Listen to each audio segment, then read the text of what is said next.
Hey, what's up?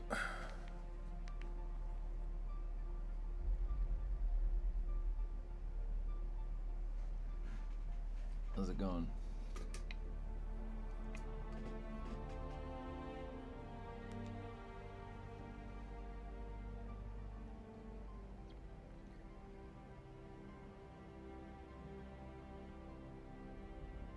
Alright, there we go.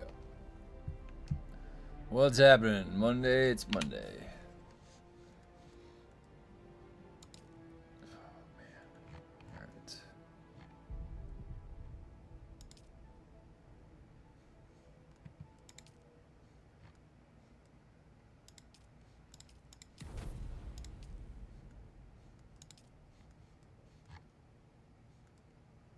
Ruins of Simpo. I've been using the companion app for a bit now. I'm just not updating it as I don't want the ad. Oh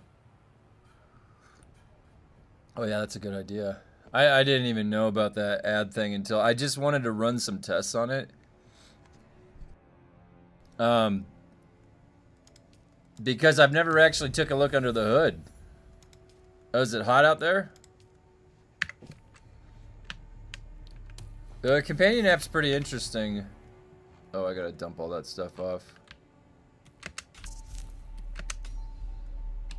Oh, it does make a noise, the double schematic noise.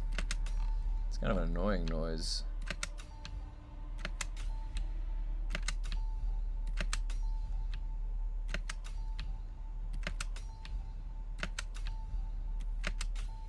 Anyone else not kicked from DD? I can't get back in. I don't know yet. I have to go check. Hey, what's up, Nad? Top of the morning to ya. Top of the morning.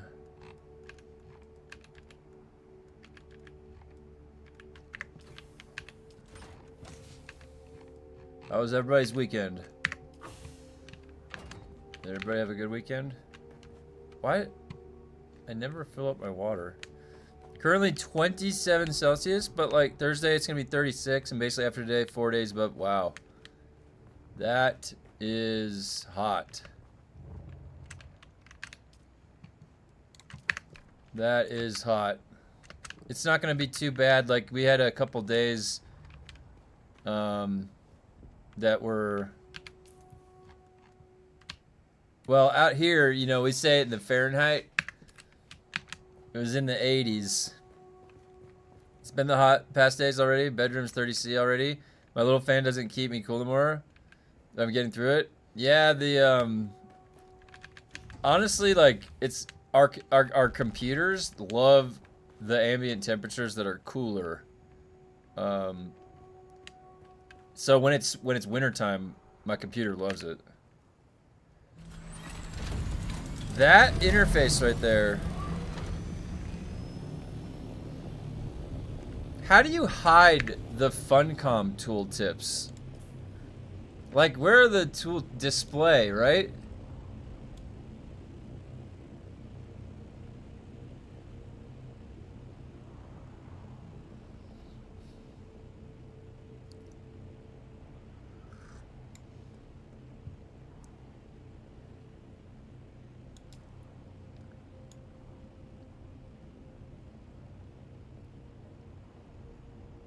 Hide vehicle input hints? Yes. Hide tool inputs? Yes.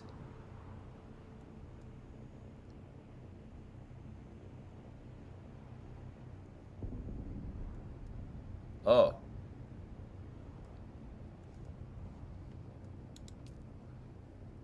Got my new Warhammer tablet. Tops this weekend. So many. Oh, nice. Made that last weekend. Cool. Well, we got Skitari tomorrow. There we go. That looks. Oh yeah, that cleaned it up nicely. Look at that. I've got more room.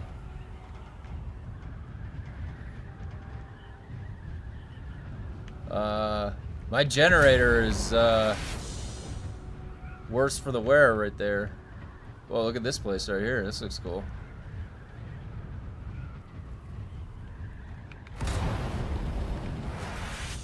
Tabletop.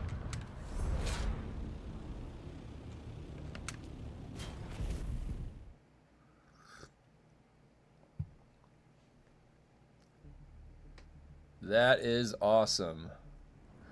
Yeah, as far as the companion app goes, I didn't see any way around that ad except paying $2 for a month to test it out, so that's what I did. Hey, what's up, Ghost? I've been going hard into the Destiny 2 PvP over the weekend. Did you see they changed the description of the game? No. What's the description of the game now? Let me see.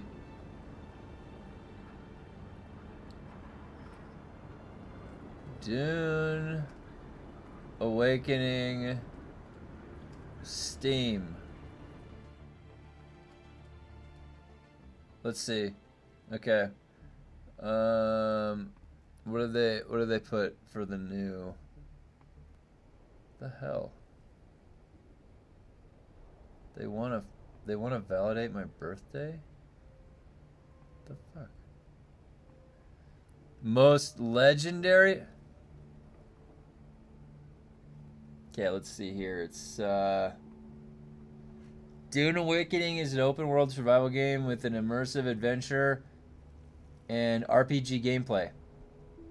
Explore, build, craft, and unravel a cinematic Dune story along with friends as you rise from survival to greatness on the most legendary planet in the universe. Just remember...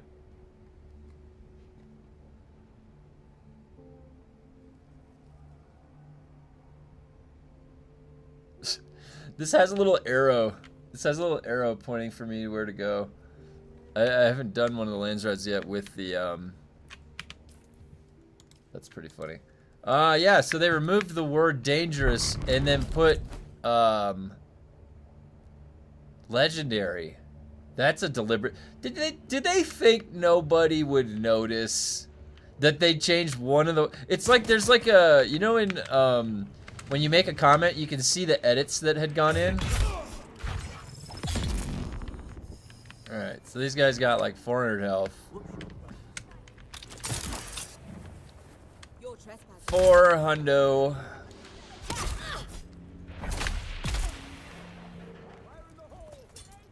And that was a game lag. Oh, I don't have my shield on. Yeah, that might help.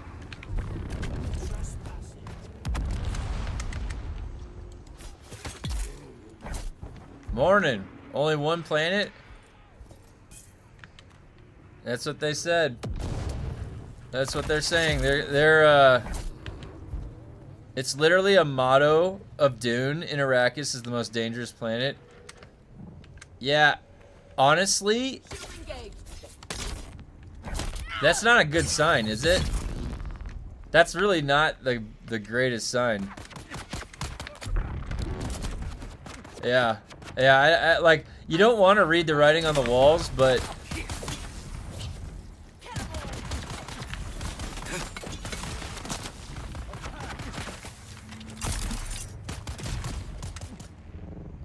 You know what's really funny? My dad doesn't play video games. He's just he's a businessman. He respects the craft. But it's funny because I was telling him a little bit about like what was going on with Funcom over the weekend. And the first thing that my dad said to me was he's like, you should reach out to Joel and have them hire you. My dad's not thinking about like playing a game. He's like, have them pay you. Make them hire you. Oh, fuck. I've left that one down there.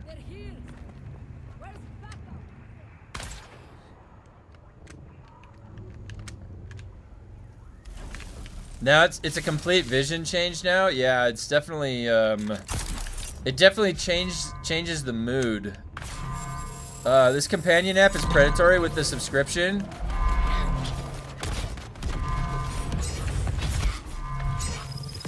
Yeah, I understand it. I mean, the guy does a lot of free work, and it's you know, whatever. I just paid $2 so I could test out. I'm not testing the app. I'm testing the game. I don't know if you guys realize this. I'm not. The app. There's a million testers for the app. They don't need me. I'm here to test the game. The app gets the feed from the game API. All right. that means that the numbers are accurate. I mean, unless there's like a glaring issue with the app itself, which could always be the case, but it's more than likely that the app is functioning and the game is not. And so there was a couple things that I was noticing yesterday in the testing stations that were, and here's the thing, guys. I remember back in the day, like the moment that I quit Anthem, when I was playing Anthem back in the day, was when I realized that the numbers were like meant nothing. So like the visual of what you see, and then it was all broken in Anthem. So it really, the moment I realized that, then I could never do any sort of planning around it, you know. And so it doesn't seem like that's the case universally in this game. It seems like there is consistency, but there's also inconsistency. So one of the things, like when I was going into the higher testing stations, the slow blade damage is really high. I like having a powerful slow blade. I'm not saying we should not have a powerful slow blade. I want to be able to calculate what's going on so I can plan. And it, like, the amount of inflation of damage for a slow blade is on the level of, like, there's 2 things or 3 things that are multiplying together, where before we thought that everything was just additive. All of the damage. I was seeing people saying inspiration giving -15. Yeah, and that would make sense. You know why? Because remember I was saying when I was using it, it was feeling worse. And they went back to fix it. So originally inspiration was giving 70% bonus in the beginning of the game, because it was double. The 35% was happening double in the beginning of the game. They patched it somewhere halfway through the game's life cycle to fix that. I guarantee you that when they fixed that, they like messed it up, because they probably didn't understand what was happening in the first place, why it was doubling. Because nothing is ever that simple in this game as far as why a bug is occurring.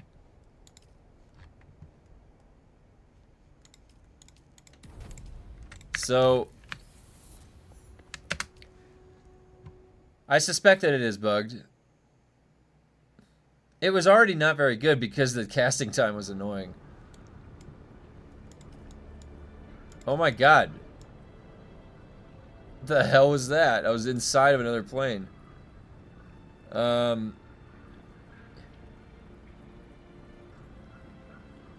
The skills haven't messed up for a while. You need to reset it to even get some to work again.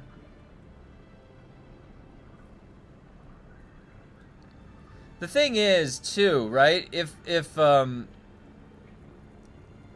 like this is a good check on the game, because if they're claiming the game is one thing and it's clearly not, then we should be able to call them out on it, you know?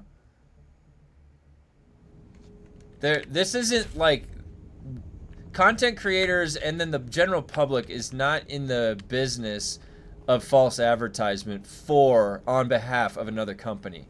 So, like, that's also the obligation too, to keep coming back and checking in on a game. It's like just finding a reason. You don't need a reason. It's more that it's like somebody's trying to get away with something, and you're not gonna let that happen. It's just not in this market.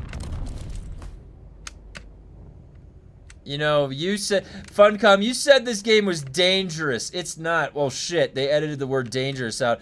Funcom, you said this game was legendary, alright? I don't know about that anymore.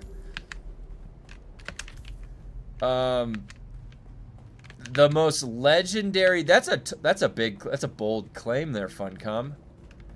That you're the most legendary game? I don't know about that. You sure about that? You sure about that? You sure about that?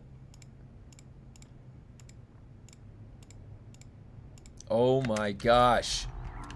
The longest personal log in all of personal log history.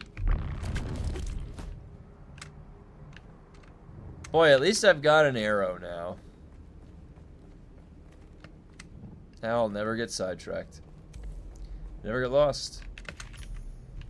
Just tell me where to go, and I will go.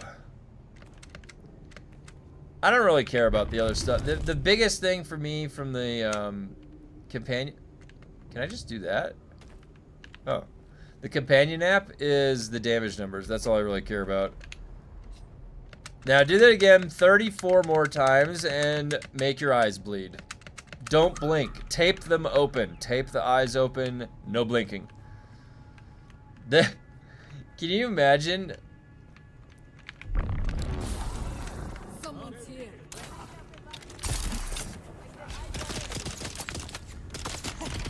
There's also nothing about PvP anymore. It's completely taken out of the game page on Steam. Oh my gosh.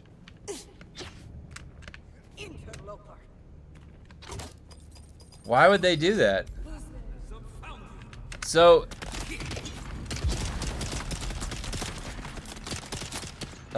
saw your testing video.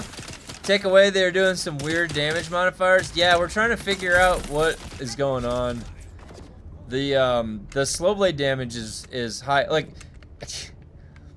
I go take a look under the hood, and guess what's happening? We're getting too much damage? Like, what the fuck, man? Now I don't want to look under the hood. I should just leave it alone and not say anything. At this point, I should just leave it alone.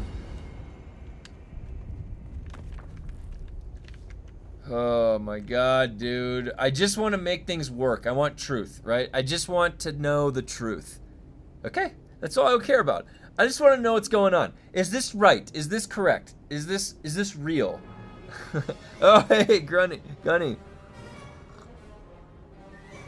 If it's true about inspiration giving you 15% minus 15% damage instead of plus 35%, then Funcom deserves all the hate they're getting. A melee buff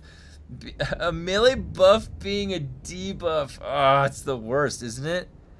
I went back to Space Marine 2 for a while, and my feedback is they're giving people reasons to keep playing and grinding. There is super grind for capes, just grinding for drip and it works. Oh, and Space Marine 2? That's awesome. When I played it on Variety Days, Space Marine 2 was really, really fun. Yeah, and the thing is that, but does it remind you to drink water in game when you start to rant? Ooh, that's a good question, Nad. I don't know. We'll have to test that. Here's the thing, guys. I have to decide if I want to go down this road because, like, what it could lead to potentially is Slowblade getting nerfed, and so I don't want to do that. What's happening is that there are, like, the number values seem fine for, like, light attacking and stabbing. I've got 100% damage from combat. My dagger damage is 994. I'm doing 20/20, like, to a scout, right? Like, on a light attack swipe. So that's, and if I've got almost, and it's not counting any of the sabotage damage or manipulated stability, only center of mass. Then they have some mitigation from their armor. So having a 20/20 damage come in on a light attack, it makes sense, right? That kind of, it's like double damage because 100% increased damage, and then there's a little bit extra coming in from my talents, and then they have their damage negation. So then, okay, that's fine. But then you go into slow blade, and then, like, let's look at the maximum. So the maximum slow blade damage goes up to 12,000 damage, and then on the heavy it's 14,000 damage because that's the difference between the heavy armor. And let me tell you guys something kind of funny. They put 10% melee damage on a heavy armor piece, right? Well, when you slow blade stab the heavies, what are they wearing? They're shooting guns, and they're wearing heavy armor, right? So you slow blade the heavy, they take more melee damage. Why is it that the melee mobs, what armor are those melee mobs wearing? Guys in the game, tell me. What armor are those melee archetype mobs in the game wearing? Do they take extra slow blade damage? No, they don't. They don't at all. Which would mean that they're wearing scout armor. So it means that Funcom put in a melee armor piece on the wrong piece of armor, heavy. They should have put it on a scout armor. Like I was saying the whole fucking time.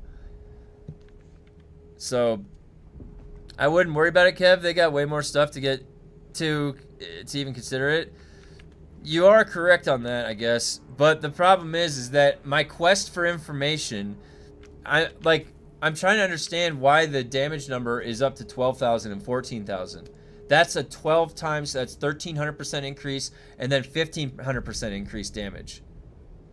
So where would we get that much? Well, you would get that much from like something like 1.5 times 2 times 5. Like if you multiply all those numbers together, you get times 15.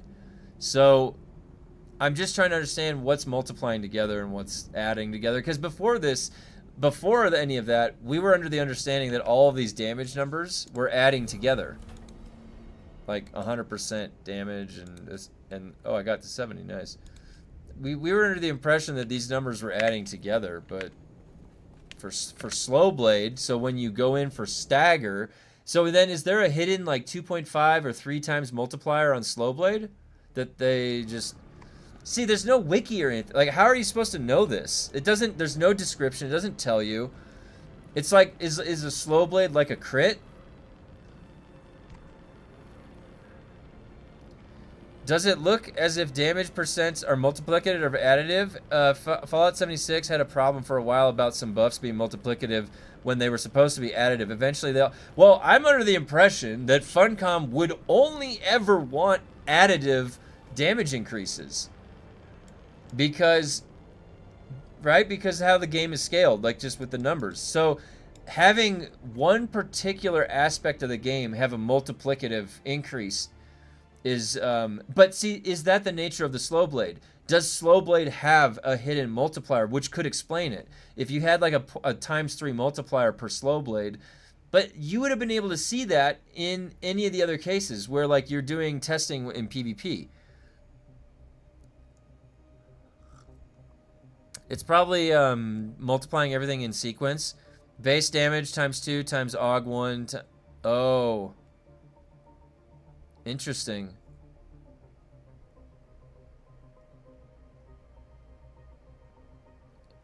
Well, and that the question is in the combat equation, slow blade has a 6 times multiplier. So if slow blade has a 6 times multiplier, was all the other times when I was testing my 133 damage dagger, was it doing 600 damage on a slow blade? Then 600 damage mitigated by... See, this is where it's like... Where is it determined or said that slow blade has a 6 times multiplier? Is that previously determined?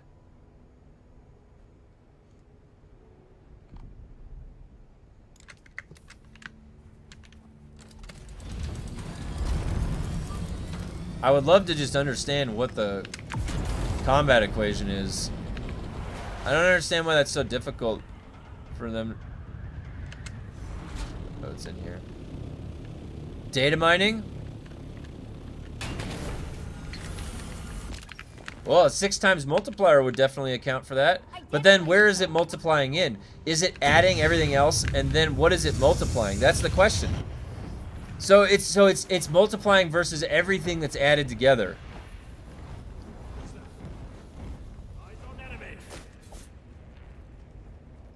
Is that enough? I don't know. Is that even enough? There's a formula screenshot in your Discord. Oh, nice. Okay, I'll have to check that out. Wait, let me look. I'll look right now. Oh, I don't have my shield on. Wait! I'm pressing the wrong buttons. Alright.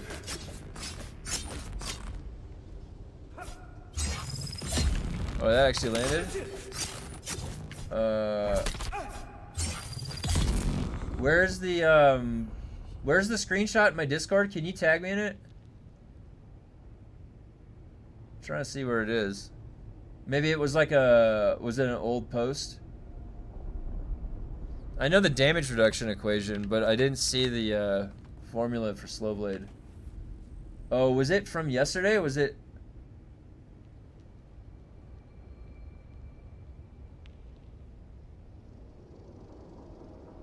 Let me see. Where's this?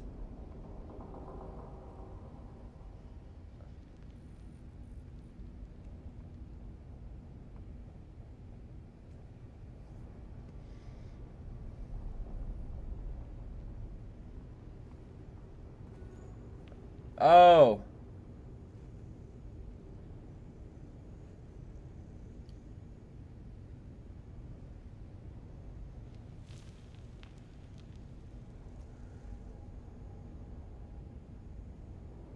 Attack multiplier. You're so 5. So you're right. So okay, so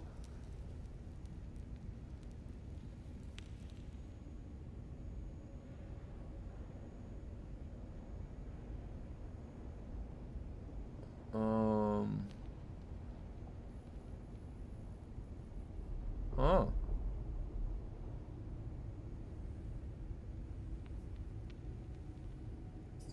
So is this all right? So this is what all right. This is perfect. No. This is perfect. Um, so this is data mined. Yeah. So this is data mined. Okay. So they didn't explicitly tell us that this was the way it is. This is us data mining it. Yeah. Hold on. Let me see. I have to go to the. Let me see if I can pull this up. Let me open Discord.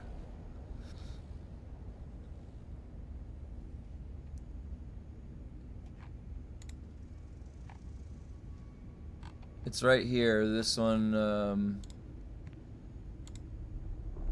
All right. So. Right down here.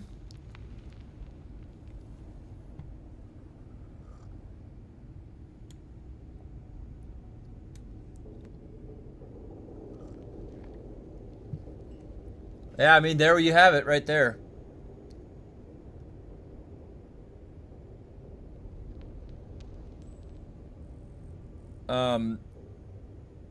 So I don't mind this. What I mind is that they made it so unclear what was going on, right? Because there is a fucking 5 times multiplier on slow blade. That's awesome. But look at all these values that are multiplying together, man. All right. Well, now you have it, guys. Like, literally slam all these values together. You need manipulate instability is 100% what you need to slot that. Because manipulate instability is part of the stagger multiplier. The attack multiplier is built into the game. They coded that into the game. That was what I was trying to say in my video yesterday, is that there's a hidden multiplier. And they are labeling this as attack multiplier. But that's what the data miners are labeling.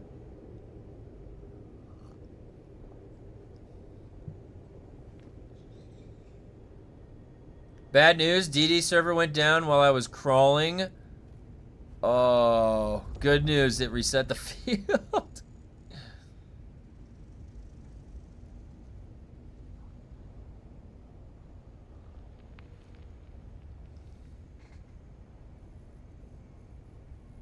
Thank you for, by the way, thank you for mentioning this screenshot. I was busy yesterday and I didn't zoom in far enough on the last part of that screenshot. I was looking at the top part of the screenshot.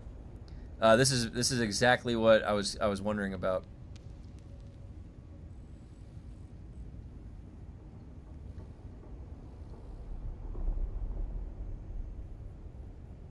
They just multiplied everything together. Was it always like this? Well, there wasn't enough sources of damage, right? To check. But if we had 133 damage slow blade and then you multiply it times 6, and that's 700 and something damage, and then you've got a mitigation of 80. Oh my god, what a mess.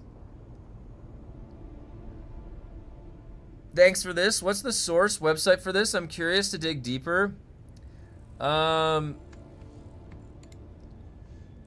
This, yeah, where is that? This is this from the companion app? This might be in the companion app. That's like the OGs right there. Right here. Oh, and that, yeah, look, this, it shows the extrapolated values. Yeah, this is great. Where did you is this on the Gaming Tools website? This might be on the Gaming Tools website. It's a... Oh, it's a website interface protocol? Oh,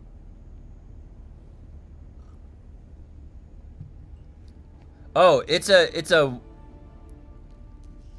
something that you guys did. Oh, it's something personal. Interesting. And so this is just data mined from the game.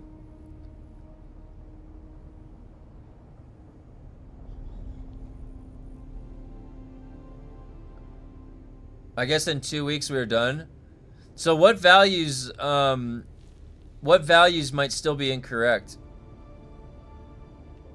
Are you guys gonna be posting the site when you're ready? Because this is great. This is really great.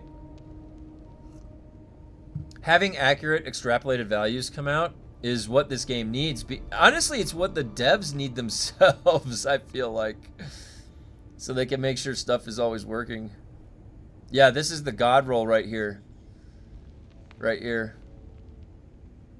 The multiplier, for example, it times 6 for the slow blade instead of 5. So, oh, I see.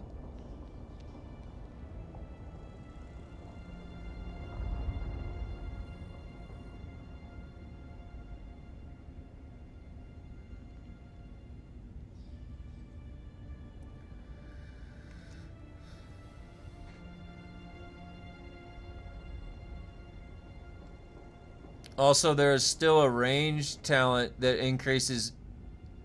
There's a range talent that increases melee damage. Do you know which talent that was? Is that the headshot one? So at 95% mitigation, only 1,400 damage gets through. Yeah. 5 times feels about right. I use a website which does basically the same. I posted it in DUNE channel. Oh, thanks. Assassin Shot. I figured. I heard that was doing that. Oh, not in-game, just on our website. Okay.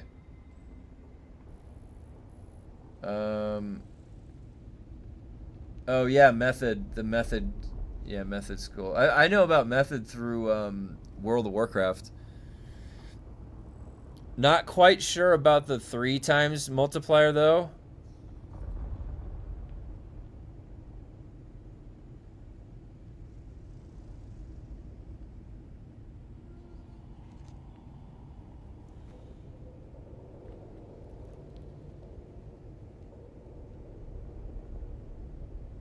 It's crazy that all the values are slamming in like this together.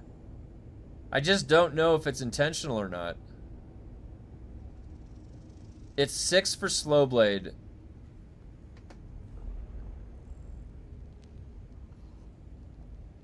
So that's the thing, is like I'm just trying to understand like the logic and why, if it's intentional and stuff.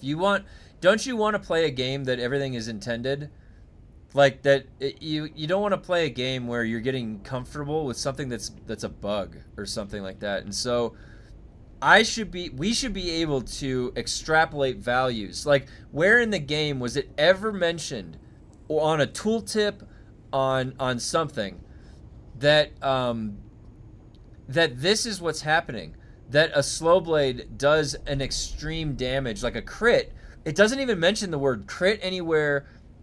There's no planning. I can't plan. Like, do you know that if people understood that if there's a 6 times multiplier on a slow blade, then what that would tell people is that that's the highest source of damage. Look, I can do 1 damage of 26,000 damage. People weren't understanding that, okay? People are thinking I can do one shotgun blast with a slow blade, right? Because of that misconception. So if there's the knowledge now that slow blade is the only way to this level of damage, then that is what the primary what people are going to be doing then is. There's no reason to do anything else. You can literally just, without any ammo, do 26k bombs. And I'm not saying that's a bad thing. Melee needs to be strong. But we also need to have validation of what we're seeing and how they're calculating it. Did you ever figure out why the damage numbers? No, so yeah. So what that was a little misleading. So in the difficulty 19 testing station, the melee mobs, they had a maximum HP of what that slow blade was. If I went up to the higher difficulty 40, they have more HP than the actual slow blade, the true value, which is around 12,000 something. So then they still had a little health left on difficulty 40. Then I finished them off with like 2,000 damage. So it wasn't scaling with the difficulty. They just got more health, and it shows only the total damage that you do to them. So it caps off the damage hit on their health. So if they have lower health than the damage hit, it'll cap it off. I don't get how you can get the 3 times damage multiplier unless there's a PvE multiplier or something. Well, that's the thing. Where are other sources of damage coming from? We literally only have manipulate instability, 20% blade damage. We have combat, 100% damage. So what are those additive? Are they multiplying? So you have 20% and 100%. And what else? Yeah, so where is that 3? And how do you know, like, so in this extrapolated equation, how do you know that there is a 5 and a 3 separated? Are you physically seeing in the data mining that that's what's there? What are you getting from it? Like, how do you know that that's not a multiplying by 15? Like, why is there a separation? How do you know that there's a separation in there?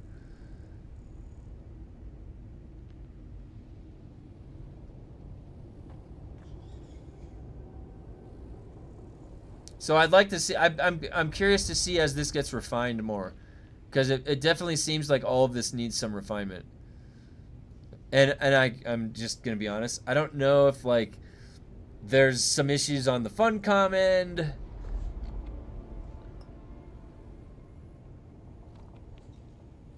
Oh, damage multiplier equals, well, yes, 1 plus the damage bonus plus the combat bonus.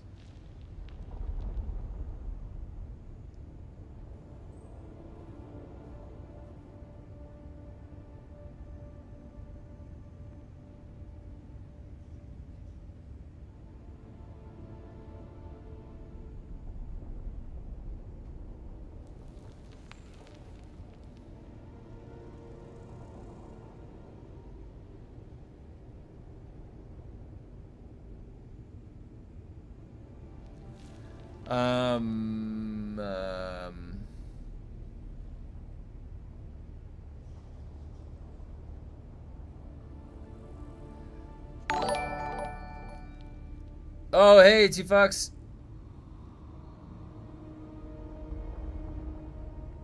What is this? Why is this one here?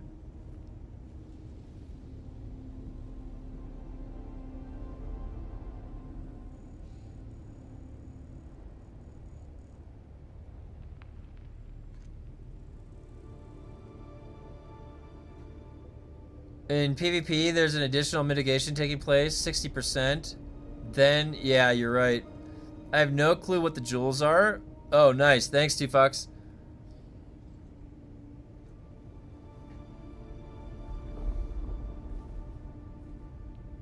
I know the combat bonus is 1. It's 100%. Your damage bonus from, like, what, blade damage and all that stuff? You get at what's the most that you get?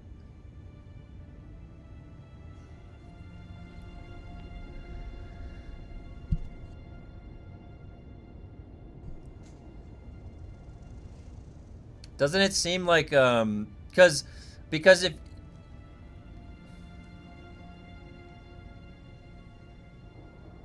another screenshot.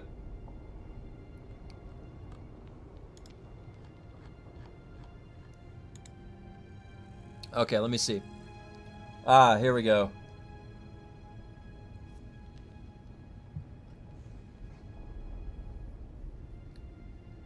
Ah, yeah, that looks a lot better because what I was getting tripped up about on this first one was this. There's 2 1s there.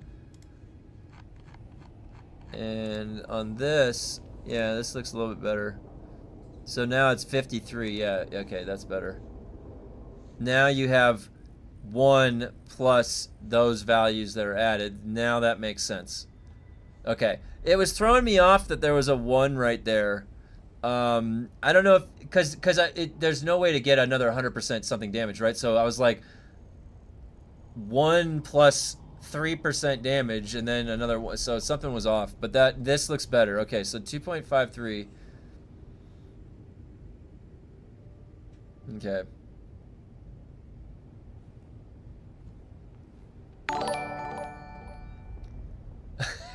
They parked the bus. What are those things? I don't even know what those things are.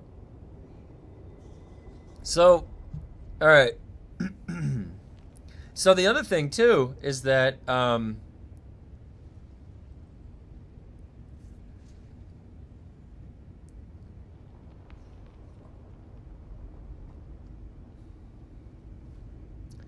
yeah, it's the fact that this is a multiplier in the first place too, right?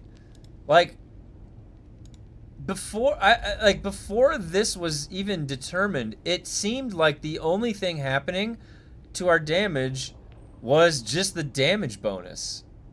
And then you add it to the combat bonus, and these are all adding, and then you multiply it times, and then you add it to what your damage was, right? That's what it seemed like it was. What numbers do you get with no talents? Also, when you deal damage to mob for testing, don't forget they have 45 to 50% mitigation. Well, that's true. And then so if we're seeing a number of 14,000 damage, what mitigation do they have? 80%. So 14,000 damage is after the mitigation hit. You know what I mean? Like, what the hell? I imagine the jewels are YouTube's version of whatever Twitch has. Get the hype train ready. Twitch definitely has better. My wife is on Twitch. It has a lot more gamified stuff. The other thing too that I like about Twitch is that you can go. Now I've put all of my emotes into the Discord, so you can go use them everywhere else in the Discord communities. But in Twitch, the emotes in Twitch, you can go like dump those emotes in other people's channels. I really wanted my emotes to be used in the Funcom live streams. So maybe one of these days when Funcom does a live stream, I'll do a Twitch co-stream so that I could get my emotes to just be dumped onto there. I want unfuncom emotes to be dumped on there. Why are we adding +1s? So in mathematics, it's the way that you add it to itself. So when you say that you have a 20% increase, all right, how much were you doing originally? Let's say you did 100 damage. So if you're gonna I want to know how much damage per hit I do after a 20% increase. I multiply 100 times 20%. Okay, and so what's that? 20%. That's a fifth, right? So it actually ends up being 20. So of 100, 20% is 20. You have to add it back to itself. Well, what is itself? It's 100. 1 times itself, right? And I get that first +1, but not the second +1. Well, okay, so that was what was confusing me, is that here, this is not correct. And so this actually is corrected down on this posting right here, where they show that they add up all of the damages up here, and that's 53%. Twitch is fine like everything else. It depends on who you follow. It's more, yeah, it's just more that you can, like, the channel has emotes, and then you can go use those emotes in other people's channels on Twitch. You can't do that on YouTube. And that's part of the reason why I put all my emotes on the Discord, so that you can, in Discord, you can go use them in other Discord channels if you have the Nitro or whatever. But yeah, there was no original 1. Oh, you're talking about combat. Oh, the combat bonus. The combat bonus. That's combat. Yeah, sorry. Sorry, I was mishearing it. That's 100% combat bonus. Yes, but I think the poison, fire, and concussive gets through. Concussive definitely gets through.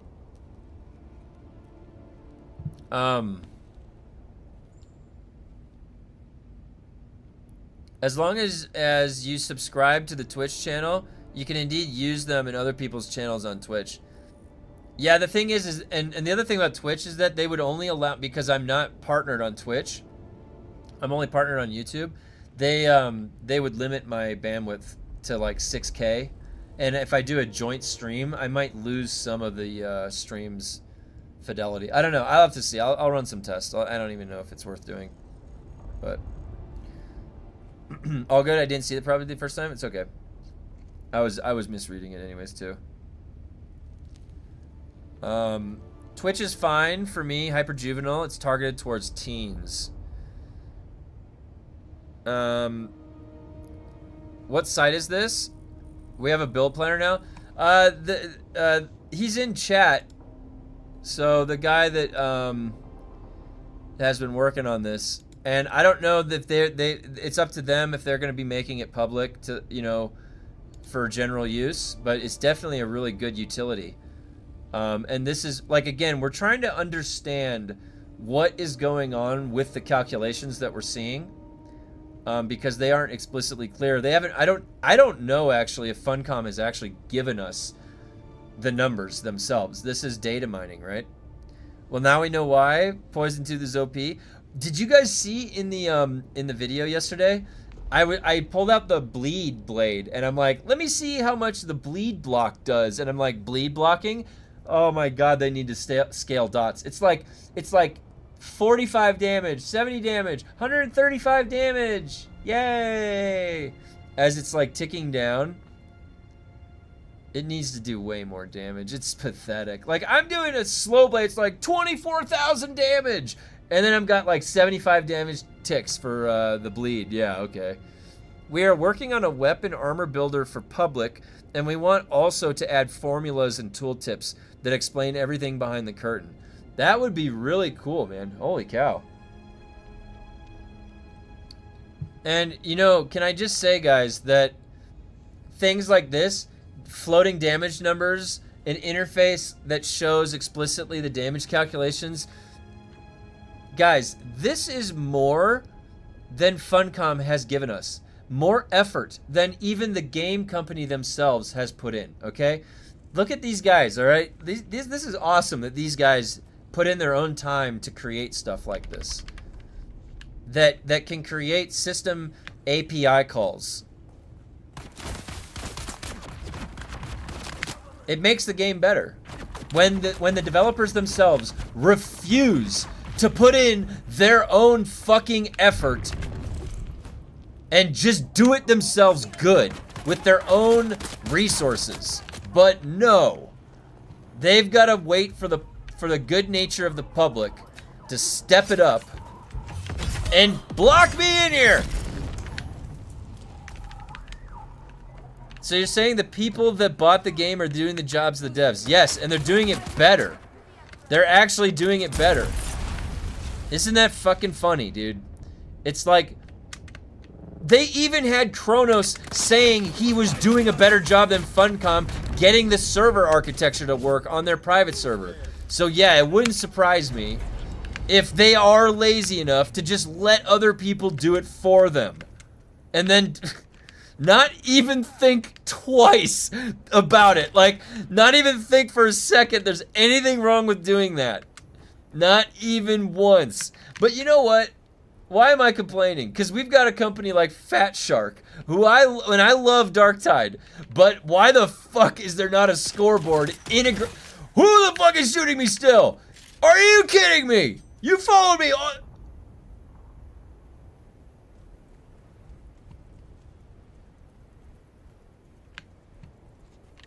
Just leave that at that.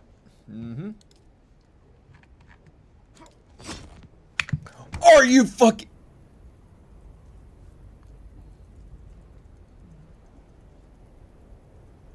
What the hell? Now I don't even remember why I went to my menu. Oh, yeah.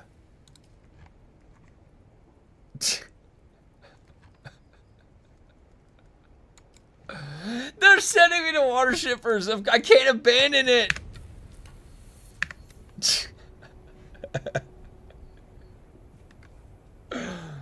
Oh.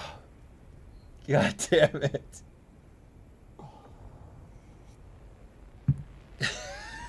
It's the dev dressed as an NPC.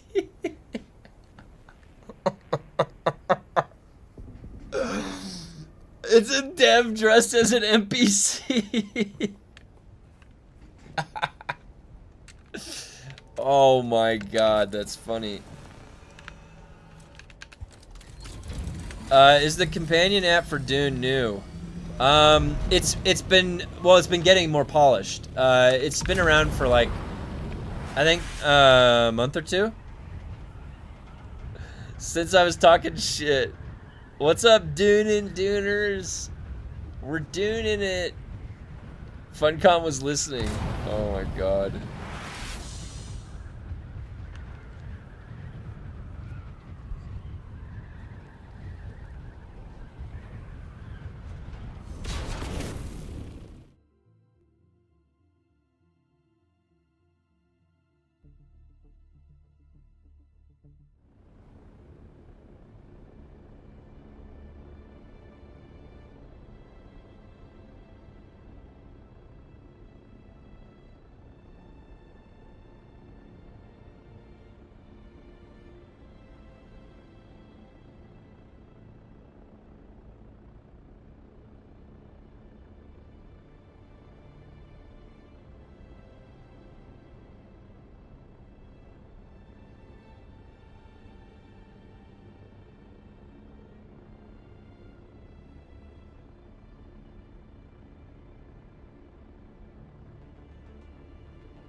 I have somebody clip that. What time? I'll go back and I'll clip it.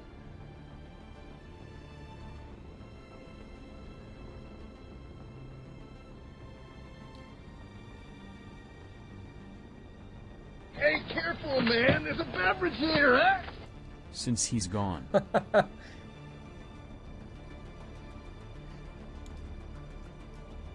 Thanks, 2 fucks. I'll go back and I'll clip that.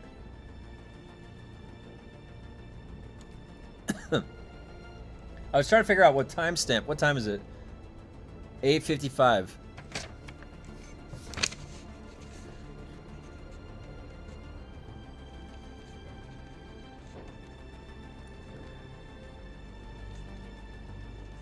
I can go back and clip it after stream. Ah, you ruined it.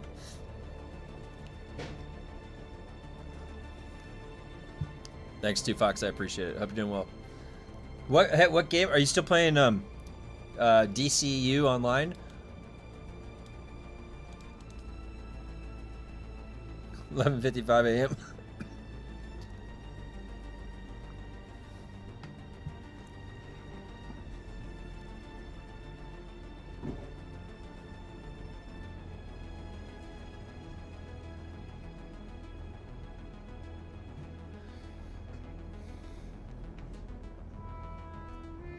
They're gonna make me wait. You know how many people are ahead of me? Nobody. There's nobody ahead of me. It's taking 30 seconds to load in. Make sure you get when he first shot you.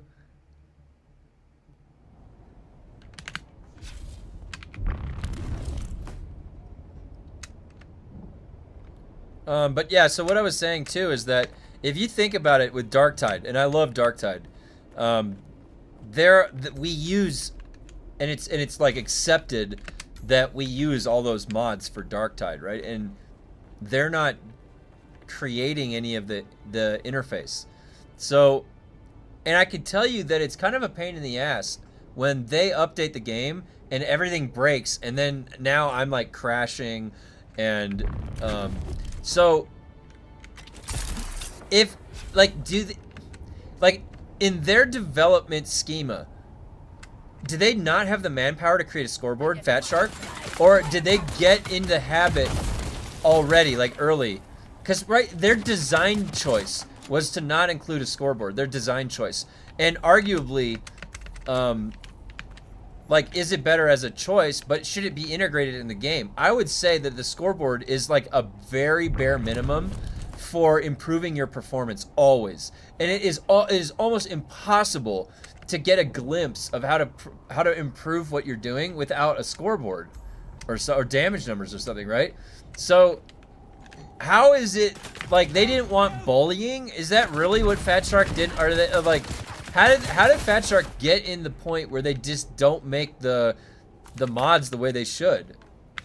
And so now here for Dune, we have another case where the company is just really, I don't know, are they capable to do anything like that, to build things that one or two developers from the general public can make? So, I mean, I'd rather it be there than not be there. So however it gets there, right? That's the logic. Because it's the game, you know, is better with it.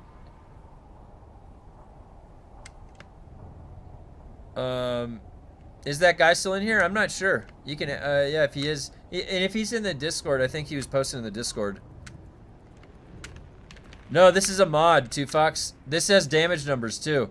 This has floating damage numbers. I'm gonna be testing a little bit of stuff today.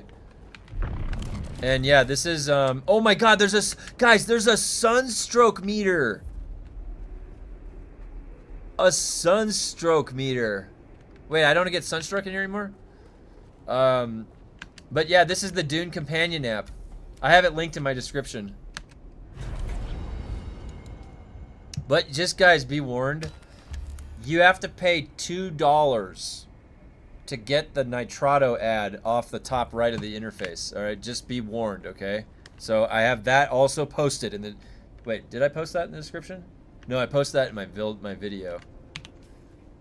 I activated it for a month so I could test everything because I want to see what the damage numbers are that we're getting. Because we've never had any kind of API call. So he's working on adding every effect buff. And so guys, this guy that did the companion app, this guy has done a lot of work all the way back to Conan Exiles for Funcom. So the companion app is basically as legit as it's gonna get for a mod for the game, and it's fully approved by Funcom.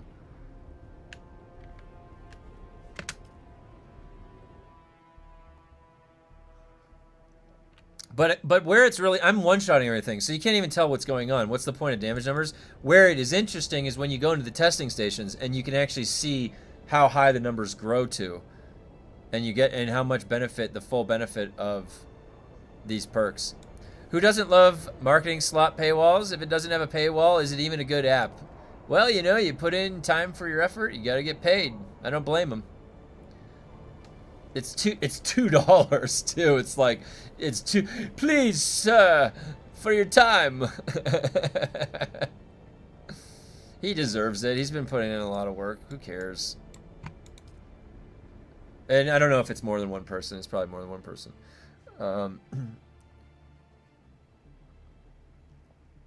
Is there a damage number you can see? Yeah,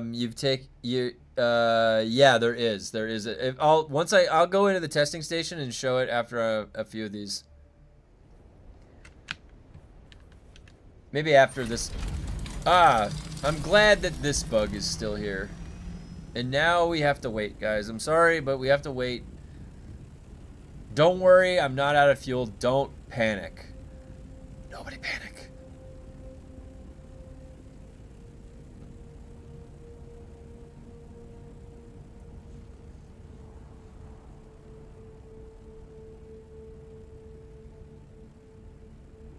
Why isn't there test dummies you can put up? I know, dude.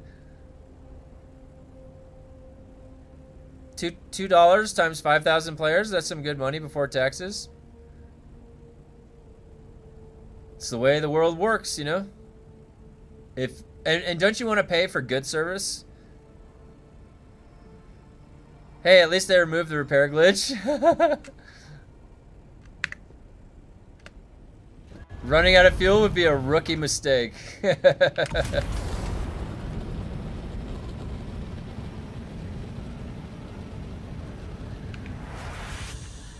I'm pretty sure you can toggle some of these interface things off and on differently. Isn't there a dojo? If there is literally a dojo in Arakeen this whole time, that would be funny.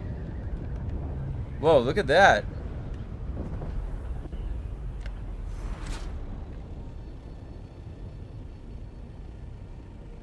Guys, look. It's the most legendary planet. Look how legendary this planet is. You see that ship? You can't go in it. You see that ship right there? You can't fight anybody over there. Nope. Nobody's fighting for resources. You can toggle everything on and off. Yeah, it's really nice. Yeah, the most... Why did they get rid of the most dangerous planet? The most legendary planet?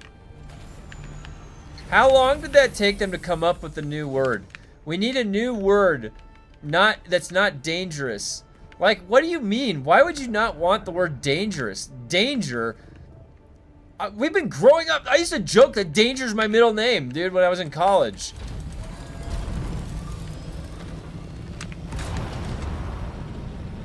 There is a dojo?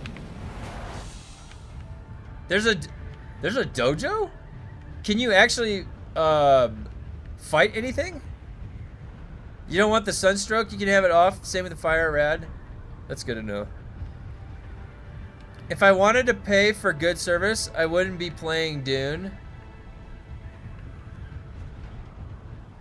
Yeah, like I said, I think, well, and you are correct. I think that service for the app should be a one-time payment. I agree. I think that I'm only paying for it for 1 month, so.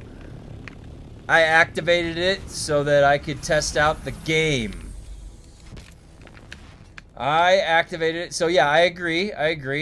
Wait, am I in the wrong spot? I do like the thought of paying monthly for Dune. No fucking way. So I'm not gonna pay monthly for something to play Dune. So I agree with you. But that's like I said. I just activated it for 1 month for $2 so I could test the game. That's okay. Don't worry about that. And if you wanna support the Dune Gaming Tools guy, I mean, go for it, cause like he's putting in a lot of work in the game. I don't know, so whatever. Personal choice, you know.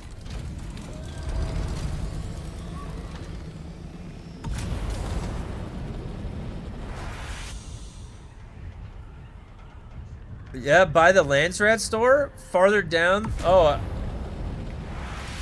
Maybe I've been in there, I didn't notice that it was the dojo. But is there anything that you can do in the dojo? There's no testing dummy, right? If there's a fucking testing dummy, I swear to God. There's no testing dummy, right?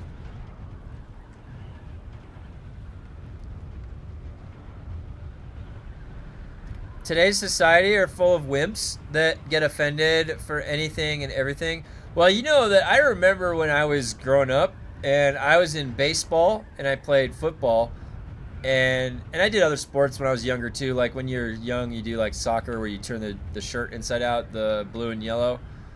But I remember even back when I was a kid that you would hear the parents complaining about like the participation trophy and shit that they would always want to give out to some of the kids.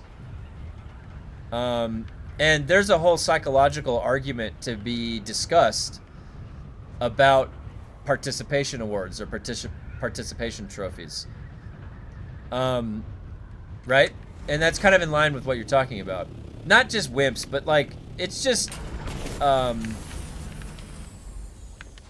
if somebody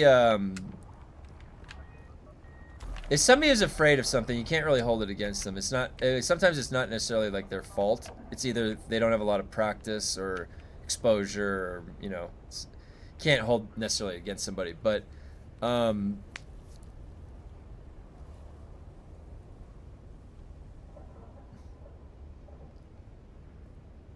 Hey, what's up, Grumpy? There is a testing dummy, but it doesn't do anything. Oh, okay. No, there's nothing you can do at the dojo, or in the water shipper's mansion, or in the fight. Lots.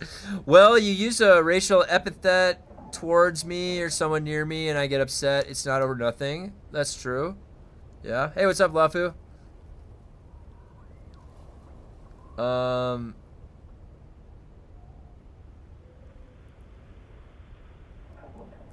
Because I missed your other comment too, Fox. Because casuals that buy the game and quit are more valuable than players that buy the game and complain all day.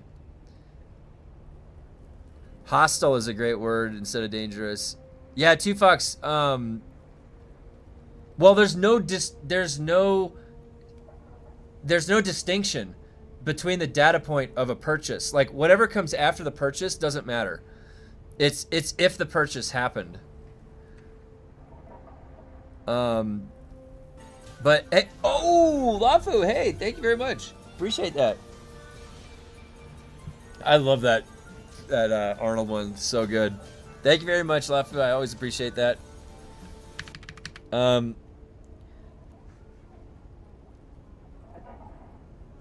But yeah, but then like they changed, yeah, two Fox. But to your point back that they did also, they didn't just favor people just buying the game or casuals, but then they also changed the game after it was purchased. Like I purchased the game and then they changed the game like completely after I bought it. After they showed a bunch of advertisement for a certain game, and a lot of people are in this boat. And it's kind of a bait and switch. Like, they literally changed the game so much that core fundamental things that were in the game are no longer there. That make me feel bad. Like, I can't go to one of those crashed ships and it's not PvP. That feels bad, man. That's the worst, like not having that option. So, how can I call them out on that? Like, dude, I bought the game as one thing, and then you literally changed the game, a product that I bought that I can't prevent you from changing after the fact. The only step in the right direction they did was now then they're going to like say, okay, you're free to go change it to whatever you want. Now, I can't even get my fucking character. If they let me copy my character over, then maybe I'll think about it. Because then it's like, all right, my time isn't wasted this whole fucking time. But like they like think about how bullshit that is. How much they changed the game after you purchased it, after they advertised it a certain way, after we played it a certain way, and then they like rug pulled it.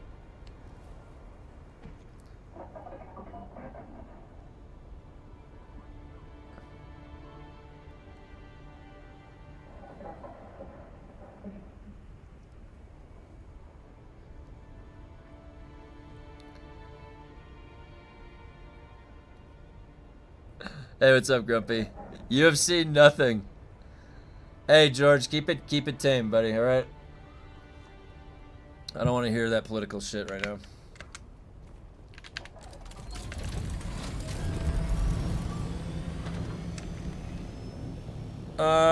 They should have split PvP and PvE servers from the start. Yeah, I agree. Imagine you bought a car with a special sound system and the dealership disabled the sound system 6 months after you bought the car. Imagine if you were sitting there like bumping it. Like I had a friend that had like W7s and he would bump it to like 50 cent when he would come pick me up back in college. It was so funny. Yeah, imagine if like they disabled his fucking his subwoofers or some shit. Yeah, Grumpy's got the 40K stuff, Lafu. He's got Hey, where's the pictures, Grumpy? I thought you were gonna post some pictures of those new 40K things. I wanted to see that. Oh, we got the I love that Total Recall one. Thanks, Lafu. That's enough for a paintbrush.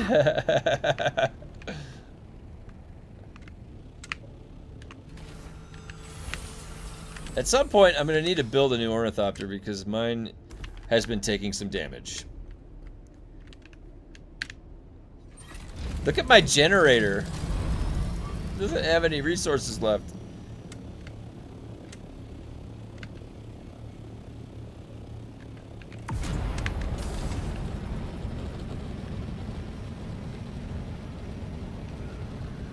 What the hell? I can't steer the ship. Guys, something's happening. I can't steer the ship.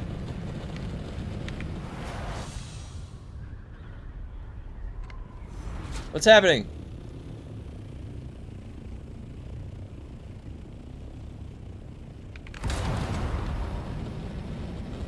If I show you anything, that would be admitting I have a contact that gets me new stuff before it's available. Oh. Grumpy's got connections.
Sorry, it's something for work.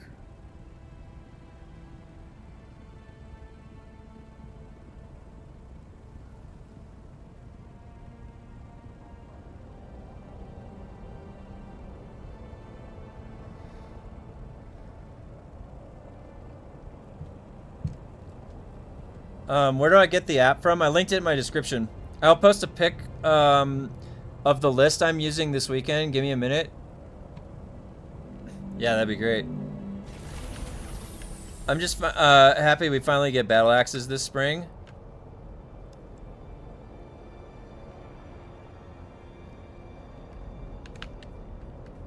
Guys, do you know what tomorrow is? Do you guys know what tomorrow is? Tomorrow is the launch of the Skitari class for Warhammer Darktide. The Skitari class for Darktide is tomorrow. And I'm excited.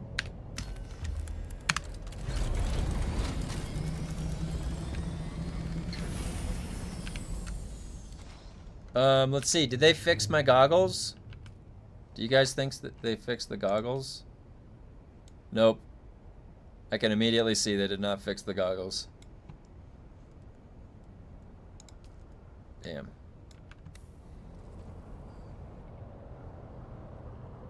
Tuesday.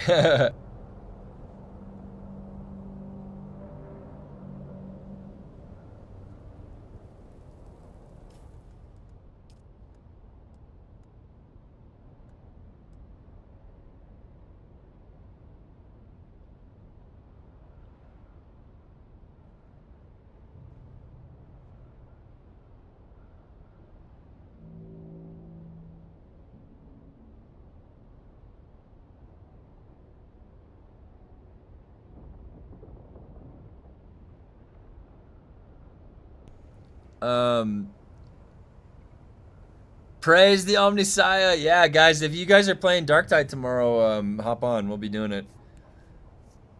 We have a big Warhammer community here.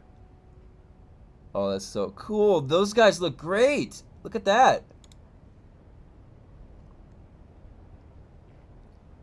Is this a Skitari right here? Oh, Tech Priest. That's a Tech Priest.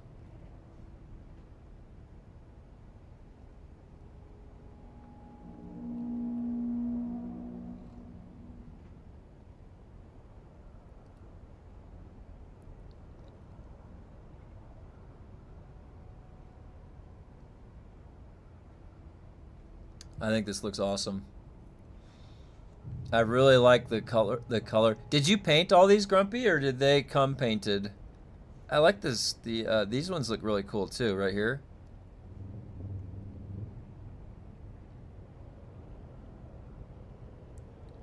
Tech Priest Engineers.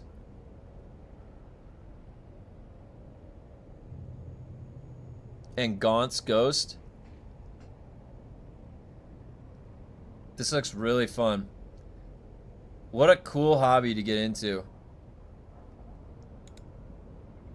What a cool ass hobby, yeah. So I put it in the announcements. No, where is it? Events. So I put this, if we've got any sort of like game coming out or some kind of release that, like, if there's a From Software release or something coming out, I'll post it here. But this is, I don't know what time the patch is tomorrow. So at some point in time, the Skitari class launches tomorrow, and I'm going to be playing it. This is where the event has been posted all month. I'll try to post things ahead of time if there's going to be something that the community likes to play.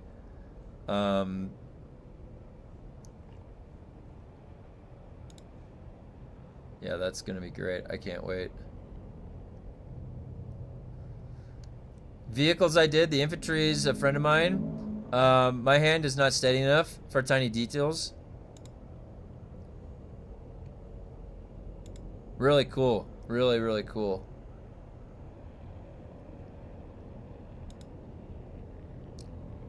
They look so detailed, like every pin going in there like that. I wonder if they just come out of a mold. Does anyone know when the new patch is hitting Dune? No, and you know what? They're about to go on vacation. So they're either going to deploy that patch before they go on vacation, or they're just going to go on vacation and not deploy anything, and we're going to get another month of just nothing going on.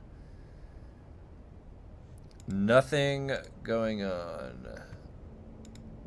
Thanks for posting that, Grumpy. That looks awesome. Alright.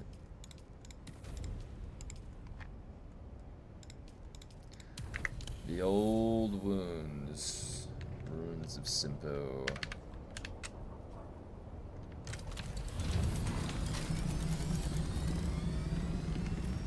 I don't have a battery.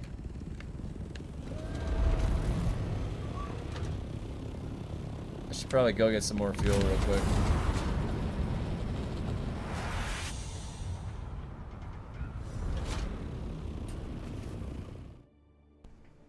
Oh, I think it should be worth mentioning too.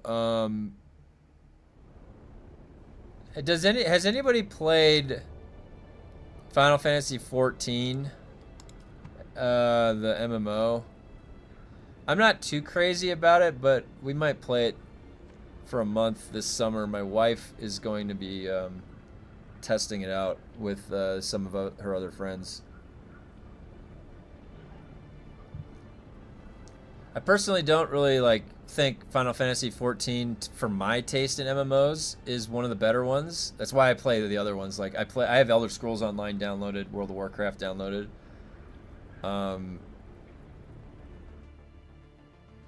But regardless, I have a samurai that's like level 90 or something, and so I was gonna hop on. I don't know when though. I don't know. Sometime probably in July. I think probably sometime in the next few weeks. Off stream. That's the one thing, the subscription-based stuff. That's why Elder Scrolls Online is so nice, because you don't, all the stuff that I've earned over the years, I still have in Elder Scrolls, and it never goes away. I can still log in right now. There's no, you can subscribe though if you want for that crafting bag and some of the other perks, but I like the way Elder Scrolls Online has it set up. I think that's the way it should be set up, or something similar, or just free.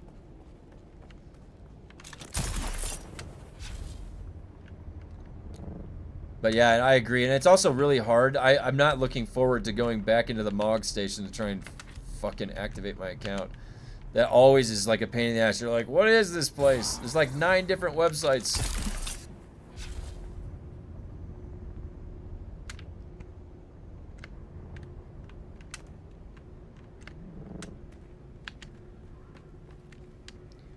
Yeah, she's not too much into MMOs necessarily, but I would say that one maybe she could like because it has. I would say Elder Scrolls Online too, because there's so much good quests. Like the quests in Elder Scrolls Online are really fun to do, and she likes story-based games, so.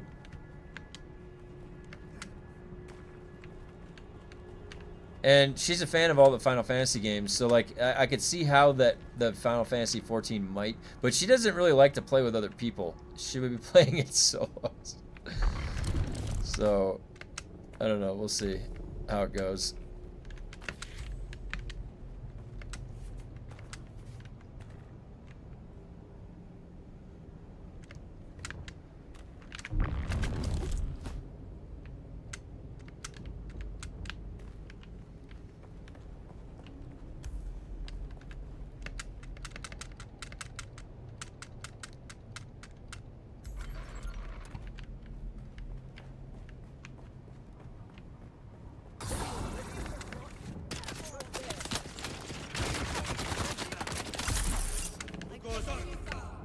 Oh, that was a good one. Look at that. Just floated right where I needed to go.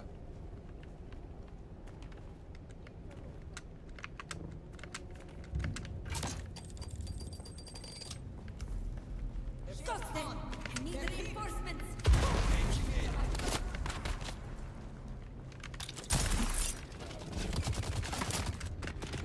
I'm very shy, so playing with other people will be difficult for me. Final Fantasy 14, sometimes I've been hesitating for hours through those dungeons with random people. Yeah. Yep. It happens. Some games, you know, in some games, it's a lot worse, too. Like, people will be like, "What are you doing, you idiot? You noob, you suck." Like, where you go into a veteran dungeon in Elder Scrolls Online, you have no idea what the mechanic is, and they're like, "Does anybody not know the mechanic?" You don't say anything, and you're just like, "I'm gonna plow through this," and then you die immediately to the mechanic. Oh yeah, I've been down that road before.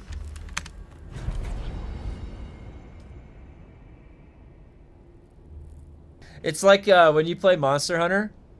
Have you ever 3-carded a group in multiplayer? And it was you every time that died? It was me! Like, oh, I'm that guy. Like, there's always some nervousness when you're playing with other people. Like, definitely, like, you know. That definitely gets better with practice, though. And playing with people you know, too. That helps. That's me with Kevin every time we run to... I get the job done. I get the job done. I go into the places that people don't want to go, okay? That's what I do, okay? I go right in there. I get my hands dirty.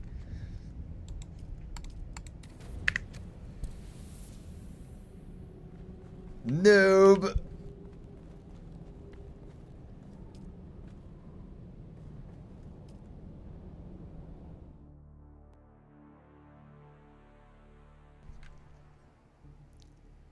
I don't know what you're talking about.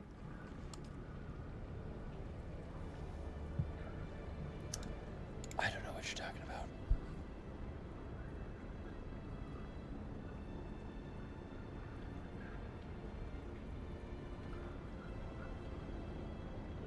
In the line of fire, there's always a reason for it, alright? There's always a reason. It's just a chess game, alright? I'm not playing checkers here. We're playing chess.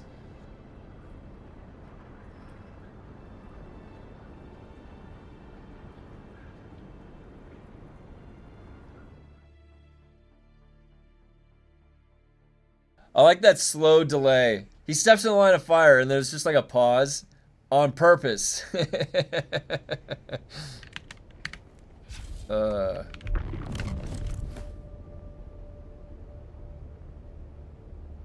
Why is my stamina at half? Like, I zoned into this place.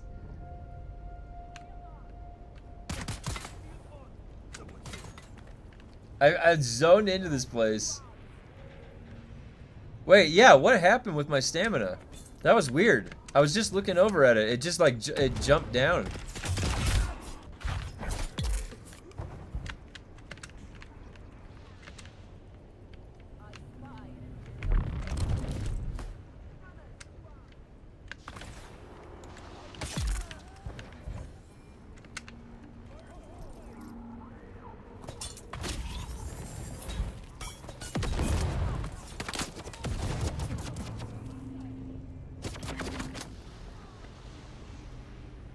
Oh, okay, and Dune added. Oh yeah, they have the new furniture. I wanted to add that tea set.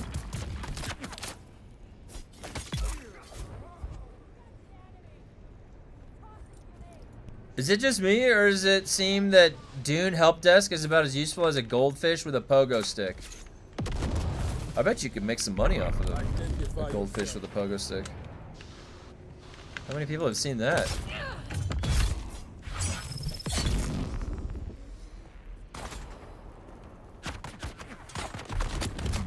Someone here. Lunch my imperial pig.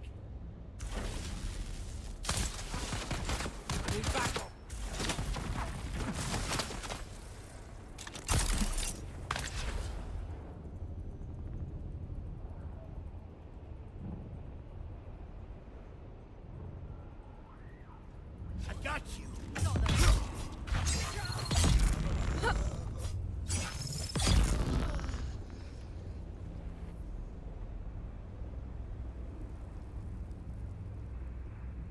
So, it does do damage through the shield. Did you guys see that? The knee charge? The knee charge does do damage through the shield.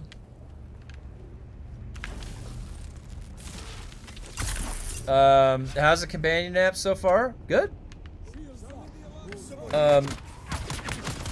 By preference, I would say that I would prefer that it was a one-time payment to unlock the ad. I'm only going to be using it, you know, for a certain amount of time. So it's $2 per month to get rid of this tiny little Nitrado ad at the top right when you use it. But I wanted to see what was going on with damage numbers from the API. Okay, I'm all done. 1 table and 1 tea set placed. What an awesome game. They must put a ton of effort into this. I get enemy back.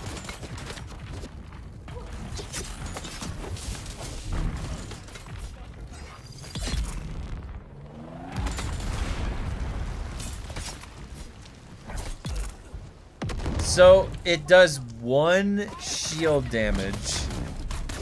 Like, do they even know what's going on? What knee charge is doing when you hit a shield? Some of the damage goes through to the player, and then 1 damage goes to the shield. I don't understand.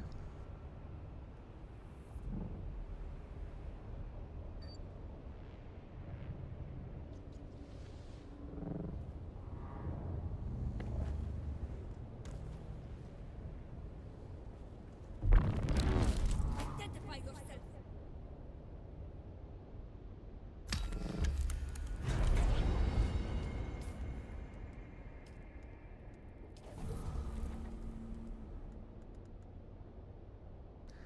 Tea set is under furniture, not ornamental. Oh, egregious.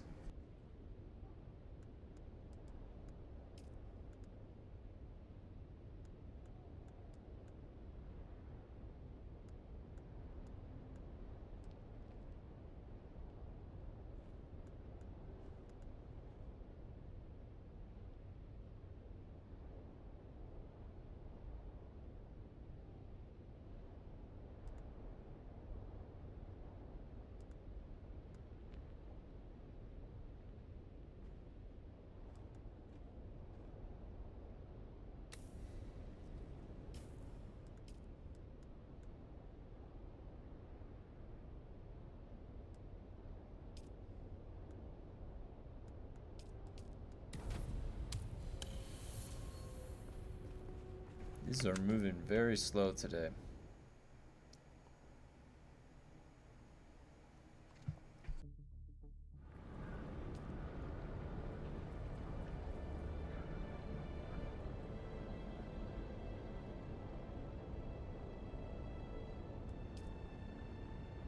Need a hookah lounge set up now? They would totally have a hookah lounge too, wouldn't they? In Dune, in the Dune unit. It feels like a hookah lounge would fit. Hell yeah, that'd be funny. We need some pillows we can put on the ground, right? To sit on and stuff.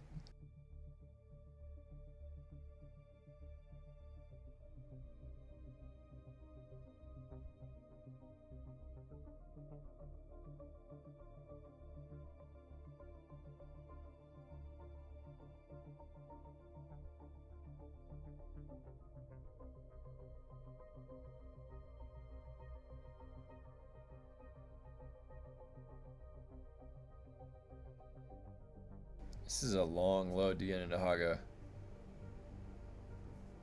I always say that, don't I? If you could, I bet you could clip together how many times I've said that. This is a long load. This is what we call a long load to Haga. It'd be like 100 times I've said that.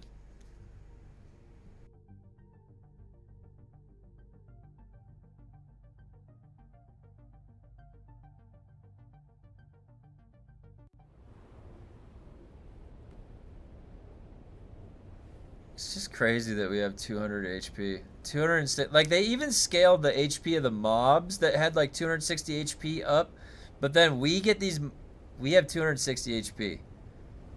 They just forgot to scale our HP.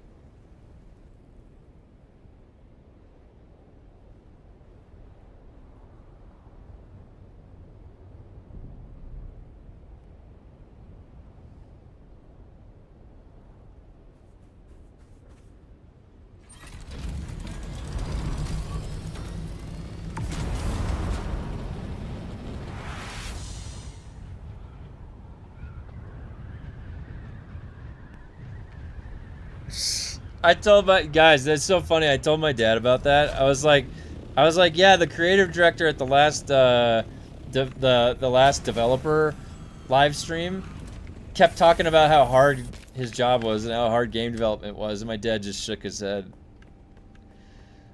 That's all I needed to hear. That's all I needed to see. Yeah. Yeah, that's did not impress my dad. Okay, and that means a lot, let me tell you. He's got an objective eye. Alright, I needed a battery. The sandstorm is generating lag? Yeah, the sandstorm in this game isn't even as good as Conan Exiles. You notice that? The Conan Exiles sandstorm is way better in the enhanced version.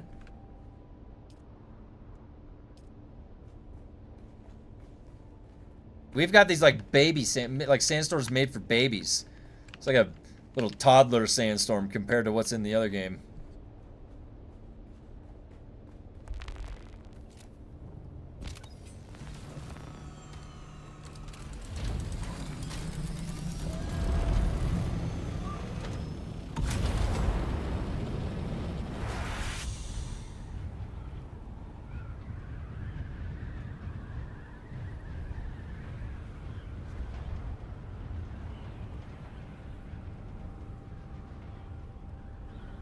What would be real nice is if LANSRAAD reward would be 10 full suspensor belts. Oh my god, yeah. How about like something useful? Like you can turn in for the Elohim. Cause you're literally how many suspensor belts is it gonna take? It's like how many licks to the center of a Tootsie Roll Pop? It's like how many fucking suspensor belts is it gonna take to get all your specializations max? That's the real question that you need to ask yourself. How many?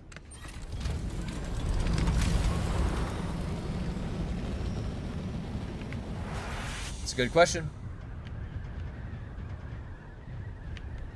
Good question.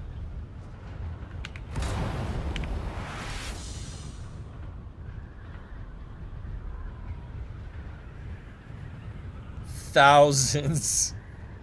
Only 10. You use 45 belts to win the LANSRAAD.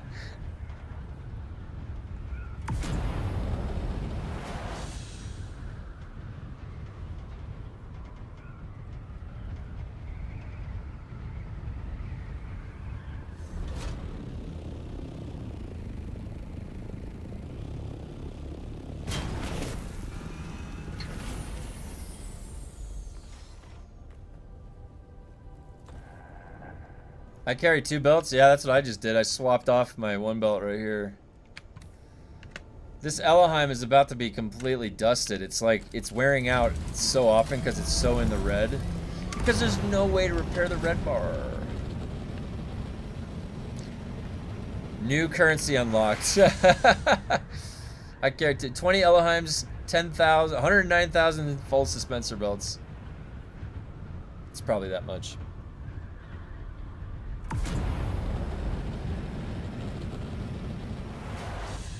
Burned through 4 yesterday? Yeah.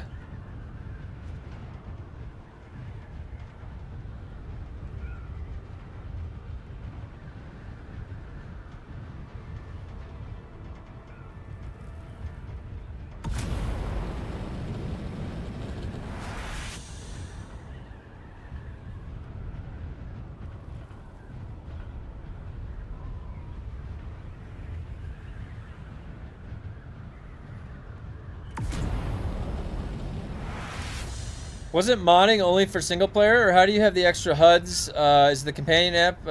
Yeah, it's linked in my description, the companion app. It's from the website that you guys have probably been using, the DUNE Tools website, the guy that works on that. Oh my god, that arrow! That arrow! It just saved me. Look at that. It actually did something. Yeah! Oh shit. Oh, there it is. But yeah, it's an overlay on the game, and it's just a little like thing you boot up before you play the game, and it is approved by Funcom, so you can use it on the public servers.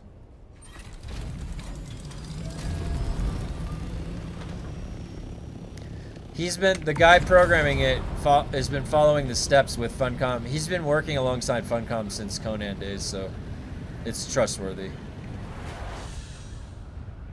And honestly, it just adds some quality of life stuff. Game was so boring. Got to try new stuff now. Yeah. I'm just like, I was testing damage numbers because I had never tested them before from the game API, right?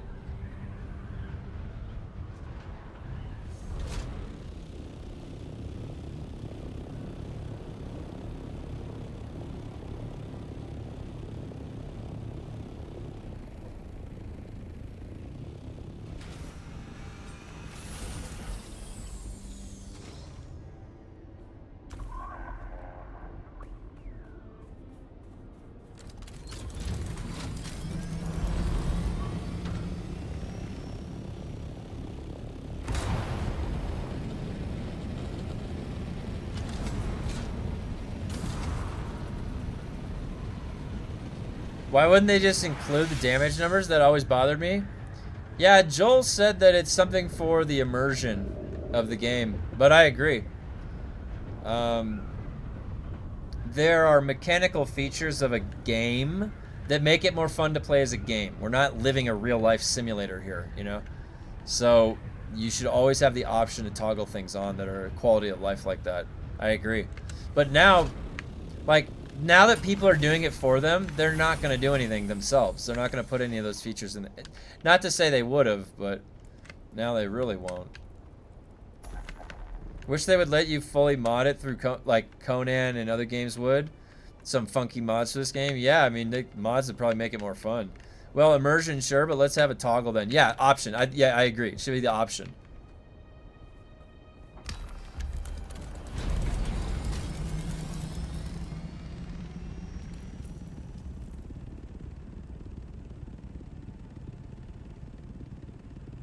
Oh, they mentioned it caused lag too. Okay.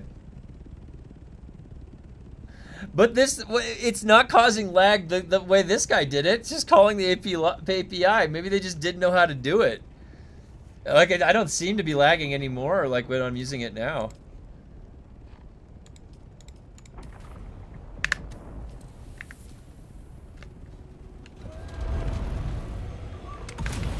You can try making a new HUD or something and suggest it to Funcom. Maybe they'll add something like that too if you make it all the way.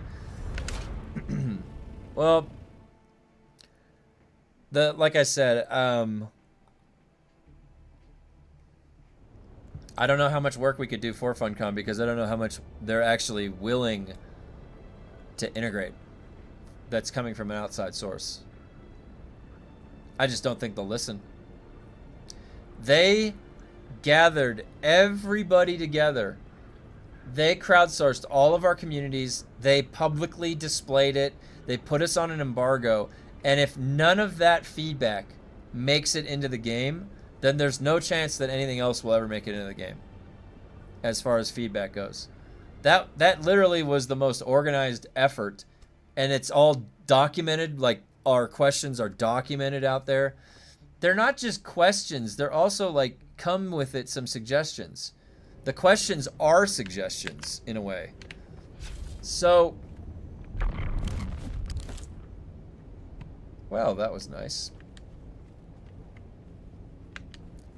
I think the player-hosted server is the way around legal restrictions to low-key allow players to have mods. Oh, could be, yeah. Yeah, it's mods overlays that cause lag. Yeah, yep, definitely what's going on here. Lots of lag. I'm at max fucking FPS. And for God's sakes, let us access from the, oh yeah, LR from the overland map so I can track. Yeah, I agree. But yeah, that might cause lag, right? Everything causes lag in the game.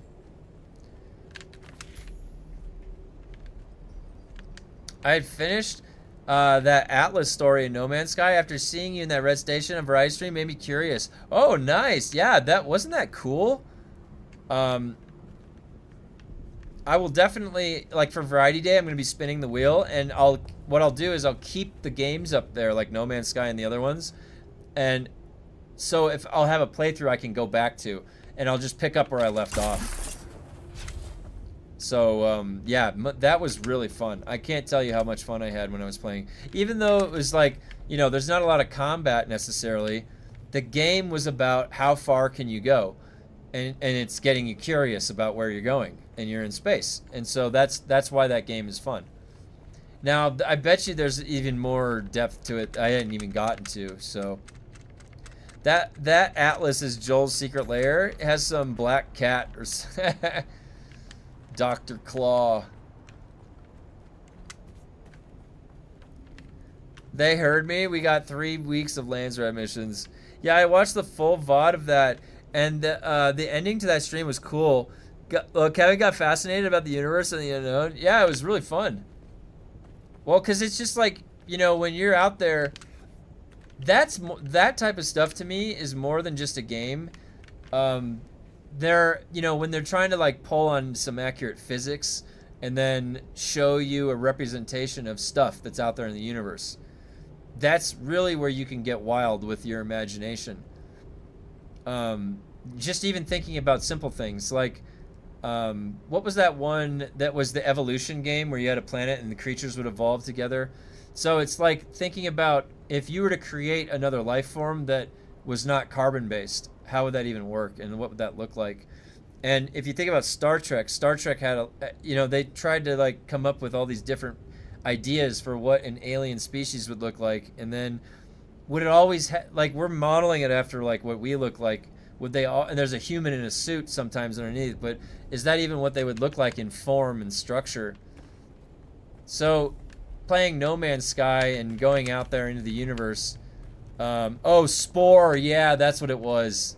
That's what it was. I remember that. Okay. But yeah, I just was thinking of the function. But No Man's Sky really, like, it just puts you in such a good, and the music is really good too. And I could have a whole discussion with you about music and how intriguing it is, what's actually going on with music and why we like it so much. So pairing the universe in No Man's Sky with good music was really cool. It made it a really fun experience. It got me thinking about stuff like, what am I seeing? Think about this too. This is the imagination of another human being and a team of humans putting that together, surprising even somebody like me that has seen so many things in the universe, representations of stuff, and still they can create an experience for me where the music ramps up and I come into this big structure and I'm in the framework of the game, really selling it. And I was really kind of just feeling the atmosphere at that point. So to me, that is a remarkable thing to be able to do in a game, even just for the experience of it. I didn't even need combat at that point in the game. I just got to go through and see it with my own eyes one time. That was really, really, really cool.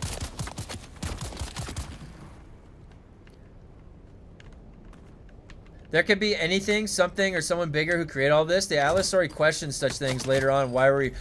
And those are really fun things to explore, because we don't really know the answer for sure, and we're always looking for, you know, signs of stuff. We're just like, what's a good idea? I want to see what somebody else pieced together. Let's take a peek.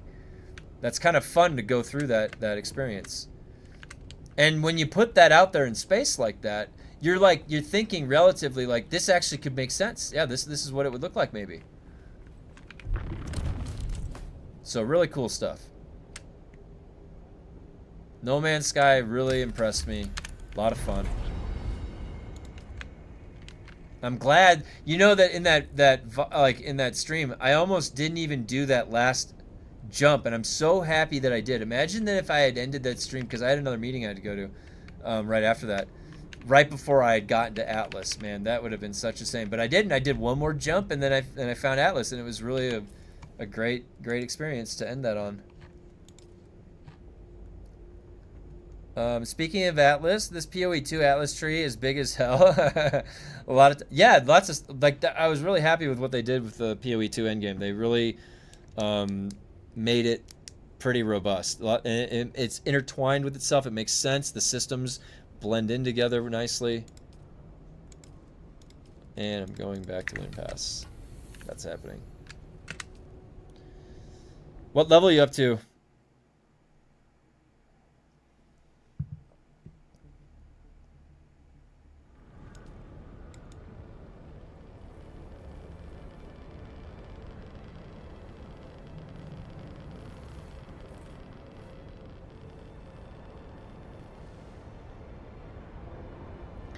What universe needs a video game made? Like books, movies? I want to see Altered Carbon universe. That's a good question. What video game or what universe needs a video game made? About to hit 84, just got my ascendancy points. Oh, nice. Awesome. Does the mod have gameplay effects only HUD? That's getting a feed directly from the API of the game, so what you're seeing is accurate to the game. It's just the HUD. A HUD representation. So, yeah, I like that question though. What universe needs a game? Oh, well, I got an obvious answer to that. The obvious answer is that Fifth Element would be cool.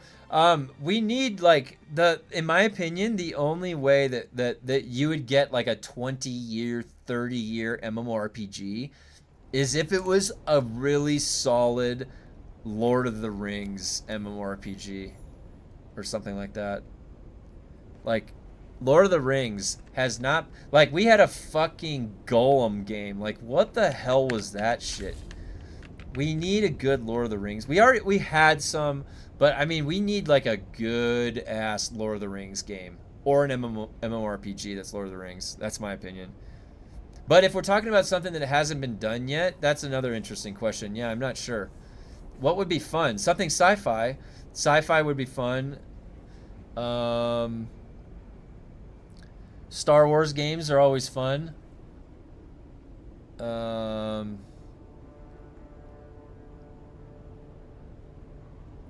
Did you see Code 8 with Steven and Robbie, Amel, and the two cousins?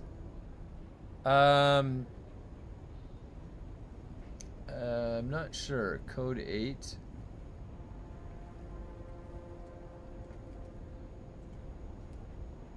Oh, oh yeah.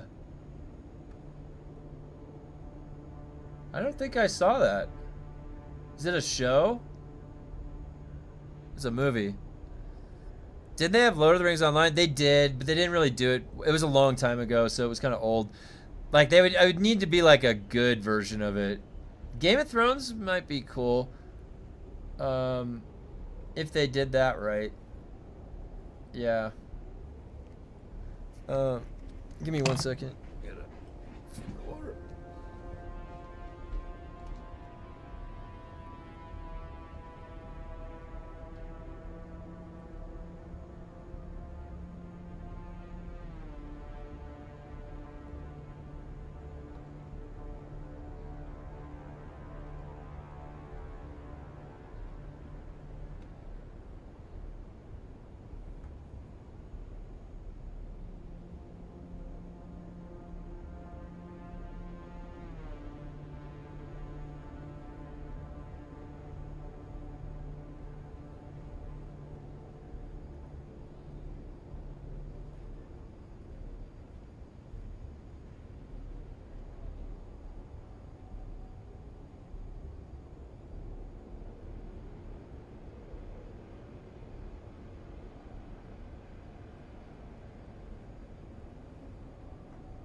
All right.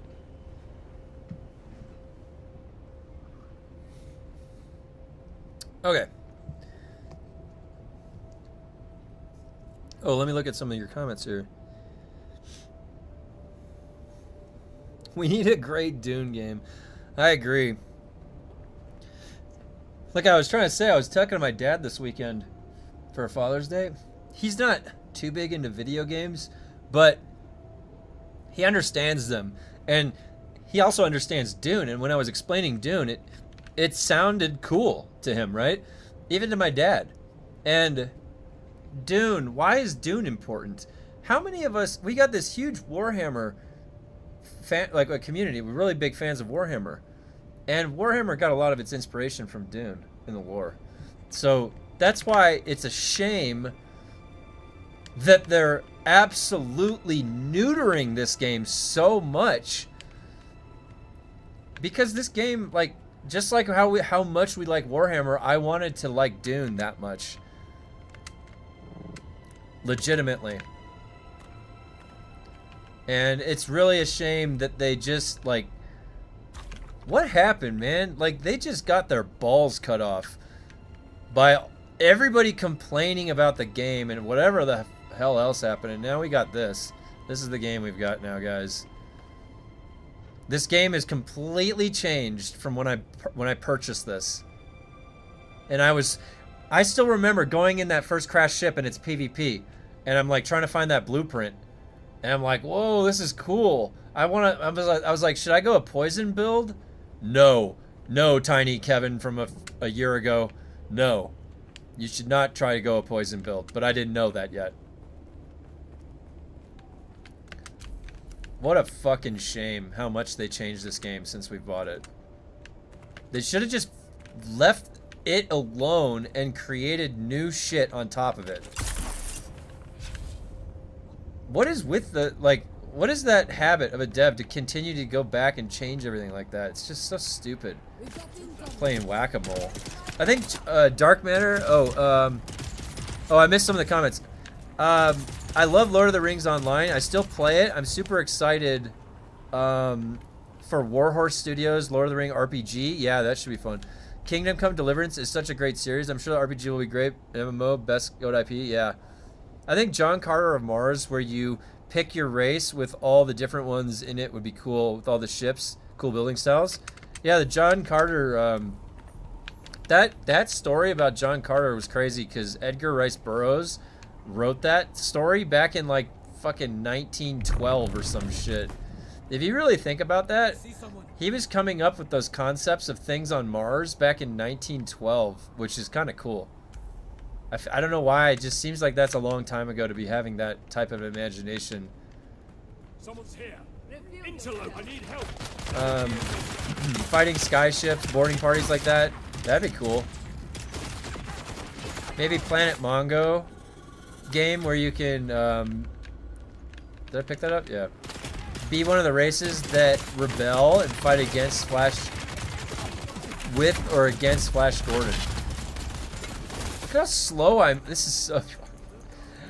I'm just on a light jog. Don't worry, guys. I'm just on a light jog here. A light jog. There's 9 different speeds to sprinting in this game. There's 9 different walking, sprinting, jogging speeds. I don't know why, but there is. It's like one of those 17 gear shift trucks. That's like what how many different run speeds there are in this game. Well, around the turn of the century, there was a lot of buzz about the canals of Mars. Oh! So it was logical to try and dream up the civilization that could have created those canals. Very interesting point to bring up. I didn't realize that. Cool.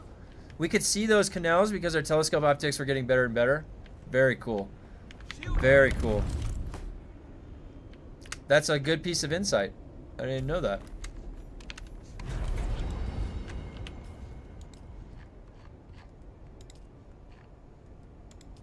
Very cool. Makes sense, yeah.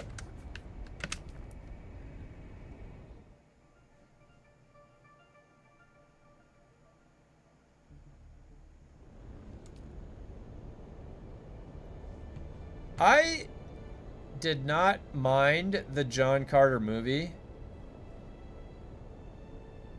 It would not work like that, by the way. But it was still cool to think about. Like him jumping around like that. You can calculate what the gravity difference is of Mars and Earth, and the one thing that is correct though is that StarCraft MMO. Ooh, wow. That actually might be really cool. That could be like a 3-faction MMO. A 3-faction MMO StarCraft. Holy shit. Protoss, Zerg, and Terran. That would be really, really cool. I thought it was a good movie. The Disney movie was weak. The real story was way better. I believe it. I believe it.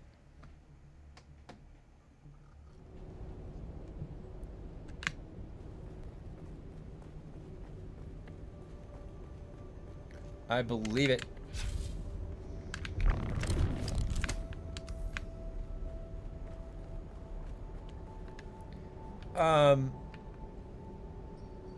As long as you guys remember calculations doesn't mean actual presuppositions. If StarCraft wasn't cartoony like WoW, I'd be in. I used to like that story. What was that? The Hive Queen. What was her name? Didn't she get like corrupted? I forget. Like, there was some part of it I really liked playing through the story of StarCraft. It was fun. Way back in the day. She was crazy too. Oh yeah, Guild Wars 3 is gonna be good. Yeah, that's gonna be fun. I'm actually really interested to see what they've changed. I've heard that there's gonna be some differences. They say it's not Guild Wars 2.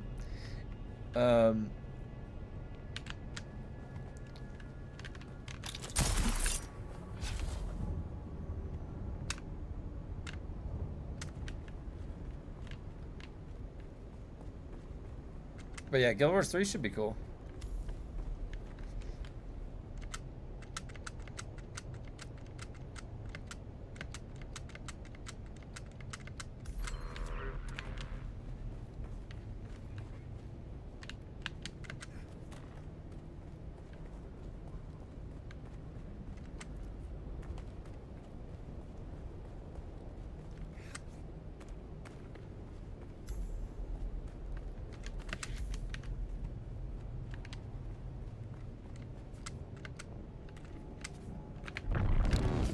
Guild Wars 3 from the reveal looks like Concord 3?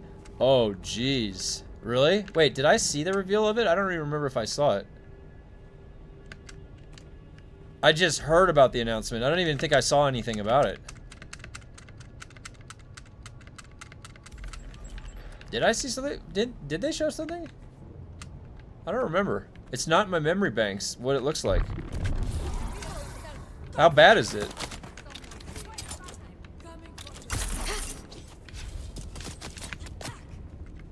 I mean, comparing it to the second Guild Wars?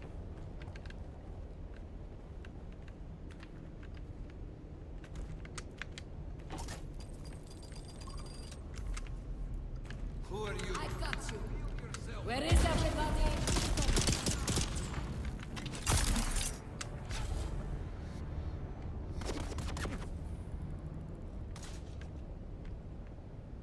Did you ever play EVE Online? Also the huge universe map, like MMO or something, it's free. I played it on mobile only. I had a buddy a long time ago that played EVE, and I had tried it out for like 1 month. There's a trailer but no details. Yeah, that's what I thought.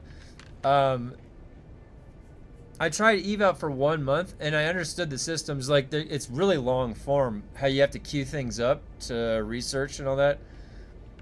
And it was interesting. Like, you're flying out, and I forget. I think I got attacked. I went to the wrong spot, and flew out somewhere. So I could see how, like, I know that somebody posted a really big capital ship in the Discord from Eve, and it's very intriguing to me how much that game scales up and how you can get these big ass ships that cost like some crazy amount of money in real life.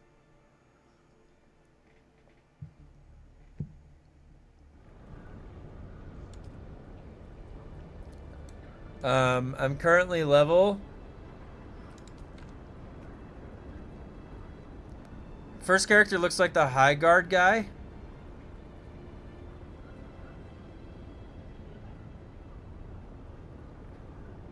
Oh, really? Oh my gosh, I'm in line.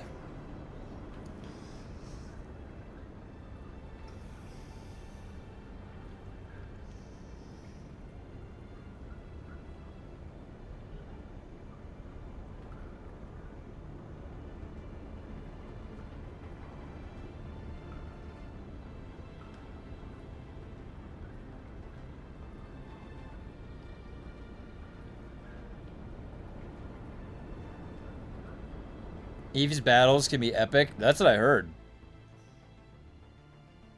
I heard they can be epic.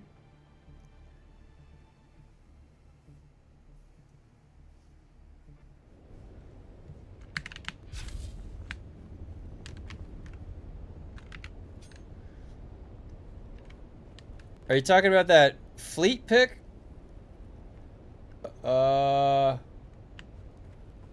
Maybe I don't think so. I thought someone like a month or two ago posted something from Eve. I could be mistaken though. I'll have to go back and check.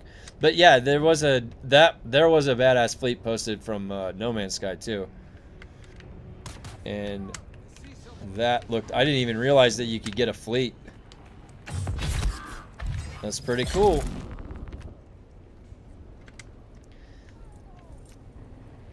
You see how much the damage numbers lag the game, guys? It's so laggy. All it is a visual representation of what the game is already doing. It's how's that gonna lag the game?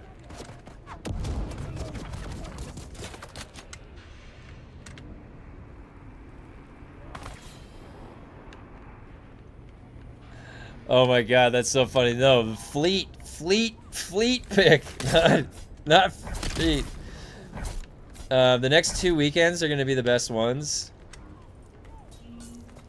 Yeah, I just didn't even bother this weekend. That's why I'm doing it right now. I'm not gonna be like logging on, bleeding my eyes out. I'm on my 5th combat mission and blushing. Wow, you're lucky. That's easy. You can just fly through that one. Uh-oh. Wait, I didn't mean to do that.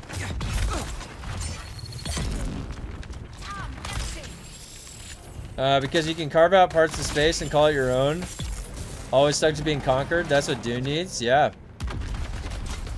Wait, did I already get that? Oh, I already got that one.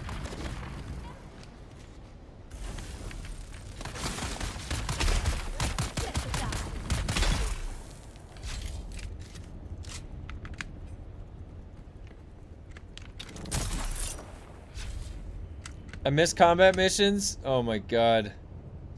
Dude, just wait till we get to the gathering and the frickin'... The gathering ones...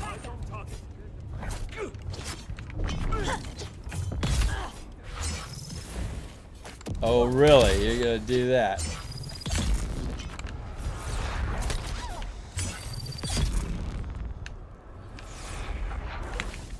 You see he's part of Deep Desert and would have to fight off other players.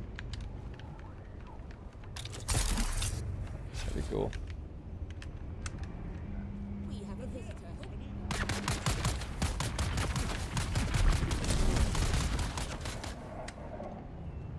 Hit the alarm! I need reinforcements!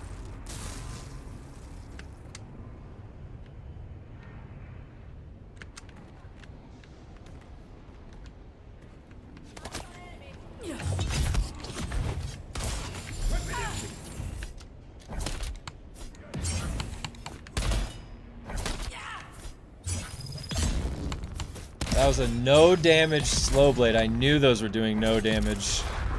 I knew it, game. bugging out on me. You know that they've been doing that since the game released. Where did that guy come from?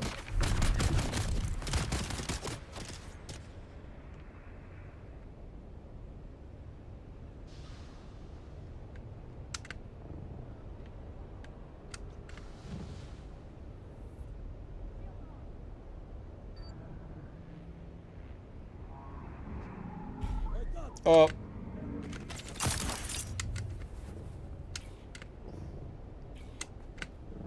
That companion app is pretty sick. Even shows what direction depending on what mission. Yeah.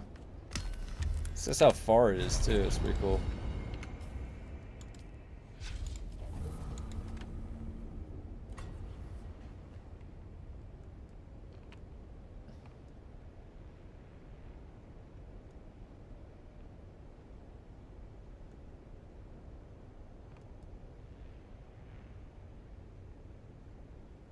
Wow. You're looking out. I wish dude, being able to do them back to back easily that's the way to do it. Oh gosh. 8 minutes? Maybe I have time to go repair my belt. Yeah, I'm gonna have to.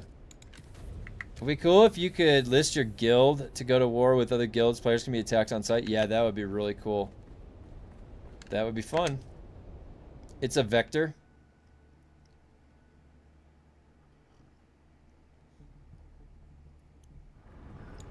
Oh, let me go back to the base.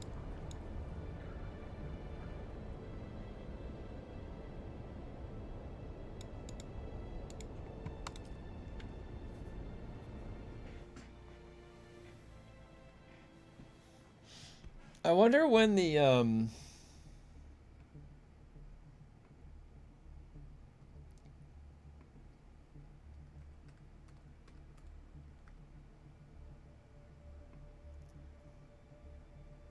the Skitari go on sale.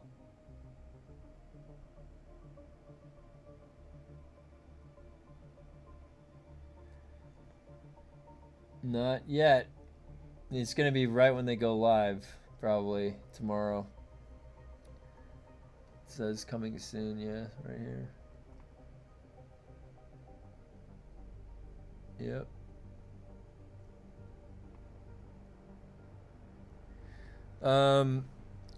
Let's normalize that vector by taking the dot product. Oh my gosh, man, the dot product. I gotta dust off that book right there that I just had to pull out of the shelf. A dot product. I haven't had to work with a dot product in a while.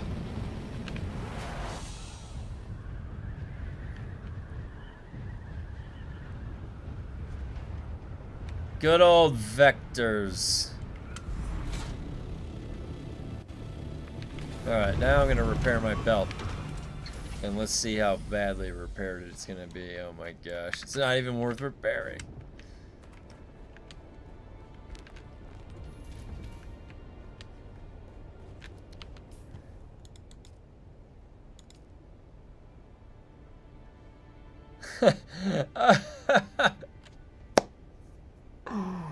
They're joking about it in the LANSRAAD chat. Look, they're no, keep voting tool vendor. It's way more useful than this stupid range damage increase.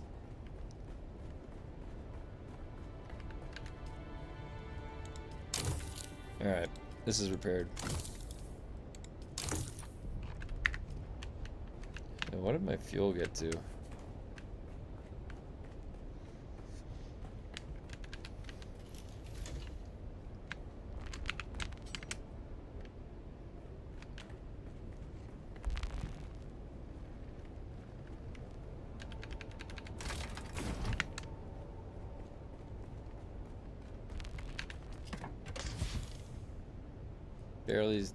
Barely use any of it. Oh, there, it took some from there. I see.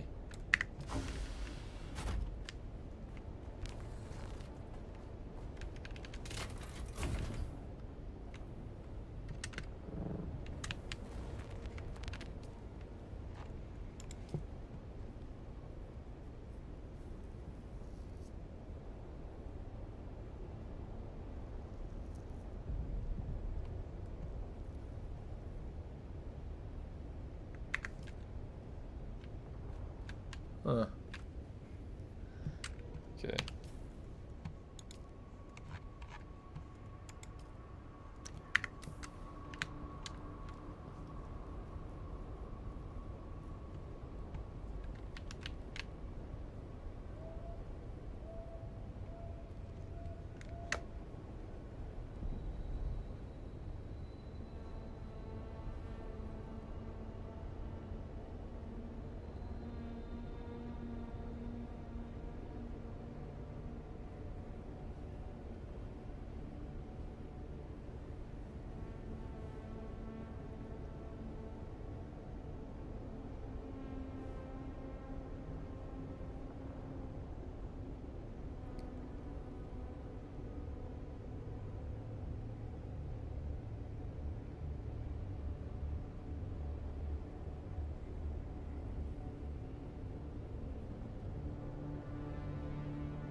Okay.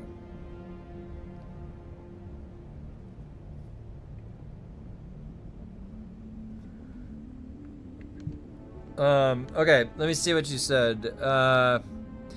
Funcom paid a YouTuber to make a video sponsored it, if you will, exclaiming, huge update, you won't believe what they are adding. It wasn't until the end of the video, 1/4 left, he actually got into it, but it was console single player and being able to access all your characters at main menu.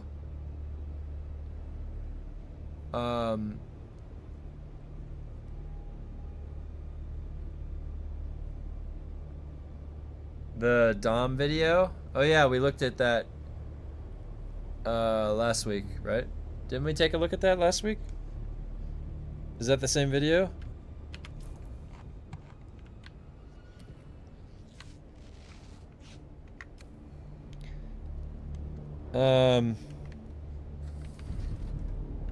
Yeah, yeah, we watched it. Yeah, well,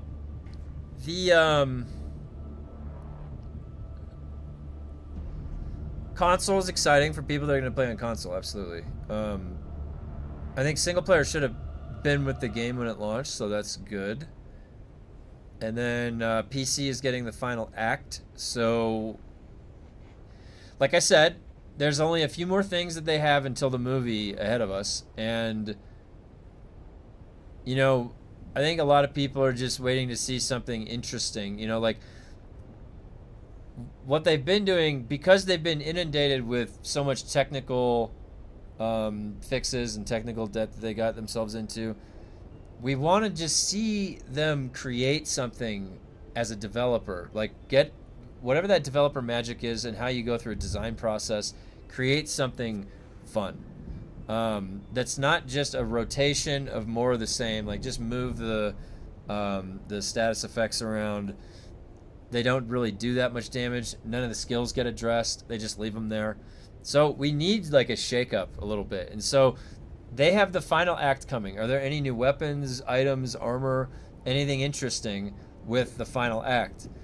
All right, and then after that final act, you've got 3 months until the movie launch. And I guarantee you, so in 3 months, they're going to have all of that console technical stuff.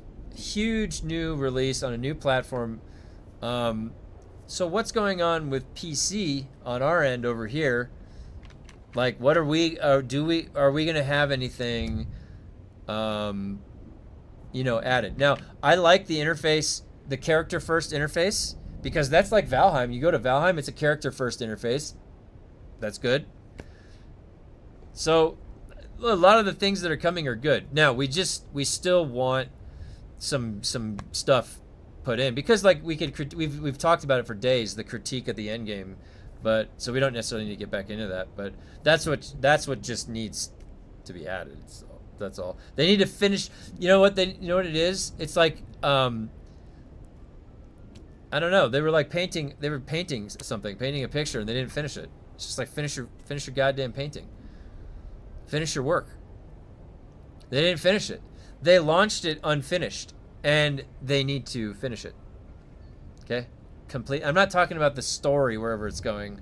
I mean the game. The game had a blank space at the end game, and they kept talking about how it wasn't, you know, that was their first stab at it, and it wasn't ready. It wasn't finished, fully fleshed out. The deep desert. There was still more in coming in what they were planning.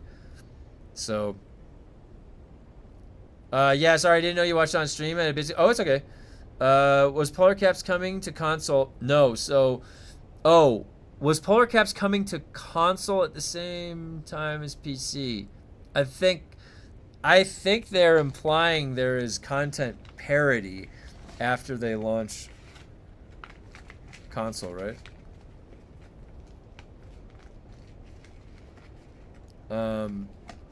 I am excited for new people getting involved with Dune for the first time because there is quite a bit in the beginning to go have fun with. And I hope Funcom adds in the endgame while they're playing through.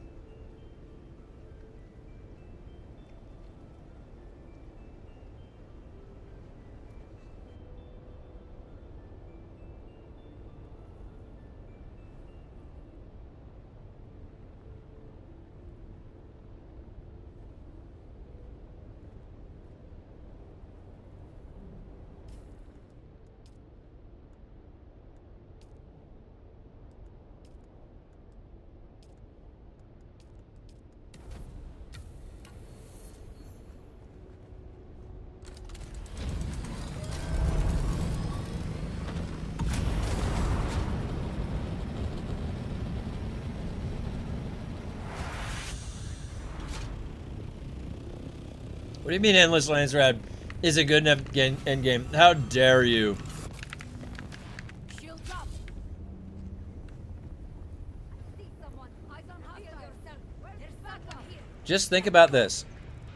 Just think about... Oh my god.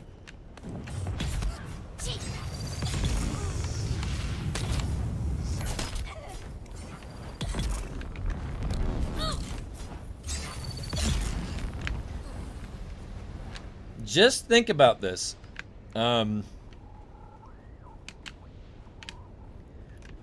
Imagine if World of Warcraft launched a major expansion and you get to the max level and then you find out that all there is to do is this repeatable quest that you pick up from like a guy in the main town, and it's like do 30 world quests. Or 35 world quests. And that's a weekly. And that is it. Alright? Imagine World of Warcraft. And that's all it has. You get all the way over there. And it's like, do 35 world quests. Do 35 world quests. Every week. 35 world quests. And then they're trying to sell that expansion. Alright? Come play our World of Warcraft expansion. It's fun. Look at all these fun places you can go. Look at all these fun things that you can do. Okay? Well, when I level up to the max level and I get there, what do I have to do when I get there? 35 world quests. Every week. That's it. And 5 dungeons. So, that would not be acceptable, right? That's not acceptable. And I don't know what to say, like how to say it, what to add to the game. When you say, oh my god, I walked all the way in here without talking to the fucking communicator. Ugh, the arrow, I should have listened to the arrow. It was pointing me in the right direction. Listen to the arrow. Ah, what's the point of the companion if I'm not using it? Imagine in World of Warcraft, imagine a red bar. Imagine your epic. It doesn't make sense. 35 world quests. Like, when you stack them all together like that, that sounds like a miserable fucking World of Warcraft. Like, you're like, I don't want to play that. Yeah. Nah, I don't want to play that. They should take a hint, man, and then add in whatever they need to add in. All right? Because it just seems like they're not done yet. They're not finished. Like, you're not there yet. You're just keep going. Keep going. You did a good job in the beginning. Now it's like follow through. Consistency. So only damage until the mob hits 0 HP. Yeah, it only shows the damage of their, like, it caps it off at their total health. It's only what goes into the mob. Alright, now the arrow is pointing the right way. So I know I'm going in the right direction. The arrow is life. It saves the day. There we go. It goes, oh, look, it points up. It points up. It's What the hell was that? Holy shit. Oh, that was another dude. That scared the shit out of me. Alright, we're good. They gotta make the arrow look like Gom Jabbar needle or something. I wonder if that'll be customizable.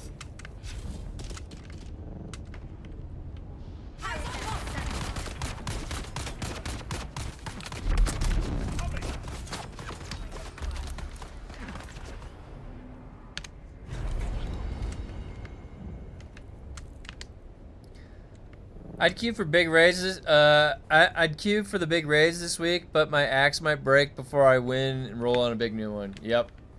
It doesn't make sense. That's what I'm saying. Like, they have these... This game wanted to be a survival game and an MMORPG, and it wanted to blend elements of both. And the problem is that they didn't pick, like, good elements of one or decide on some things like this red bar for the right intentions, and then they don't blend well with other elements of the other genre. So, like, in an MMORPG, and you can see it because of the testing stations, and you want to have what's called progression. And progression cannot occur when there's a red bar. It just, like, you won't be able to organize that many people. Like, think about progression 20-man or 40-man raids. That's not happening when there's a red bar. What a stupid game that you would want to play with a red bar and then go raid and progression. That's honestly, like, cruel. That's being cruel if you're a developer and you're doing that.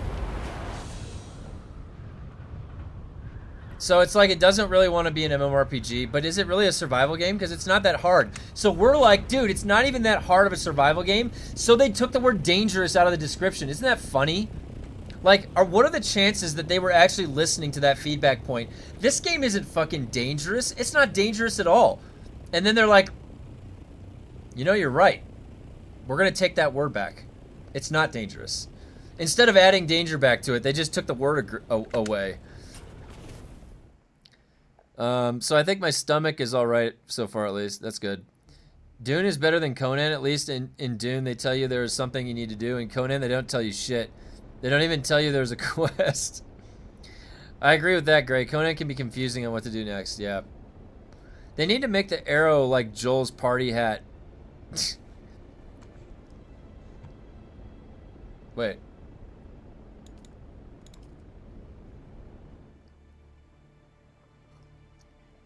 Why can't I access the LANSRAAD? Press L like when I'm in the overland. That's what I want to know.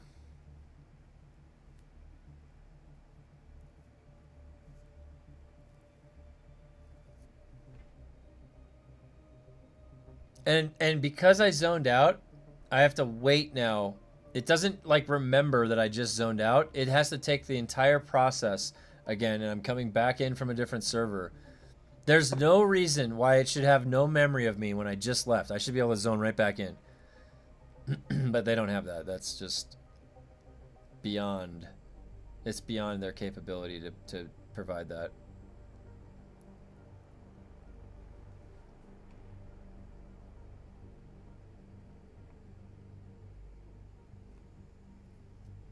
It looks like YouTube is doing that thing where it's like, it's knocking it off live. I'm gonna have to put it in. Where's Firefox?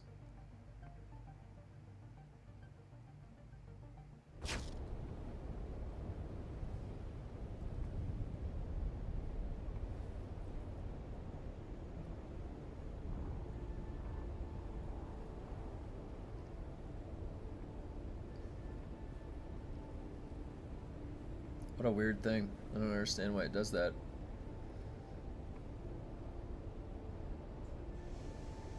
Alright. Oh.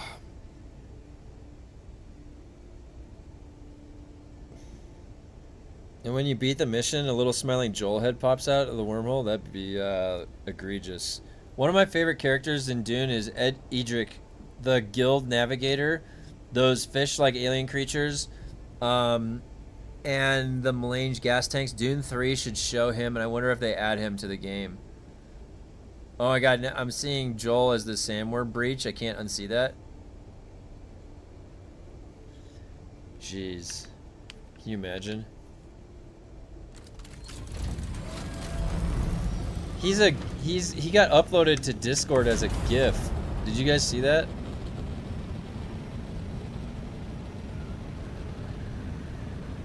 That was actually pretty funny. Wait, I didn't need to come all the way back here. I just need to come right here.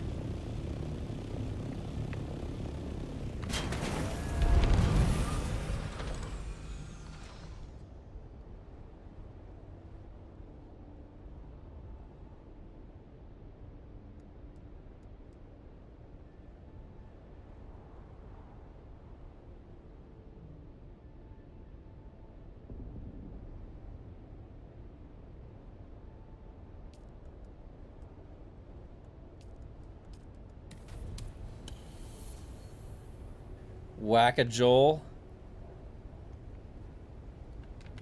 Oh, jeez. Gotta play some Whack-a-Joel. Do you plan reading the Doom Messiah, the second Doom book that Dune 3 is based on? Do you want to go in with less spoilers? You guys can always discuss Dune stuff. I don't mind. 100% is okay. I might at some point, like I was thinking we could do like an audiobook when we were driving a trip somewhere, maybe.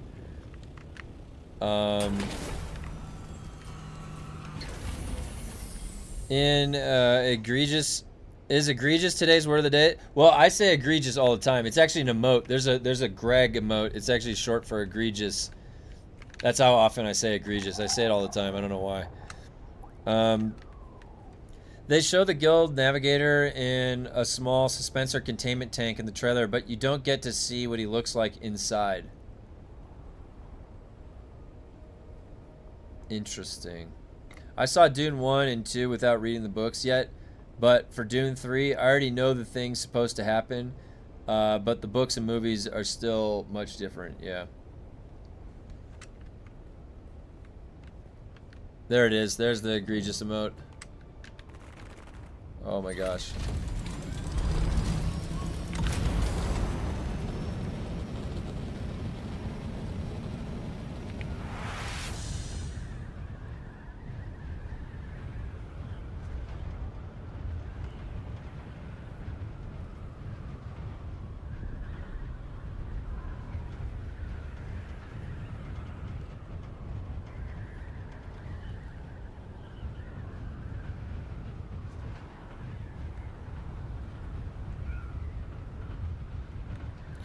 But yet the books and movies have all right colors on the Thopter. They probably don't change the paint job every time they log in too. On the wings. That's egregious. I just like how that emote, when you type, it really just looks like the word Greg.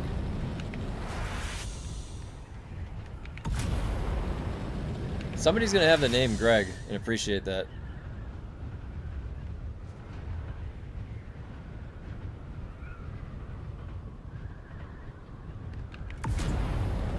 But I basically, for that emote, it's like literally just from embedded in the word egregious is the word Greg. It comes, like I just zoomed into the word egregious that I had made. Because the egregious was, you couldn't read it. It was too small and it was too hard to tell what it was saying. You almost need the bare minimum of just like 4 letters.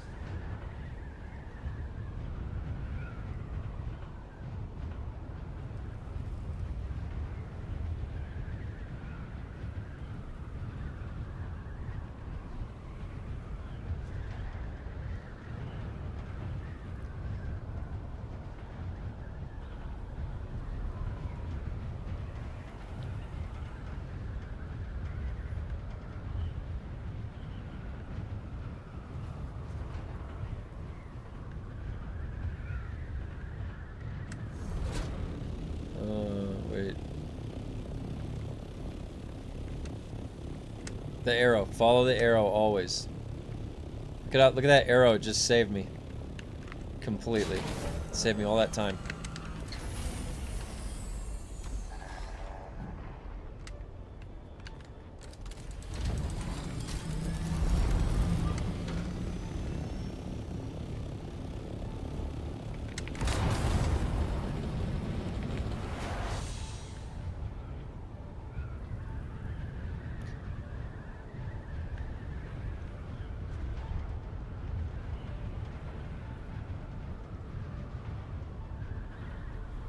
Boy, my generator and my engine, they're not looking too good. I gotta repair them. Following the arrow.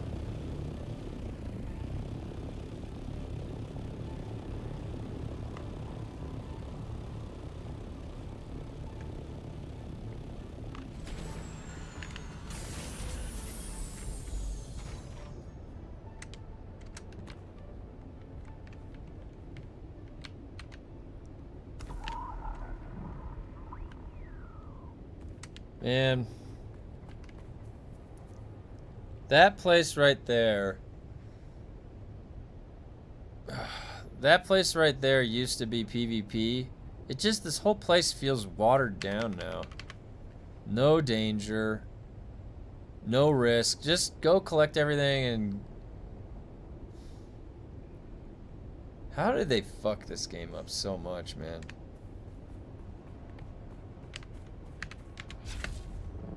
Why did they have to change so much about it? Like, backtrack. I don't understand why they went back on all their design decisions. It's kind of a shame.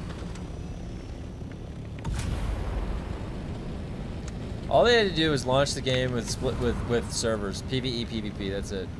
I think if they had launched the game like that, it would have been fine. Everybody would have known what they were getting into. No complaints. There still would have been hackers, though. And they still would have been on vacation for the month of July. But, I don't know. It's just, like, changing Haga the way they did just doesn't feel like... It just doesn't feel good. They just changed the game for everybody else. For what? Who are they just doing that change for? Now the game that I purchased is different. Like, completely different in certain respects. It feels kind of like I got ripped off, in a way.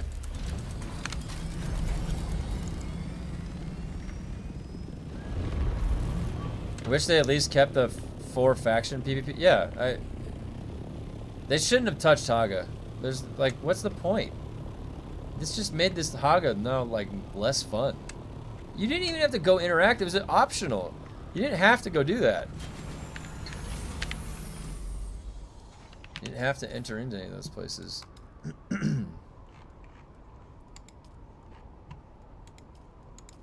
Broodworks. Slowly getting through these.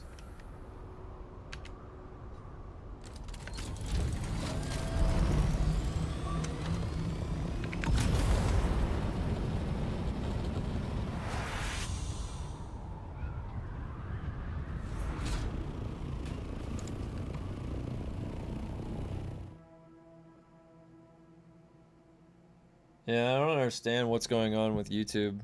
Or, sorry, Chrome. If anybody's having any issues in Chrome with watching YouTube streams, for some reason Firefox doesn't seem to have any issues. And I don't know if that's plugin related to Chrome. Maybe it has something to do with the plugins. The extensions, I mean. I'm not sure. Alright, I'm zoning in. Hold on, I gotta grab something. Make sure my dog's okay.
Alright.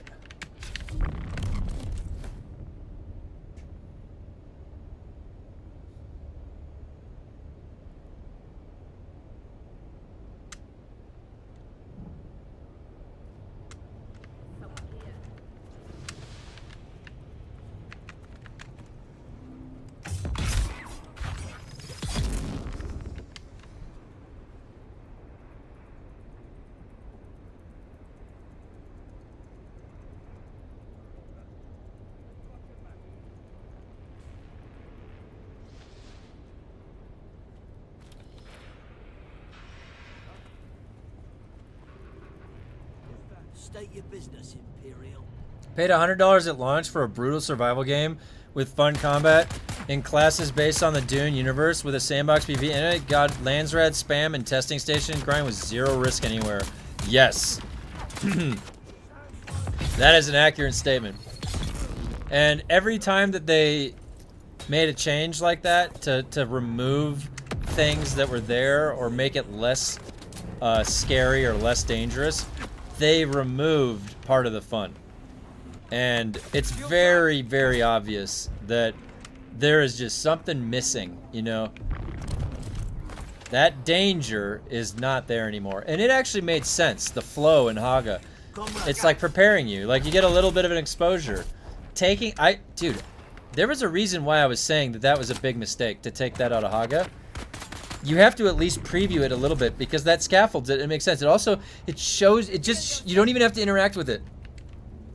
You don't even have to interact with it. Like, it's no danger to you to just look, but you know what it is and it makes you recognize what danger is in the game. There literally is no recognition of danger at all early on. The worm, is the worm the most dangerous thing? Is that what you're, like, come on. How long is that gonna last? Ooh, I'm scared to go from point A to point B because there's a worm. Okay. You... How long does that last?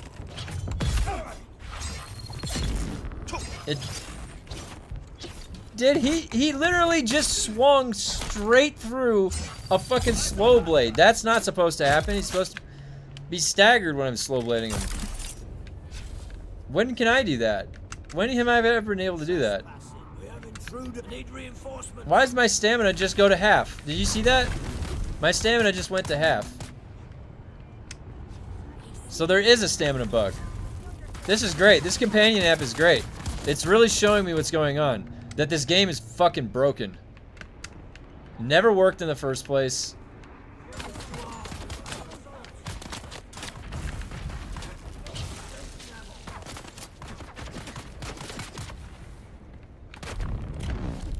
Wanted a great Dune game, got Shia Lud Fleshlight instead. Oh god. Wanted Worm used to be dangerous until they made you not lose vehicle anymore if it got eaten. Yeah. Yeah. I agree with that. I mean, yeah, you lose your like you lose your crawler and you lose all that stuff and then you just spawn it back. There's my stamina at half again.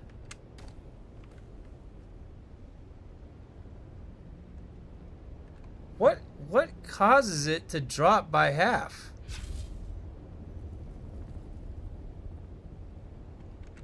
Like, what? I don't understand.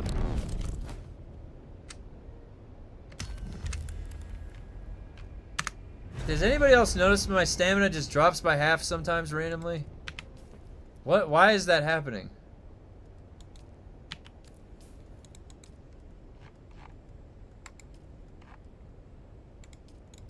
Back to Haga.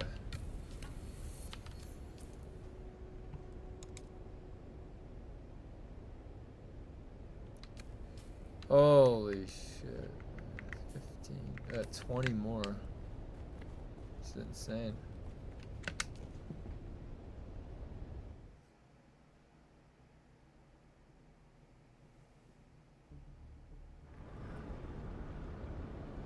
Hey man, try hitting the ground hard. Guess I could, yeah.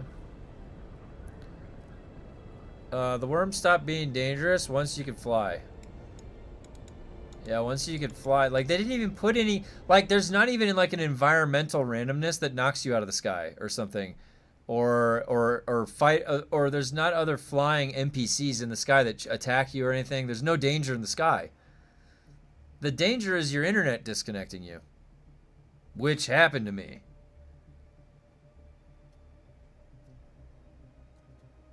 Your character is exhausted from all the missions, so the shock just drops your stand. Oh my gosh.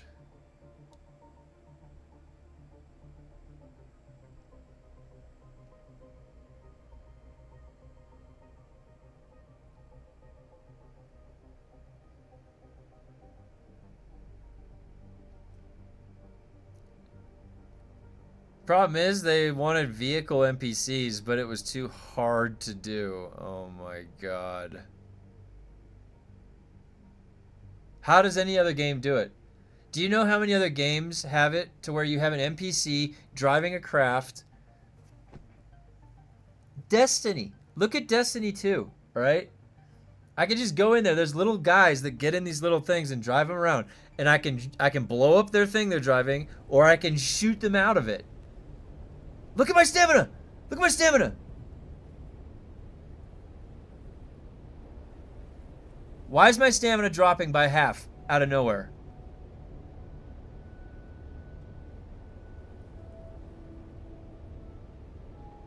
Ultimately, the failure of Funcom is they let players democratize system design. Well, that's putting too much of it on the players, really, because what they had an issue with then, you could argue, is that they can't filter the right feedback. And then part of not being able to filter the right feedback is a recognition of what you have created that's good, and you're not going to change that. And you have to filter out like what's broken feedback and then suggestions feedback from people that are just playing the game thoroughly. And part of the reason why you don't go fully data driven in your results and analysis and your decision making is because there's no soul to that. And what that means is you don't understand, like when you start making only data decisions, then you get outputs that are not fun. Why wouldn't it be fun? Well, you weren't thinking about what was making it fun. You were just looking at a false equivalency of this caused that. So we are in the situation right now with DUNE of a domino of a bunch of false equivalencies on their part. And so because of that, we have a lot of things that aren't very fun. And if I were to I phrase it like, well, what, imagine this in another game, like if this was the way it was, it would be unacceptable because you'd realize, well, there's really nothing to do. And they left the sandbox of the thing to do, but the thing is there's not much sandbox stuff in this game to be fun. Like there's way more sandbox stuff in Conan to be fun. If you're after that stuff and not the combat and not the RPG, then you'd want to go be doing that in Conan instead of DUNE, because there's just more decoration sets. There's more things to do that aspect of the game. So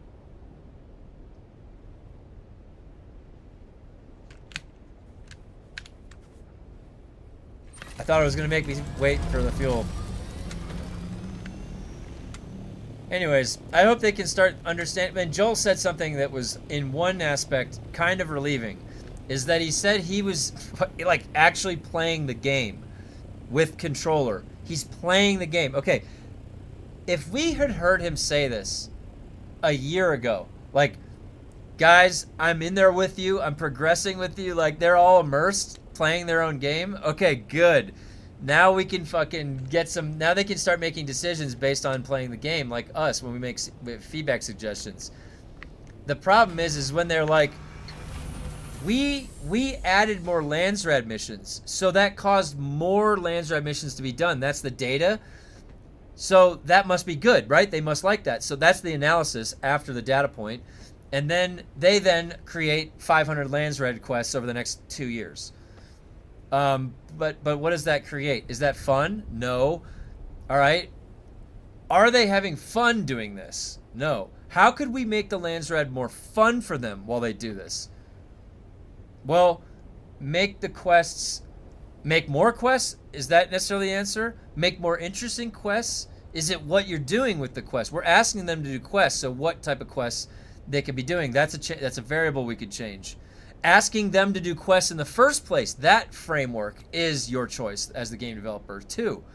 So what would be some quest bundles that wouldn't be unfun? Well, an example of that is if you had matchmaking system and a battleground system and dungeons. Weekly, you would get a weekly mission, win 5 battlegrounds. In that five games you queue up for to satisfy that weekly quest, you have a ton of variability, right? How much variability you're going to get? How many maps are there that you queue up for? How many different classes are that you go against? You see how those types of complexity layers add to that fun. So, and all they did, they're still asking us to do quests, right? But look at how it's different now. Or what if it's like, go do 5 world quests, or 5 things out in the world where you get to choose where it is or what you do, and you have some engagement with some other people maybe. Again, it needs another framework layer because they said they should add matchmaking, because matchmaking or a lobby system where you can go in and look and explore and communicate with people in the game interface. That's another way that you're going to have people playing and grouping up more. Now, yeah, MMO basics, because they don't want to commit one way or the other. They need to stop being afraid of the genres that they're dipping their toes into, and just full send. Do you want to take some of the pieces of an MMO? Full send it. Do you want to take some of the survival stuff? Full send that shit. Make it the gnarliest fucking survival game with the harshest survival elements. If you want them, you can just tune the bar up. And public servers should have a base setting or like a normalized setting, or whatever that normal standard rule set is. All right, let me get through some of your comments.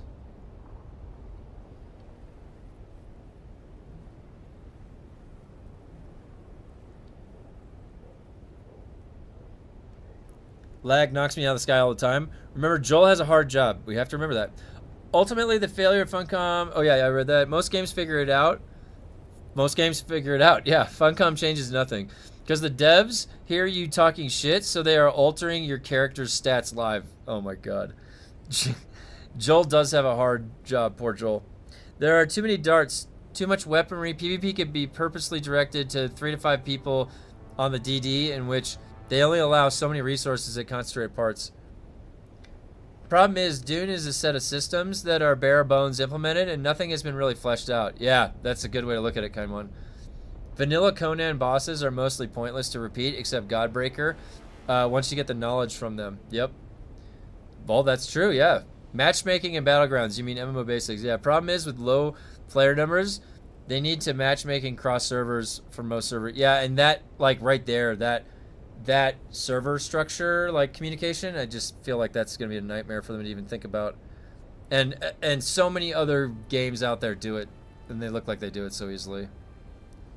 Which, don't make a game if you're not ready to make a game, you know? Like, all I'm hearing is what they can't do. All we think in our heads is what they can't do, which is everything. Or it's like all of it. Any idea that you come up with. Can they do that? No, probably not. Can you matchmake? Probably not matchmaking. Can you cross-server matchmake? Definitely not.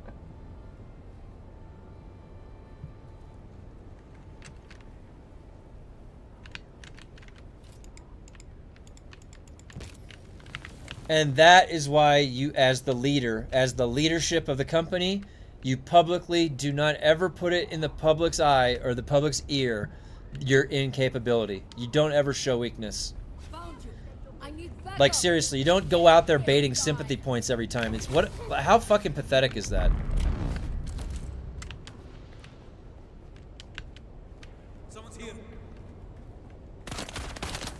Like, I'm sorry that it personally affected you, and then your ideas and your vision got derailed. You should have held to your vision, though, and you should have then then pivoted to a new vision and really held to it. And not this one, whatever the fuck this is, this neutered down vision.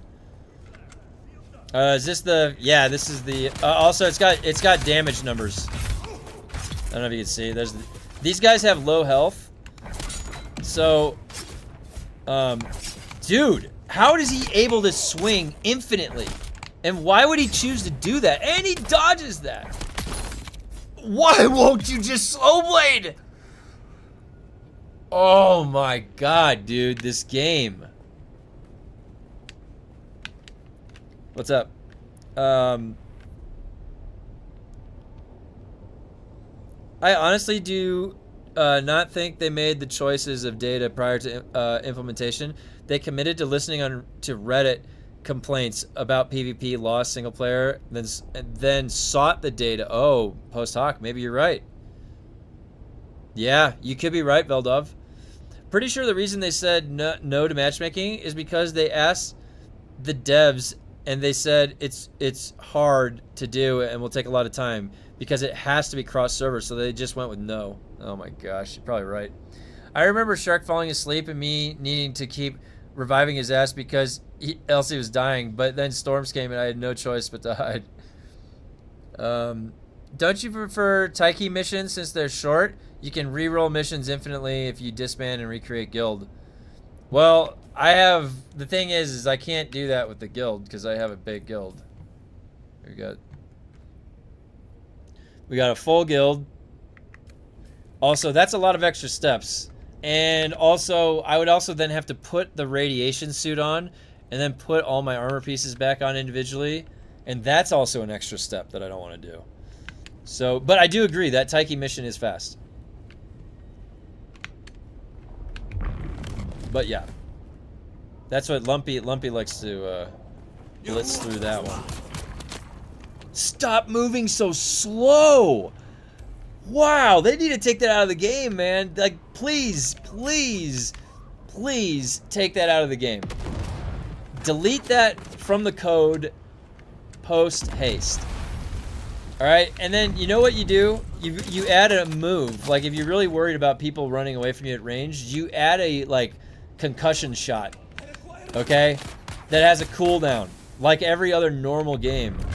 You don't make every single shot a fucking hamstring. Like, who in their right mind thought that would be a good idea? I just keep my rad suit on for all missions? Yeah, but I like to look cool. I don't want to be in a big-ass rad suit the whole time. Not that if you like the way the rad suit looks, there's nothing wrong with that. I gotta have some drip while I'm in here, you know?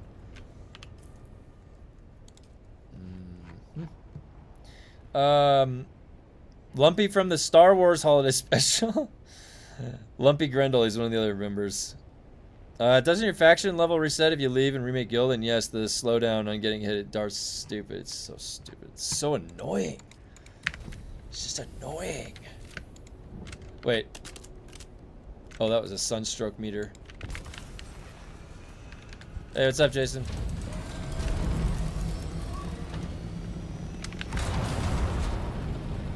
I'm doing the most exciting thing you could possibly do on a Monday. Isn't that amazing? I'm doing the least boring, most fulfilling possible thing on a Monday. No, I don't have a case of the Mondays. I can't get the companion app to stick. It works for a bit and then goes away. Oh, really? Maybe you have to run the companion app as administrator. Maybe I boot up the companion app and then I boot the game up. I don't know if you're doing that in that order. I can try to in the Discord after stream help out with some of the troubleshooting. I'll see if I can think of anything.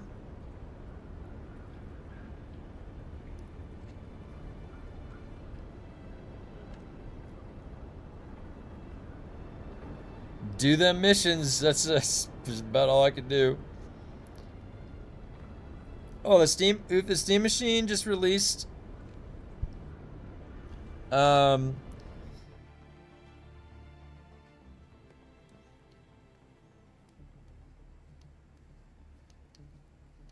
The 1,039 EU or euro.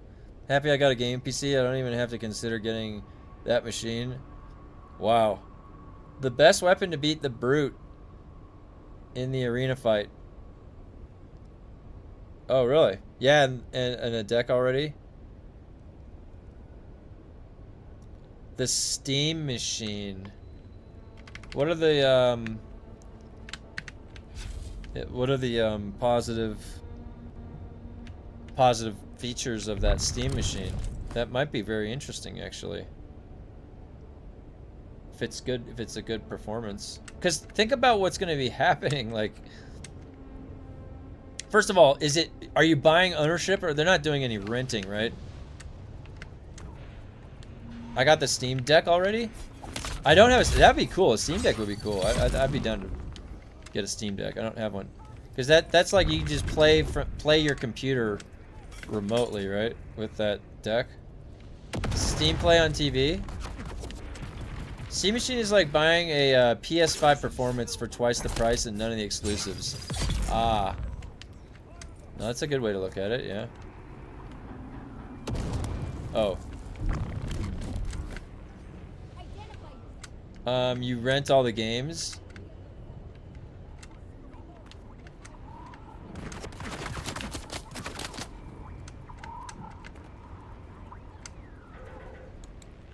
All gaming PCs mostly outclasses that machine. Yeah. I wonder how it's gonna sell. How do you think that's gonna do? What are they trying to do? Like, why are they like trying to make an entry into the console market? Dude, I'm telling you, there is something weird going on with stamina. Why does half of it go away sometimes? Where's my reinforcement?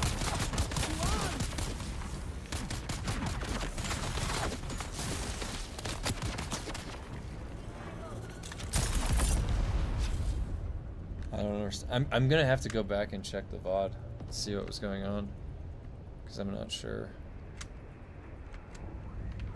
Who's that?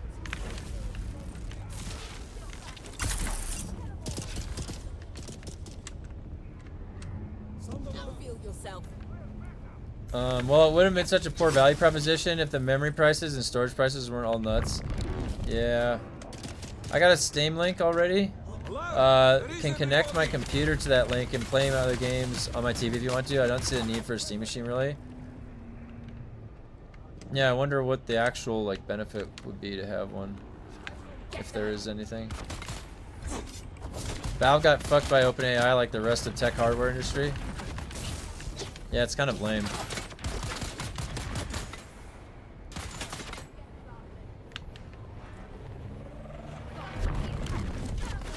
This is gonna be this like big, inefficient as fuck AI boom, and it's gonna use a whole bunch of minerals and resources, and 10, 20 years from now we're gonna be like, God damn it.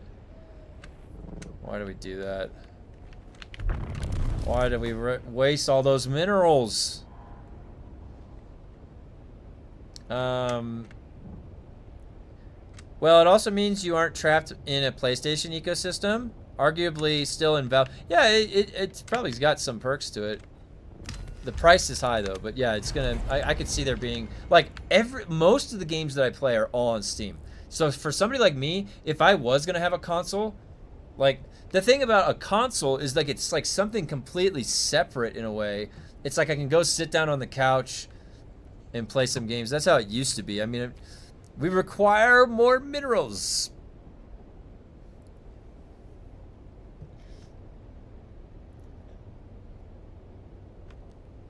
We do need more minerals. Yeah.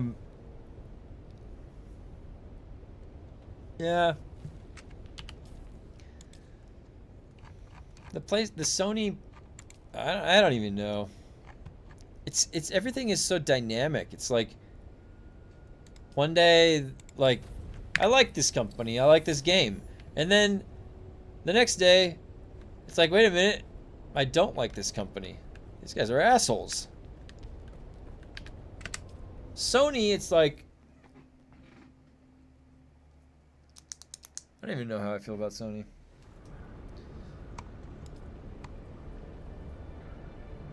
I had a Walkman. Remember those Walkmans with like a cassette tape in it when I was a kid?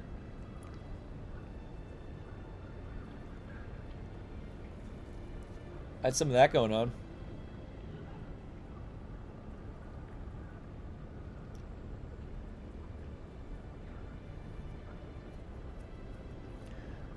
I had a conversation with Google AI. I asked about an attack ongoing in Kuwait. They said there was no attack. I insist there was. It told me it monitors all warnings. I was wrong. I'm sure they've been tricking like AI for a while now, I think.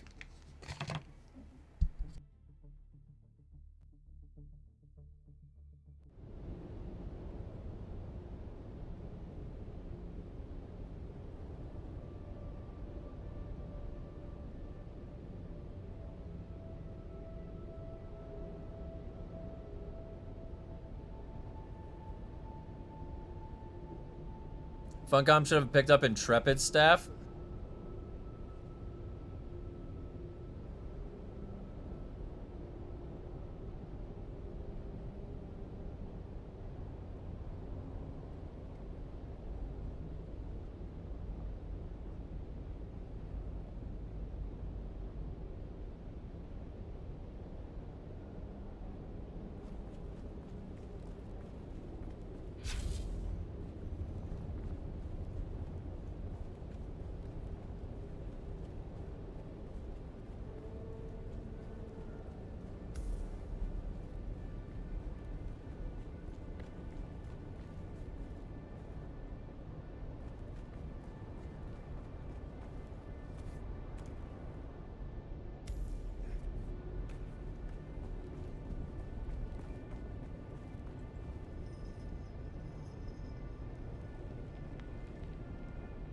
Next Fest is over.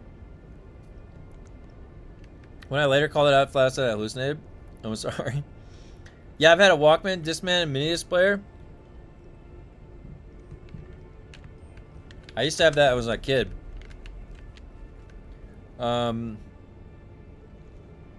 Pushed through 7 games today. Was there anything good that came out of today?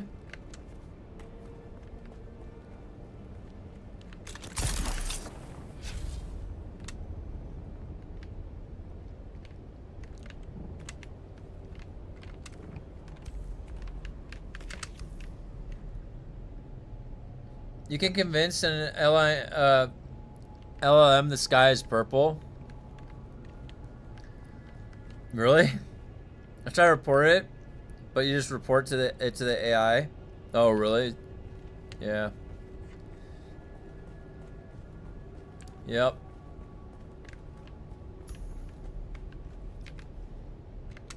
I just can you imagine that if in our lifetime we completely depleted like a mineral resource? There's no way, right? Because they can still recollect all of the old computers and melt it down and isolate the resources. What do you truly run out of resource-wise? It's if things make it to the landfill, but then they could go dig up the landfill and then burn everything down and isolate the resources, like if they really wanted to. So what truly disappears resource-wise on our planet? Are we in our lifetime actually going to run out of any minerals or resources that are vital to computers? Like realistically?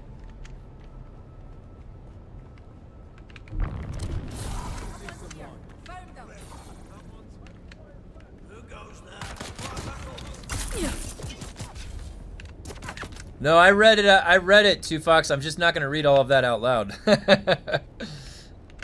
But no, I understand what you're saying. That's really interesting. I got some, I got one I didn't play, sadly, but it's fine. I got 3 left to do according to the AI. Mortal Shell. Oh my god, I did that no look.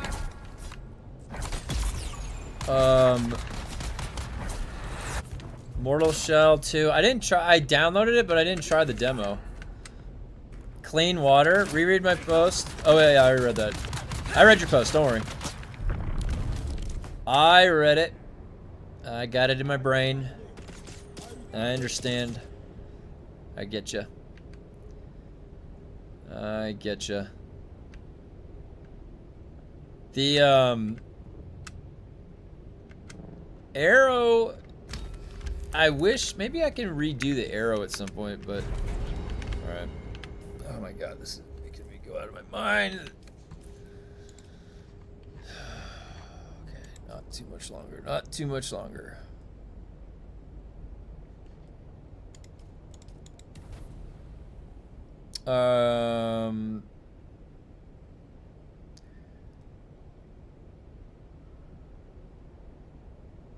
It said that some game demos were gonna go.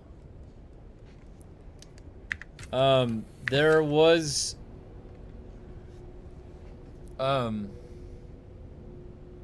trying to remember. There was a few that looked pretty interesting, but like I really was interested in some of the new turn-based stuff that I had read this thing the other day. It was over the weekend that was talking about how there was going to be this resurgence of turn-based games because they were finding success again, and that is incredible. And one of the things though, there's the new Final Fantasy game coming out, and it's like Resonance. Is that what it's called? Final Fantasy Resonance or something like that. And it looks really good. It's gonna be on the Switch too, and I'm wondering if you can name your characters. Because you guys remember that it was like a staple of the old RPGs, and especially turn-based ones, that you can personalize it, right? You gotta be able to name your characters. I heard that in the Resonance or the Resurgence game or whatever it's called, Final Fantasy, they said in the advertisements for the game that there is voice lines. And anytime you have that, you can't name your characters. Currently, in Colombia, where one of the largest data centers exists, it drains approximately 8,000 homes worth of water a day. Really? Wow. How do the data centers eat up so much water? Do they use it in the cooling mechanism? Or is that for, yeah, what does the water burn for? I mean, we kind of need water, right? How are they do they have like a recycling system? Final Fantasy Tactics was my favorite Final Fantasy. I like Tactics a lot too. My wife really likes Fire Emblem, the series, which is sort of a tactical base. It's not even pre-treatment water, it's fresh potable water. Oh, they use it for the cooling? Wow. Since when does tech need it? Well, yeah, that's how is that? How have they set up sustainable systems? Are they efficient and sustainable? Because I haven't even, honestly, I haven't even looked into how they're setting those things up. Those motherfuckers are thirsty. I would go, I saw a video of somebody living in their home, and they walked outside their home, and it was just this noise at 4 a.m. of the data center making this crazy humming noise. Fuck that, dude. Fuck that. Put those things out in space. Put those on. Build a data center on the surface of the moon, dude. What the hell?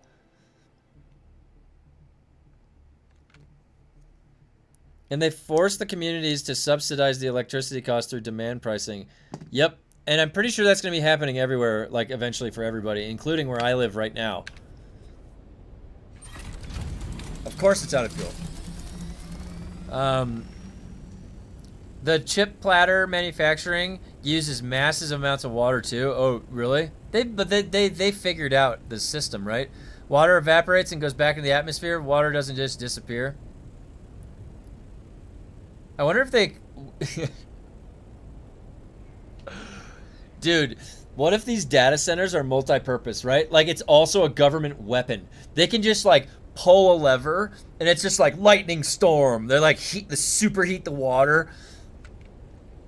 It's like a weather machine. I watched a video somewhere in the U.S. Bezos or Zuckerberg, some center was built in a forest next to where people lived, and it was shines. Yeah, yep. I saw one of those clips too. It's kind of crazy, man. They just tried in my home. They just tried in my home city, but we turned it down in the data center. They wanted to place it here. Yeah, fuck that. Tell them to put it out in space. There's plenty of room out there. Tell them to make it a floating city. All right, go to Venus. It's got a nice tranquil part of the atmosphere somewhere up there floating. All right, put that shit on Mars. Plenty of space. You can't put a data center in space. You'd have to rely on at least an efficient method of cooling. There's no air to circulate. Shields up. They'd have to figure out the technology too, Fox, but if there's a will, there's a way, all right? We got to get it out into space. Maybe on the moon's surface, okay? The lunar surface. We have to ship a bunch of water out to the surface of the moon. We'll use different chemicals other than water to cool it. Listen, guys, Venus has a part of the atmosphere. If you go like in the... You just following me forever? Now you're dead. I see someone. You theoretically, it's like 75 degrees Fahrenheit, and it's like normal in a certain part of Venus's atmosphere, and you could theoretically make a floating city right there at that point. Raising shield. But then below that, it's acid rain. Yeah, sulfuric acid. Don't get hit by that. Melt your face off. Defeats the point to send water to the moon. We will use other cooling chemicals, okay? We will use liquid nitrogen, okay? We've got plenty of nitrogen on Earth. Put them in the ocean like China is. Oh yeah, we can put them in the ocean. Let's do that. I like that idea. Then we'll warm up the ocean. Put them at the bottom of the ocean, to like the Marianas Trench. The Marianas Trench. Wait, how do you say that? Is it Marinara or Mariana? It's not Marinara, is it? Wow, SpaceX is already scaling the orbital data centers now, and they said orbital AI is less complicated than Starlink. Honestly, surround the Earth with a dome of robots. The Great Robotic Dome. Can you imagine? It's like cloudy on one side of the planet because it's robots in space. It was really gonna give me the Taiki again. Build them. What do you think Elon's PoE2 main is?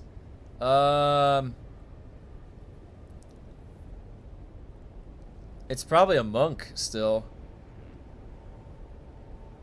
You're just pumping toxic water into the ocean? Alright, we're going back out into space. Ocean's out. Space is in. We're gonna go just the atmospheric orbital atmosphere, okay?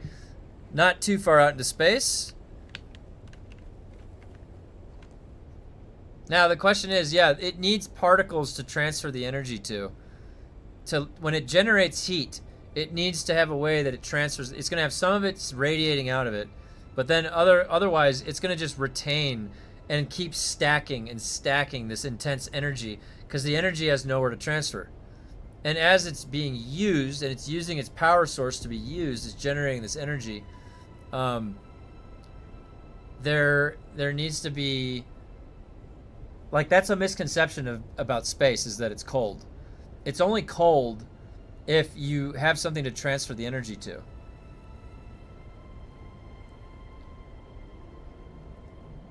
If there's no particles hitting you out in the vacuum of space, then there won't be any transfer of energy other than the what's radiated. What was the thing called again where stuff is built around a star? That's called the Dyson sphere.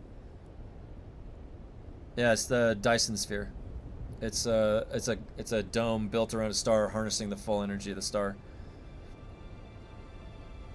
Wait, he really does play PoE 1? I was kidding, but when the hell does he have time to play? No, that's the thing, Hawk, is that he the whole fiasco, and I watched Quinn69. He was an ARPG. He's an ARPG streamer, but he was like watching Elon play and reacting to him, and that's how I found out about it. And Elon was like flying in a private jet, broadcasting him playing his hardcore character, and it was a monk. And he's like, this is the hardest difficulty. If there is a harder place, I don't know where it is. And he was kind of like interacting with items really strangely, like kind of like the first time he's played the character, but he's level 97 hardcore or whatever it was, 96. And people then extrapolated the other people around him that were that level, and they looked at how much time had they been playing, and then they looked at Elon Musk, where he had been traveling and giving speeches when he was with that campaign thing, and they theorized that there's no possible way that he was on the account playing when it was live if he was at this place. So he had somebody else playing the account that was labeled his, and whether he bought that account or it was like he was sharing it, he didn't mention that. He just sat down and said, "This is my guy, this is my account." And Quinn, like a gamer that plays the game professionally, can recognize things like this. And so it was fun watching Quinn react to the Elon Musk fiasco. I didn't even need to have my own opinion about it. I could just watch Quinn and just see his reaction. It was fucking hilarious. It was so funny. But man, he just wanted so hard to convince everybody that he was a good gamer. And you can't take shortcuts, all right? Because good gamers are going to be able to recognize that.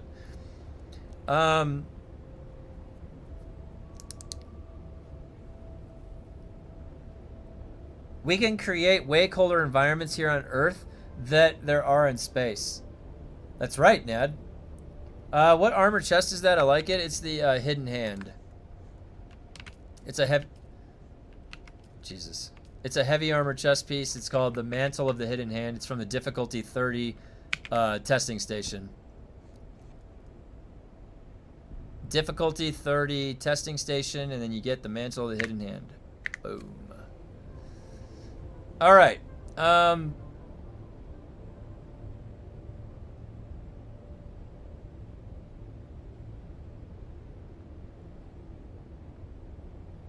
We can, oh, yeah, I remember that. We can't even get people to not believe in astrology. People believe in angels, racism, thriving. We're not going to Mars. We might go to Mars. We might put a McDonald's on Mars, but we're going to Mars. Beat a testing station at level 20, and you'll get it.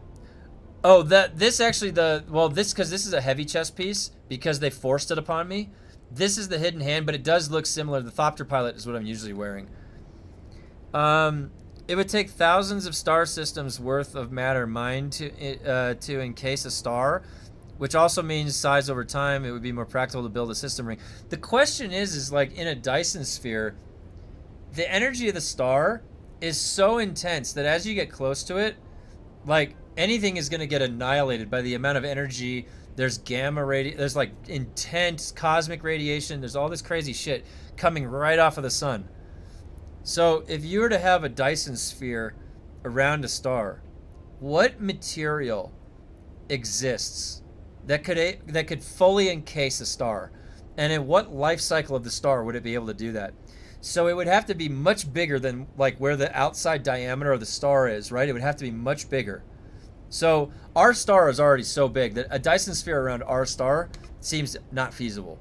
Now, can stars be smaller though? And how small can a star be before it doesn't turn on? Jupiter is a failed star.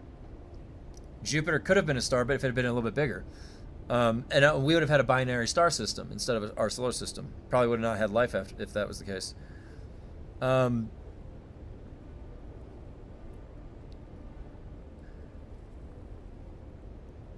Big thing about Mars is it has no soil. Ooh.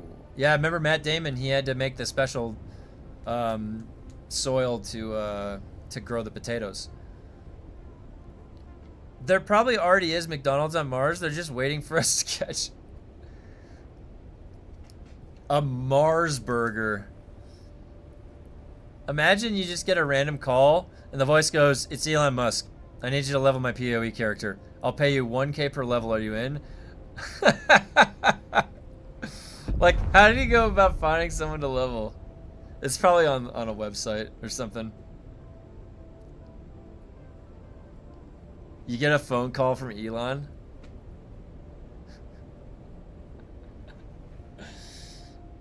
Kevin, this is Elon.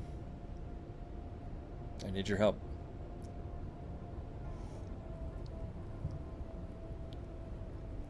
We haven't even solved radiation shielding for astronauts and not artificial gravity.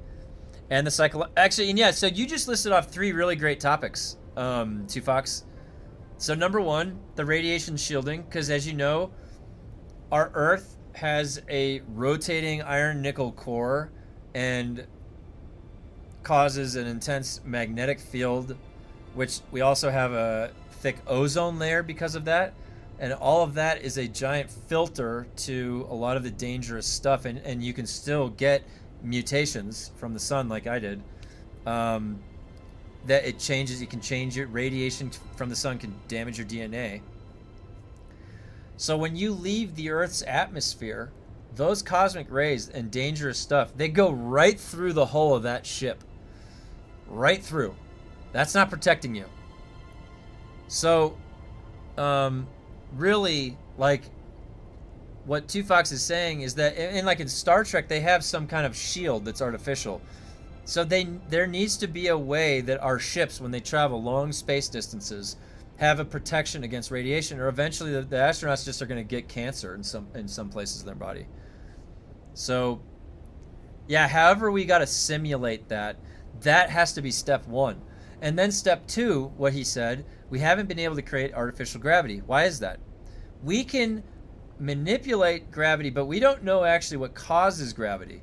So it's a result of something having mass, and then 2 objects having mass, and there's a relation between the 2 of them. And then there's an equation for gravity, but it takes 2 objects to have gravity. So how do you create it? Well, there was theories, like in string theory, they think about the concept of the graviton is a particle-to-particle interaction of gravity. There could also be other explanations. I mean, it's a fundamental force.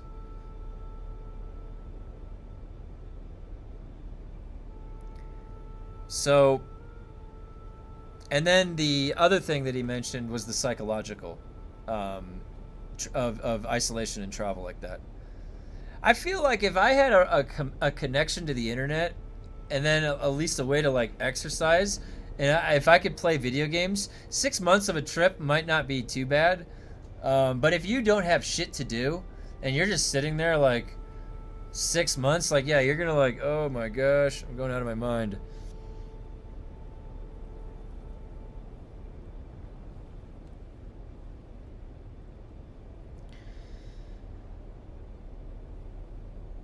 Yeah, it'd have to be energy spice, and isn't enough minerals without destroying thousands of systems.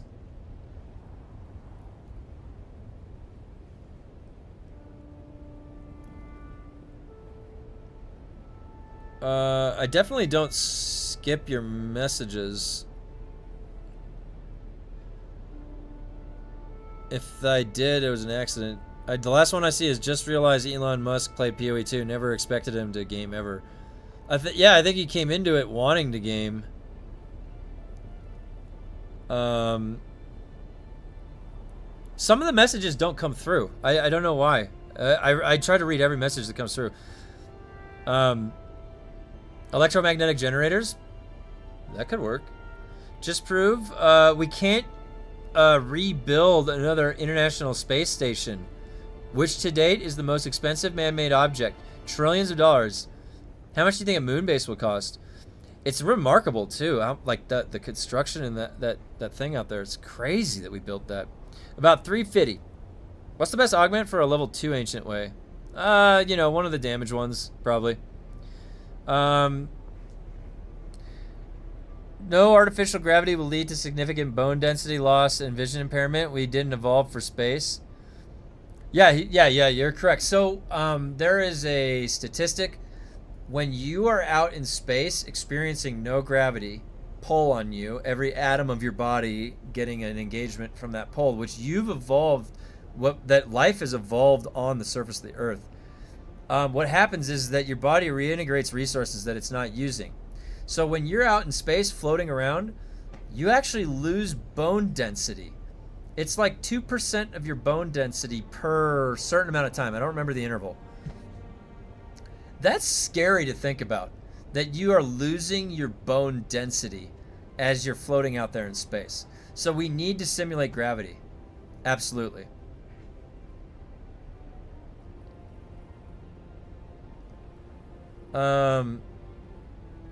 Even if we use AI androids like Optimus, they would become irradiated, just as all the water they find outside in the atmosphere being heavily radiated. Yeah. Yeah, it's almost like we're trapped. We are missing significant advanced technologies to address those situations, if those even are possible to exist in our universe in the first place. Like, is there a limit to what can exist technology-wise or invention-wise? Is there legitimately limitations? Or anything you can think of can you create? We just haven't figured it out yet. The funniest thing I saw when Elon was live playing PoE 2 a while back, he said, 4 things on this map, the most difficult in the game. It cracked me up. Or remember when he's like, he looked at his gloves, and they're like, these are low-level gloves. I'll have to be replacing these soon. And it's like one of the best gloves in the game. He just didn't know that the level on those items was low. He didn't recognize what the item was. It was like his build-defining item on his character, the gloves. Anyway, yeah, not going to Mars. Maybe by 2060 or 2080, we'll make a moon base, but no private citizen company could afford it. Yeah, it'll probably be like Elysium. Remember that movie, Elysium, where they put all the rich people got out, and they were out in like that utopia that could cure cancer out floating in space right above the Earth. YouTube blocks certain messages for some odd reason. It happened to me. Yeah, because like sometimes it says I have to like choose, do I show this message or not? But sometimes I don't even get that prompt, and some people are like, you didn't see my message. I'm like, I've been reading them. I don't see it at all anywhere. And yeah, so there's a third factor. I don't know what the filter is that they have, but it's hidden that I can't see. So I apologize. Just if there's ever a message that doesn't get through, you can always message me on Discord. I'll read it. And he had a stash tab called Elon's Maps. And ever since I called my Waystone tab Elon's Maps, yeah, because like, how often do you name it like after yourself, right? It was probably somebody setting those up for Elon, like Elon's Maps. So it's like he's naming it himself. This is my tab, Elon's Maps. Like, it's so funny. Mars regolith is too toxic to grow any of our food in. The Martian scene where he had fertilized the soil was unfortunately just a fictional theory before he learned that it wouldn't be possible. Oh, interesting. So let me ask you guys this.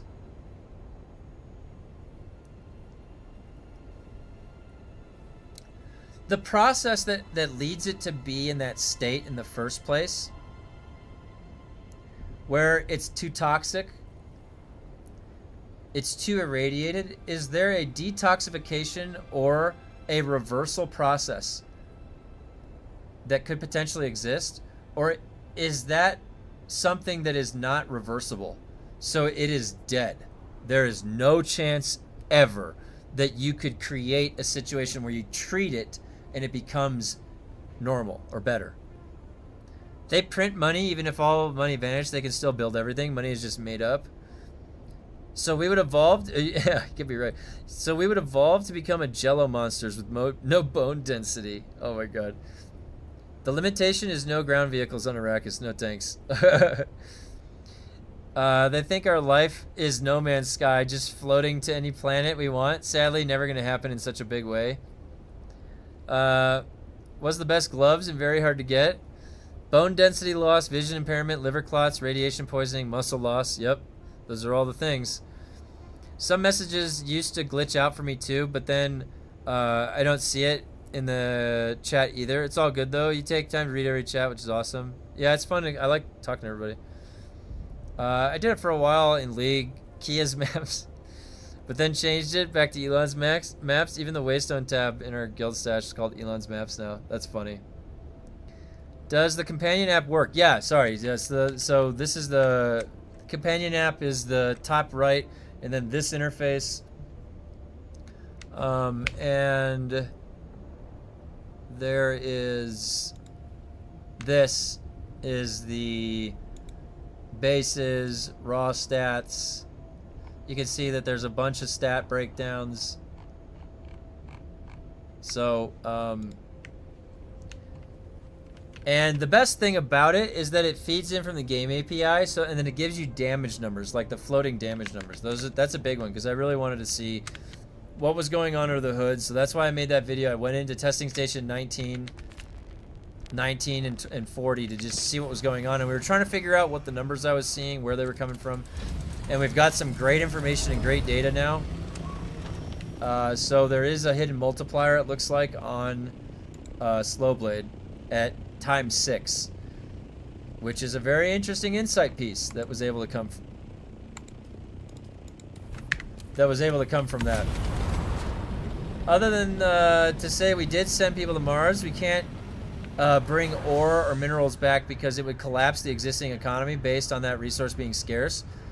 It would diminish the returns.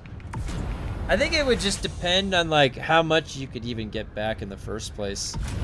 It seems like the pathway from there to here is like there's no efficient pathway set up yet. So it's all like exhaustive. Well, gotta run, stay cool. Hey, good conversation, Tufox. See ya. We could try and through our planets, plants and bacteria, something lives long enough to, oh yeah, that's actually a really good suggestion. That's a really good suggestion. So you create scenarios where you're just basically observing things that evolve quicker and on a much smaller time scale under the exposure to what you're trying to protect yourself. Right? And then you see sort of what defense mechanisms evolve out of that organism, and then see if that's translatable to our own species, which has a very slow evolutionary process. Ours is all live. We figure it out. And more, like our genetic mutations that led to us evolving and surviving more is what led to the human race, a species, Homo sapien becoming so dominant. And then once we got there, we just haven't evolved yet past that. It's an adaptive system. Water bears. Well, definitely, like, all of the ships that they depict going into space have some sort of ecosystem built inside of it. And, yeah. It's really interesting to think about because you need bacteria, you need microorganisms. There are certain things you need that you bring with you as a human being that are cultivated in the system around you. And you need to like snapshot that and bring it with you somehow, because otherwise you'd be missing elements of your system and it wouldn't be healthy, or it wouldn't be the ideal situation. We, whether we like it or not, have evolved out of right here. Like, this is what we survive best in. This is in our DNA. Submit to your tardigrade. The tardigrade overlords. Those guys are so cool. The water bears. It's always crazy how they find people willing to risk their lives knowing it could be a one-way ticket. Some people want to do that. Yeah, some people, they view life differently than others. Like, think about, like, you know, people will go through their life and dedicate themselves to a trade or a craft and really only want to do that. And, everybody contributes to life in a different way, you know, and it is all connected. And part of it is individual pursuit and individual discovery as you go through your own life. And it's on you, like, how you want to contribute back to the system. Shield on. Kill him. And some people, they get a lot of honor out of doing a sacrifice, you know, like something like that for discovery. Astronauts, I always imagine as the #1 hardest and most dangerous job. Oh yeah, astronauts are gnarly. Like just what those guys did going out to the moon like that, that was some balls of steel, man. Let me tell you, that's crazy shit. That is gnarly stuff that they did. To strap a giant rocket behind you that could explode.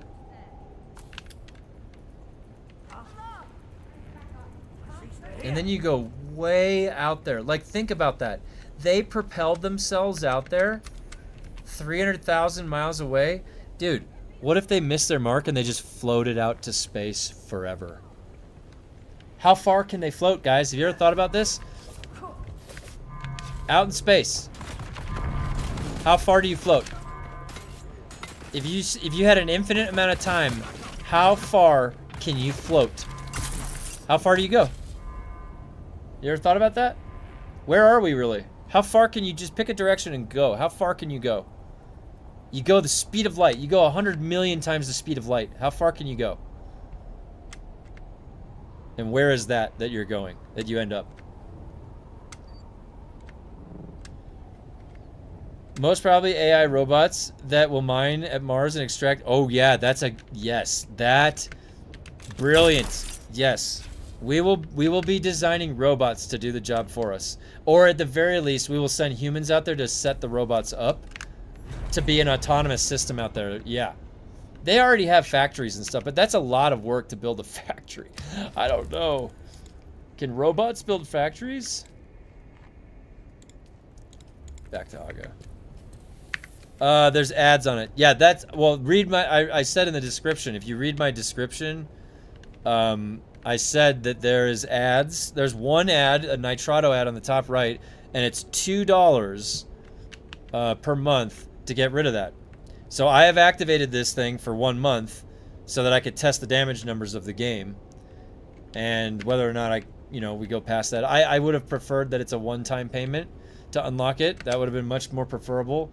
But honestly, for $2, I'm gonna use it for a month anyways. So because I want to see if it's really accurate what's going on. And look what's come out of this through the data mining and all of the and the damage validation. We understand that there is a 6 times multiplier on slow blades. I didn't know that before. Have you ever read the book We Are Legion? I think you would dig it. I have not. What's that? Let me see.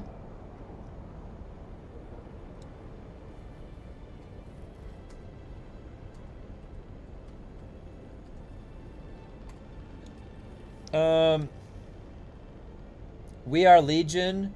Oh, it's a Bobverse. I've heard of this Bobverse book series. I gotta check this out. Yeah, because one of my other colleagues recommended the Bobverse. I'm down. I'll check it out. That sounds pretty cool. Thanks for suggesting that. Yeah, the Bobverse is brilliant. All right, I'll check it out. That actually sounds like something that I would like. You know, like I'd be reading it with a smile on my face. So that's definitely a good suggestion. Thank you. That was a terrifying thought for me. Imagine an astronaut falling off while spacewalking and just floating out to the abyss, no sound, full darkness. Oh man, yeah.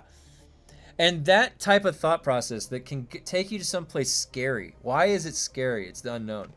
And so that's why my curiosity takes me there, is I'm trying to figure out what I would see or what would be there.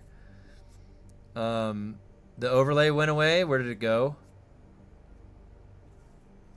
And it has trouble in between loadings, you can tell.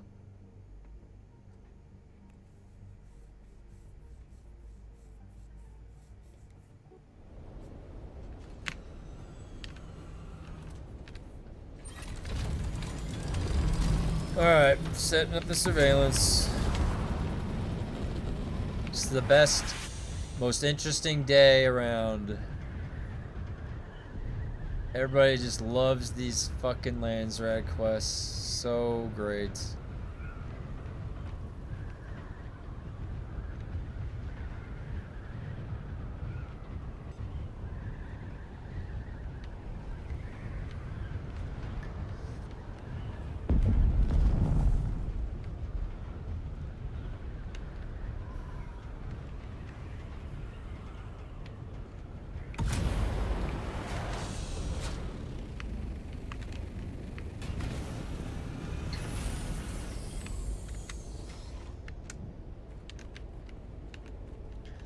Neil Tyson said once, "We fear death because we are born knowing only life. We didn't exist for like forever. Maybe we don't remember like before and after. Maybe there's something but fear of the unknown."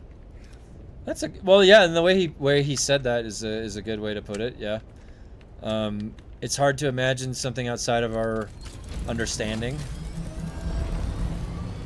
and that can become sort of scary in a way. To reach like a error, you know, like when you're thinking about something and it's literally like the calculator says error. That's like an undefined thing, and you can think about some of these things in our universe, and everything is pretty well known, so we've got a pretty firm grip on reality, and when we come across those things, it can be kind of scary, yeah, because we don't understand it.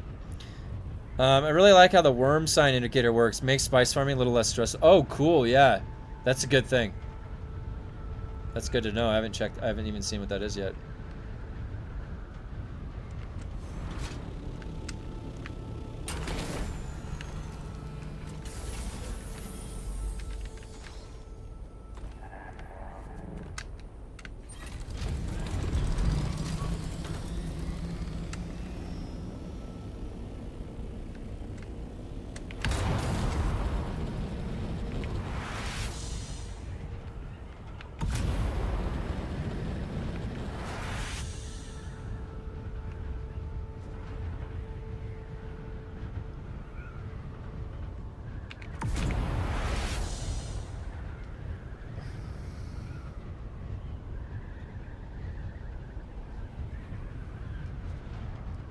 All right. Too much red on the Thopter? Well, the engine is in critical condition. I'm probably going to need to repair that. Could be really crazy. Oh, if our planet's atmosphere is being maintained by the combination of volcanism and the organics on it, thinking on how we could potentially seed other planets or some moons of... It's a curious thing thinking about the seed of life, yeah, like the origin and the replication. We can take life that already exists and then go grow it, but we can't, like, create the replication process of RNA that life was, what happened with life. Spontaneous, like, we just can't do that. We don't know what that was, really. Like, we theorize, we know the setting, the ingredients, and the kind of the, like... cesspool of murky ingredients of all the primordial stuff, and there's a lightning bolts and shit striking, and there's bubbles in the water and like cells. Like, dude, it's just like crazy shit. It's really crazy. It's almost just too wild to think about. Such a small chance for life to even start. We are not even supposed to be here, but we are somewhere out there for sure. Other civilizations also, but actual form is non-existence. Interesting. Plot twist. What if fourth dimension could be death? Well, yeah, that's what I was saying. If you're going to put it anywhere, it's the next dimension layer over. You wouldn't be able to really ever get there from where we are. Unless there's some other transition, like death. And like all of our life, we're just etching our brain into this other dimension.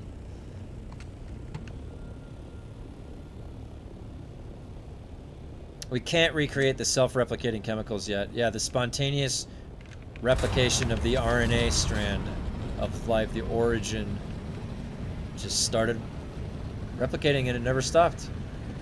It's very curious. Never stopped. And that's it went dominoed all the way out to all this crazy life that existed. Like, what a crazy, like, fucking finger in a pool. You know, all the ripples come out.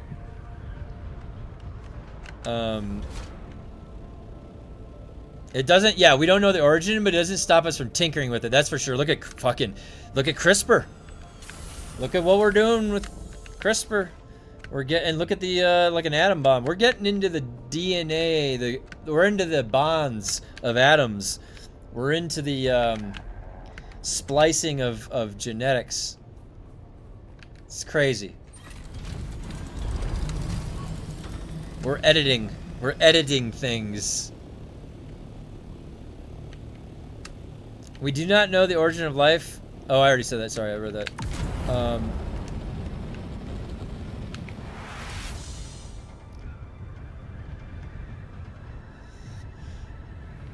Definitely cool stuff to think about.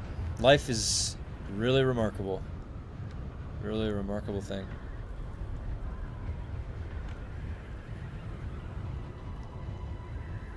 My number one question would be, what was before the Big Bang? Like furthest away, what came before? Yeah, and where is there? Where's like the location needs a reference, and so it's hard to think about where the hell we are really. Just somewhere. It is the only there, like floating out there somewhere. And yeah, before the Big Bang, what was before the Big Bang? If energy can't be created or destroyed, then that means that the total energy of the universe, this one big number, has always been there. And or it got like put there. There was an origin point. Like, what are the possible explanations for that?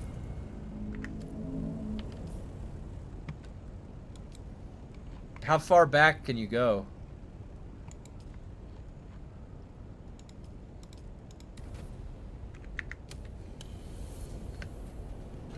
These are really good questions to think about. Really good. Gets the brain, gets the blood flowing in the brain.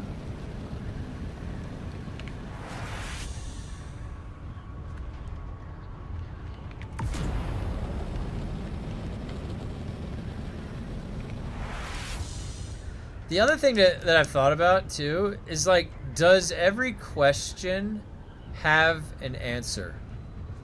Have you ever thought about that simple thought? Like, if I took it out to infinity and I asked every single possible question that I could think of, does every single question have an answer?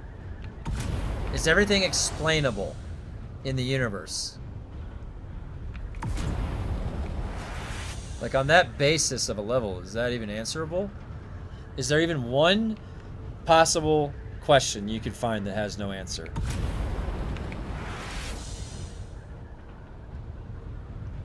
And if the answer isn't defined yet, is there a way to find the answer?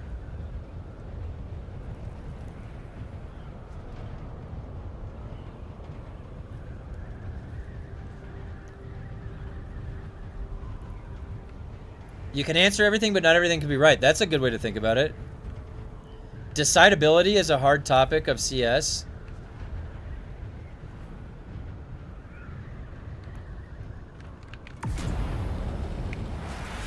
So,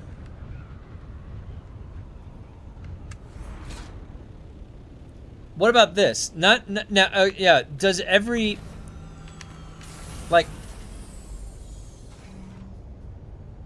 if I were to ask what was existing before the Big Bang under certain parameters, and I outlined what that visual representation would be, like, is there actually an answer for this, like, that could be that can be obtained, or are there things that just there is impossible? There is no solution. Like, there's just no answer to that. Because it's almost like we're in a human form trying to put things on human terms. Like, we look out and I'm gonna put the system into a form of a question, and I need an answer to that. Does every question have an answer? Like even if we can't figure it out, like, I don't know. What existed before the Big Bang? I don't know. Can we, like, how do we know that? I demand it. I demand to know.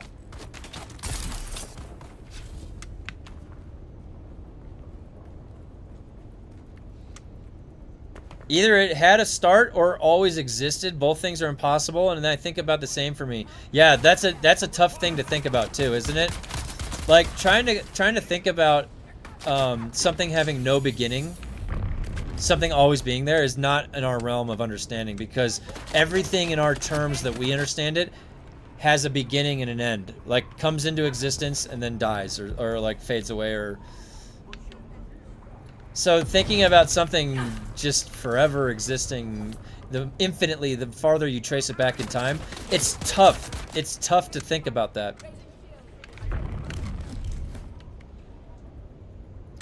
It's very difficult to conceive what's going on there. So then do we revisit, like, does that need to be revised, how we're thinking about that? Or what part of it needs to be changed? Or is that the way it is? I don't know.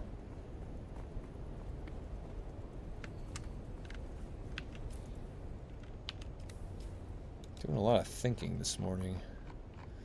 Nearly all food grown today has been altered and modified for maximization profits. And on the Big Bang, it is crazy to think about there had to be something to make something, right? That's what I'm thinking, right?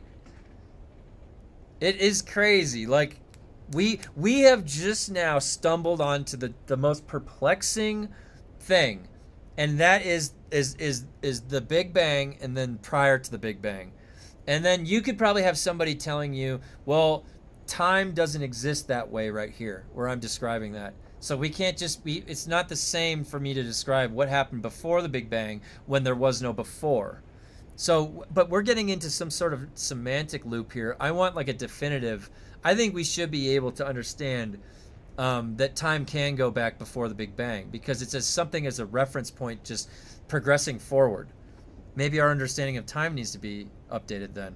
I don't know. But it is interesting to think about. Some people said that we could be the aliens. Maybe we originate from another planet, which would be cool. Got stranded here. Well, it would be that like it would be the RNA replication would be like the dropper. You know, like in Prometheus, that guy took the black stuff and he fell into the river. It'd be like that. It'd be like that. Like if anything.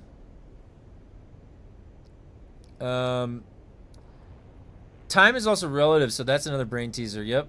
If nothing is around in space, does a Big Bang really even bang? It could be the case that human thinking, being syntax and semantic bound, and the two intertwined, means a concept like pre-Big Bang can't fit into semantics or syntax, and without it can't be understood. Oh, interesting. That's the way that you would use language to structure that, the way Veldov just did. Yeah. That's a really interesting way to think about it. So now it's not even a simple question of like, does every question have an answer? It's like, are we limited by our syntax and semantics in order to comprehend certain things in the universe?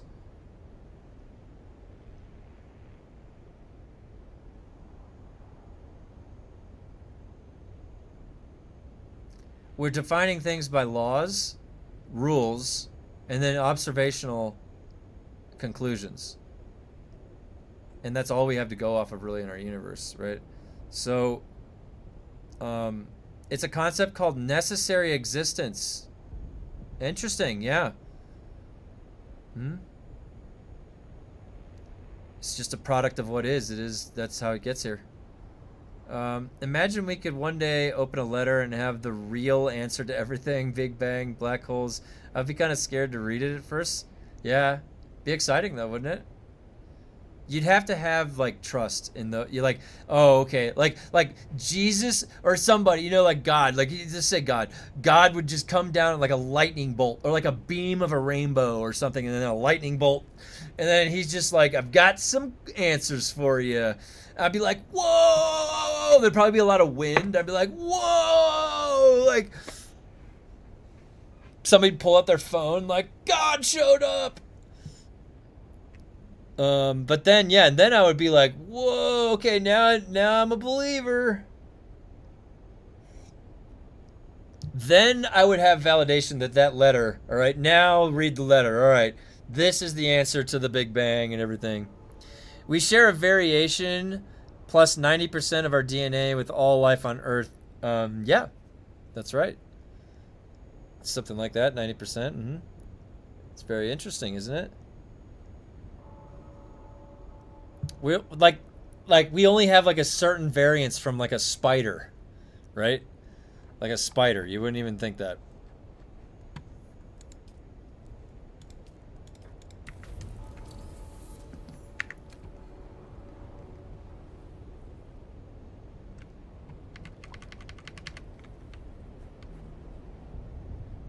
I'm in the red.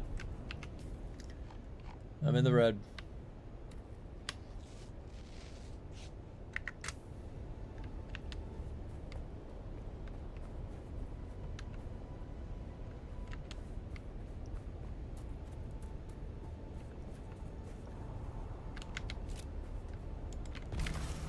How many more of these do I have?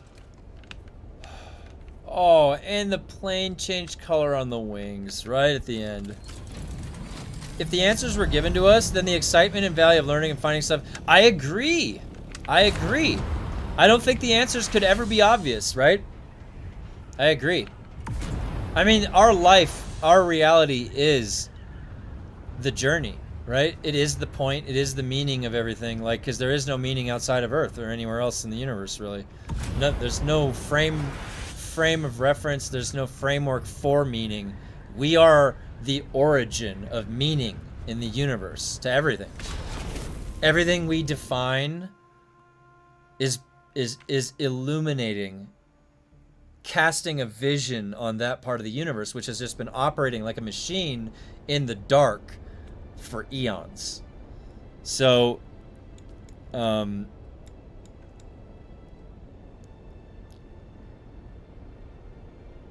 pre-Big Bang is pre-time, so collapse of sequential logic, pre-existence, so collapse of spatial logic. So it's essentially gobbledygook for our minds. Yes, but is that sufficient? Because here's another thing to think about. Can we put everything on our terms given enough time? And give ourselves enough time to create the equation, come up with a solution. We should be able to put it on our terms. Can everything be put to a meaningful term? Because think about it. We are creating the origin of meaning for the universe. And everything is operating in it, and it works on the same framework as itself. It's all relative to itself. General relativity. It works everywhere you go. Except the quantum space. But so it stands to reason that everything should be definable. Everything.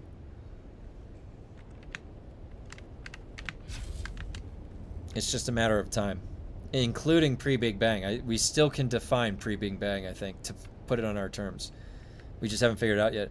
Neil Tyson also said humans are like 99% monkeys. 1% makes us so much smarter and advanced somehow. Imagine aliens somewhere, just another 1%. Yeah, I mean, think about if they've already figured out how to do interstellar travel or something, they would be so much more advanced than us. It'd be like us trying to explain ourselves to like a colony of ants. You're like, can you understand what I'm saying or doing? And it's just the ants still crawling around, minding their own business. That's how big of a difference it is in technology gap between like where we are and where that would be. It's that big of a difference. They just shoved me. And they're gonna shove me again. Nope, didn't. 1% between monkeys, us, crazy big. Yeah, I can't wrap my head around photons, which doesn't have mass. Massless photons are probably too small for us to measure. Well, that's the thing, is a photon is both a particle and a wave. And that's the most mind-boggling thing. It has no mass, but very frequently light, which is the speed limit for light, it appears that it slows down when it goes into a certain median, right? But that means that when it comes out of that median, it would then be able to accelerate back up to the speed of light. So it would not be able to have mass for it to do that, because there is nothing that has mass that can be accelerated up to the speed of light. We know that from the equation E equals mc squared and a few other things beyond that equation.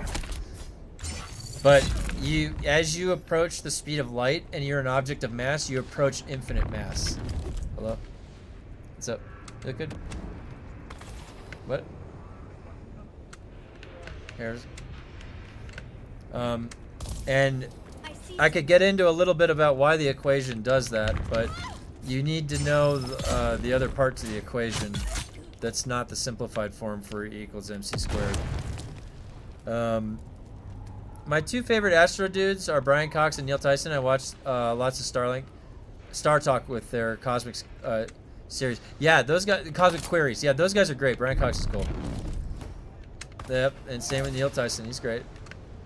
I like those guys.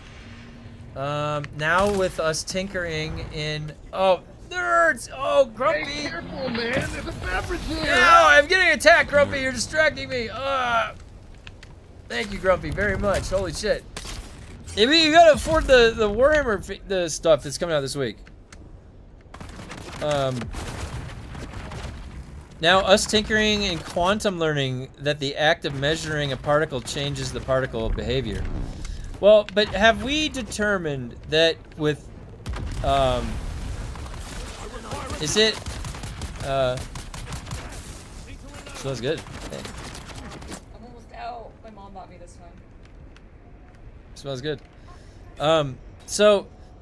So quantum mechanics and particles changing behavior, all right? Have they determined that it's not some other interaction going on? Because, like, when you bring a measurement device in to measure something, the material the measurement device is made up of, like, has its own electrons that have, which I swear to God. It has its own material of electrons. There could be, like, what can be happening on the quantum level is that there is the particle interaction is different. And it's almost like, so when you go in to measure it, it changes its state. And so it's hard to measure the state of quantum mechanics. Quantum mechanics is like more of the probability of existing in one state or the other. So, because you can't, when you try to measure it, it can change its state. The outcome changes. Sentient thought has aboutness and a target for that aboutness, but there isn't a foundational way to target it without our aboutness. It enters into a category like qualia experiences.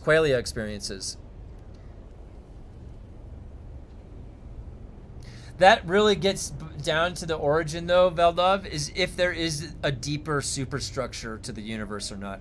Because otherwise, if there's nothing else going on, then it is all just the product of an aboutness. It is just thinking that there has to be something. Now, if there is something, then there is probably some superstructure that we can't see in the universe, and it is crazy to think about. And actually, I would argue much more fun to think about that type of stuff. Because then there's this superstructure of rule sets. There's other rules that we don't know about. Why would there be rules? Like, have you guys ever thought about this very simple thing? Why is there rules in the first place? Why is there laws? The fundamental laws of the universe. Why is that the way it is? Why isn't it just everything cold lumps of coal? No interaction, totally dead entropy.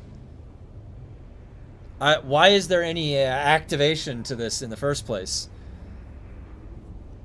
Why does anything follow rules no matter where you go? Heat, it transfers from hot to cold every fucking time, no matter what. Why? Why is it always in that direction? That's a rule of the universe. It's thermodynamics. Skitari tomorrow, yeah. It's fun. Why is there rules in the universe in the first place? That's what I want to know. Why is there laws? We figured them out. We analyzed the universe and found these laws. Why are they there? They're bounded interaction points in our existence.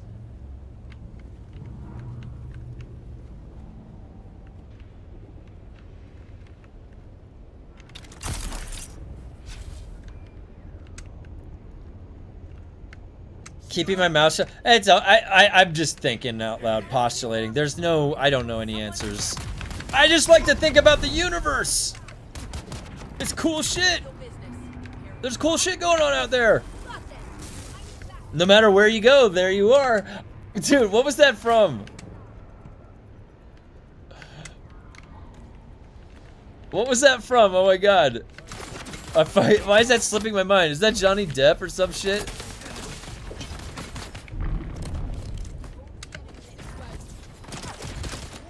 Was that Jack Sparrow? Was that Jack Sparrow? In No Man's Sky, if you fly into a black hole, I think it spits you out into a random other galaxy. I wonder if that could be real in life, if you can survive.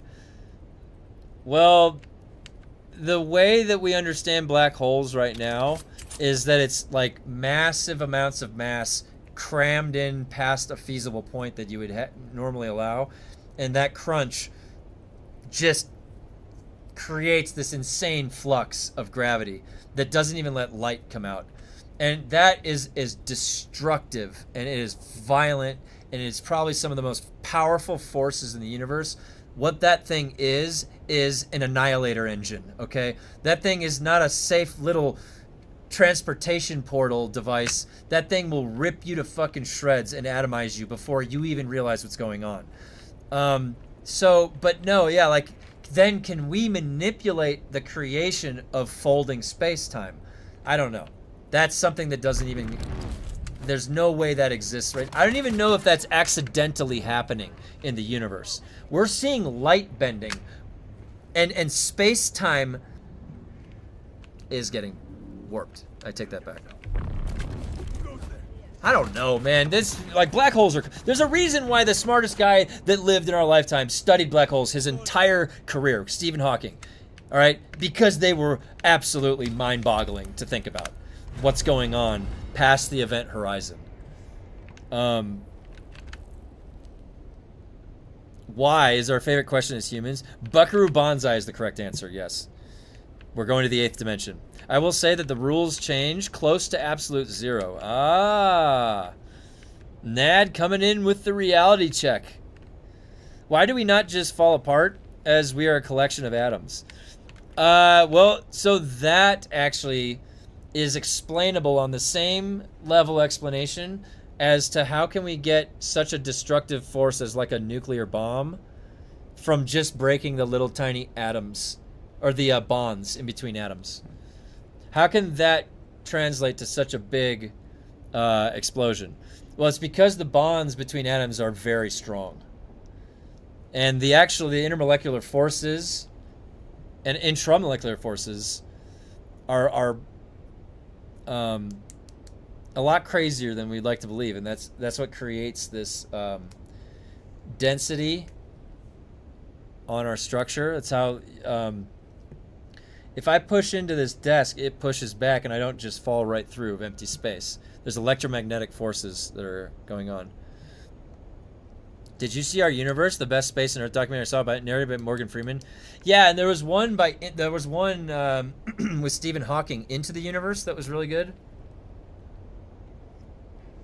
where it went back and forth between like a narrator talking and then Stephen Hawking's robot voice, and that was really cool. That actually showed one of the explanations for why the universe existed the way it did.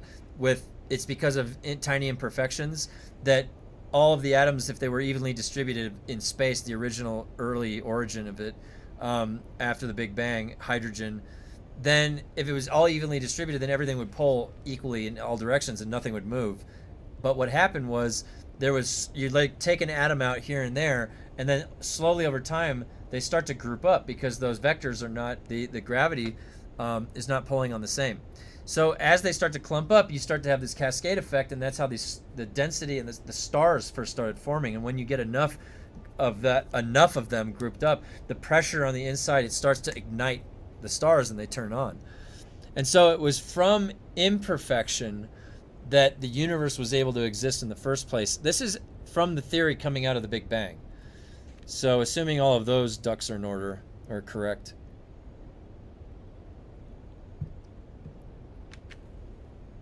I'll tell you the answers when Joe adds the Chris knife. Oh, man. It's a good combo, though. 12 more. Come back, Taga. Why wouldn't I? Why wouldn't I go back to Haga Basin? That's where I grew up. The shores of Haga Basin.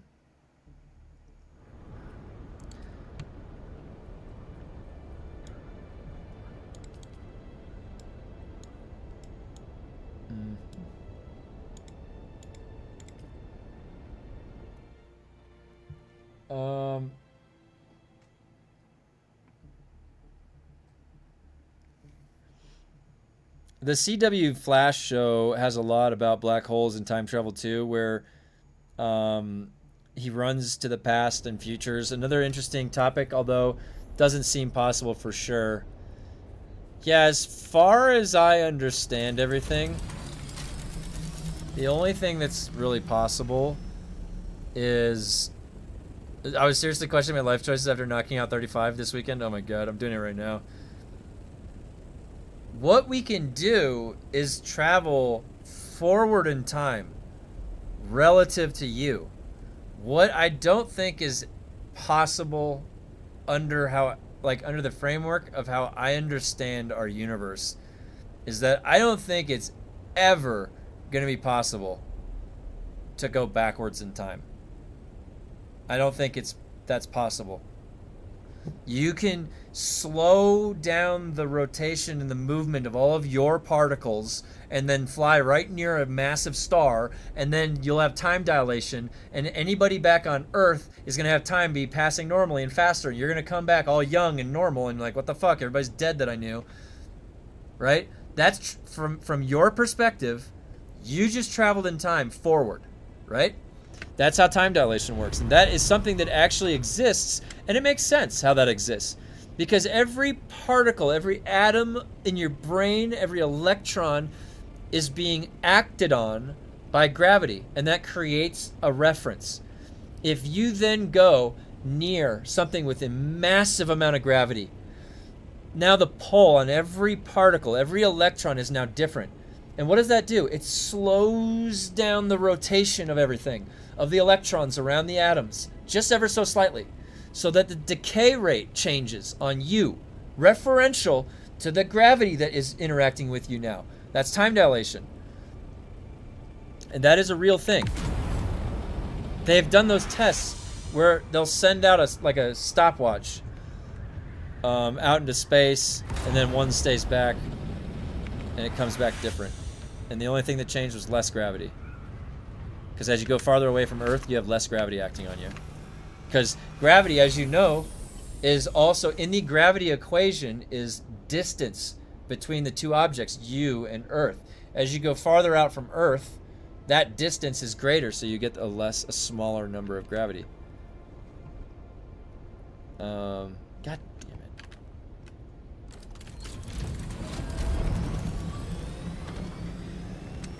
A weird thought to me is you would manage to find time travel, make it so your parents never met, but then the heck, you couldn't have traveled back in time. Weird. Well, that's the thing, is paradoxes can't exist. It's the nature of what a paradox is. So that's like running into an error. You got to figure out what the error is. So the paradox can't happen. You're correct. Now, the explanation behind that, what you just said, is that when you go back and change something, it creates a new branch, a new timeline branch, that will never interact back with the original one. And so now you're on another timeline that you created by doing that change. And in that timeline, you don't exist. But you come from this other branch of a timeline that's still continuing on without you. You're not there anymore. That's how that would have to work. But that we're also referencing time and our moments of time going as like a slideshow reel or a movie reel that we can go back and forward and like, you know what I mean? Like, and I don't know if that is the way that reality behaves on any level. So but that's the way that we are creating a tangible way to interact with it and think about it. I like to think every time I fall asleep, I'm traveling to the next day.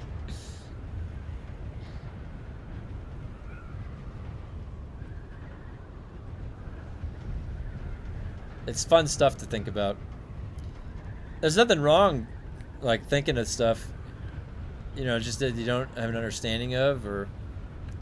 Yeah, the Flash made many timelines too, because he changed stuff in it and would never go back to how it was. When he returned to his time, it was pretty different. Only he knows the changes. And we just won against Austria, 2-0. Oh, nice. Nice. That football? Football? The football.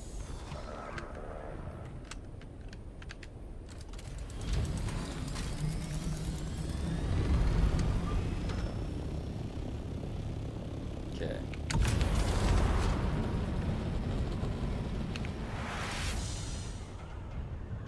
Oh yeah, I'm really in the red. I should probably repair, huh? All right, I gotta remember to repair at the next place that I land. Maximum efficiency.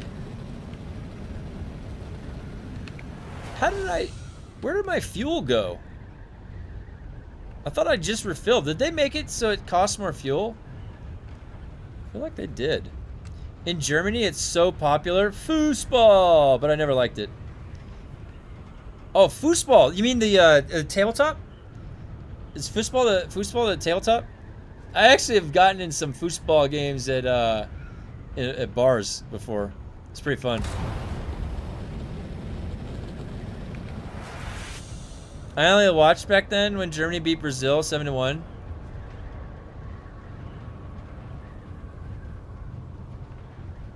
Brazil is good at soccer. We're born with soccer ball on our feet down here. Oh my god, that cracks me up, dude. That is funny. That is so funny.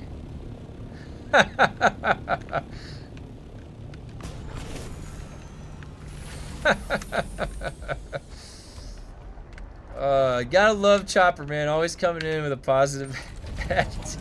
That's so funny. I can just imagine a little tiny baby, Brazilian baby, just born with the soccer ball in hand. Not in hand, at the feet, right? No handball. Can't touch it with your hands. I remember that. I used to play soccer way back in the day. When I was a little tiny Kevin. I like watching any sport, really, that has some good exchange of competition, you know, like where it's a good showcase of skill, and a lot of those games will have that. At some point, you'll be able to find it and see it.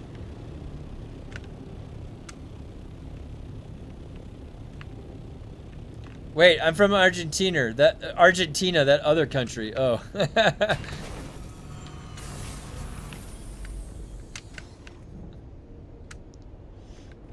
That's funny.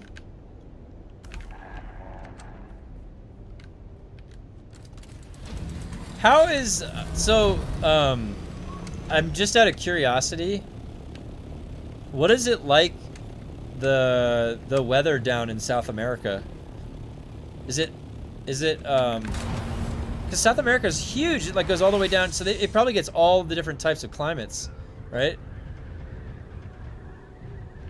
I would really be down to try some. I'm curious about the food in Argentina. I bet the food is really good. I'm hungry right now. I can always tell when I'm getting hungry. Somebody mentions where they're from, and I'm like, dude, how's the food there? Is it good? What does it taste like? Can I get a burrito? Like climbing, need to solve the problems. Now we are 3 degrees Celsius. Oh, you cold right now? Oh, right, because it's like the opposite, so it's the winter. It's crazy. It's cool to think about. Wait, shit.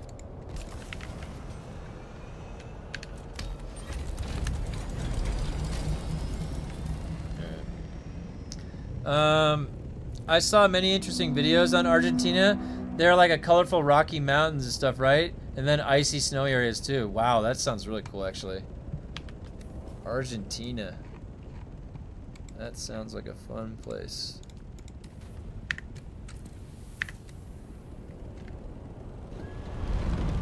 Wait.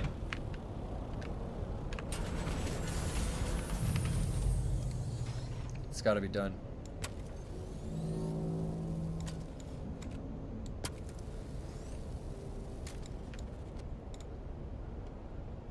Oh my god, I'm out of wire. Oh, the generator. I'm watching the generator just tick down. I just saw it move down. Yes, we have all the biomes further south in the Patagonia region. Oh, Patagonia? Dude, is Patagonia the one with those cliffs? The big, like, white shelf cliffs? Is that Patagonia? I feel like I've seen Patagonia somewhere. Was that in, like, a Bear Grylls episode or something like that? I think Bear Grylls went to Patagonia, because I recognize that name. I like that name, Patagonia. That's cool. South America seems like a pretty cool place to visit. Is it safe to visit South America? Yeah, the Aconcagua. There's scrap on the ground there. Oh shit, was there really? I didn't even know that, guys. My Kazakhstan roots, where my father lived, was minus 40 or 50 degrees, and the summer's very hot. Very different biomes too. Wow. Very interesting, yeah.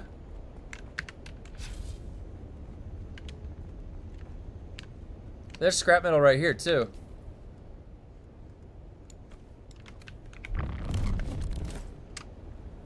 Yeah, as long as you don't go into Buenos Aires County, you're safe pretty much anywhere. That's good to know. I don't really know, because, like, you know how in the world, like, there's stuff that happens in the United States that has, like, nothing to do with me or any average American, really. But, like, the politics go a certain direction, or, like, somebody's making an ass out of themselves, like a streamer goes over to Japan and does something crazy. But it's definitely not, like, the average person. That's just like, hey, I'm curious. I want to go see the rest of the world that looks pleasant. You know, I want to go eat their food. And so you always want to be cognizant about the world and, like, the places. Like, I'd be traveling with my wife, and I'd be like, you know, want to spend like a week somewhere and see how that place is.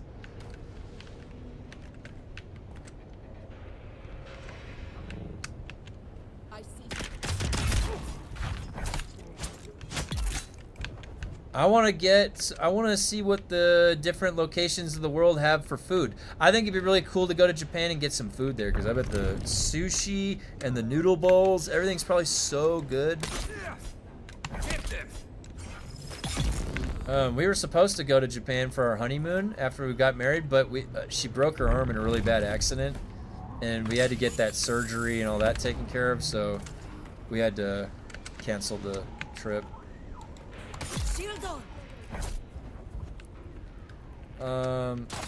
There seems to be so many cool places as tourists, but many people who live there can often say it's bad here or dangerous somehow. Yeah. Yep. I guess I could see that. It's probably like anywhere then, right? Yeah, because you could even say that, like, in America, like in the United States, I know for a fact certain places that I would avoid if I were to go drive to a city or something. You know, you have to know that there's parts of that city you really should avoid completely in certain cities. Why is that not? Oh, there it is.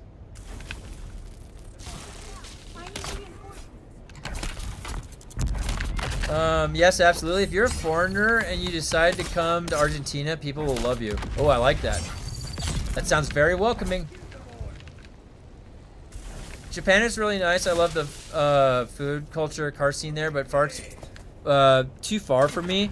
And people who work there say it's a nightmare, working like 14-hours in offices and having to work at home still. Oh, wow. Yeah. Well, and you know, different parts of the world are going to be structured differently. It's just the way it is. And like Japan is I mean, smaller relatively than it's got such a very it's like, how do I describe it? I always think of Japan as like good form, like a samurai or something, like really to their craft. There's an honor in it or something. Maybe that's, and I just get that perception. But it seems like a very enticing place to go. But if it's limited space and it's small, then you're always going to have a much different sort of economy and how it's been structured. It's still big though, right? Japan is still there's big cities like.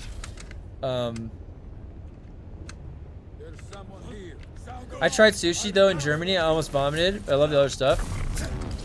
Oh, there's the there we go. That's the knee charge bug. The only sushi that I ever had that was bad was like from a grocery store that was like probably a day or two too old. And I left it in the fridge for a day, and then by the time I had it, I was like, oh, I don't know, it kind of smells fishy. But I tried a piece anyways, and didn't really, you know how it goes. Australia seems cool though, beautiful, but I don't want a snake jumping into my, yeah, while I'm on the toilet.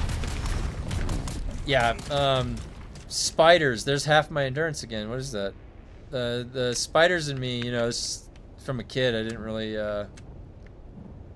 Hey, will you check out DUNE Spice Wars, doing a future variety day? Oh, yeah.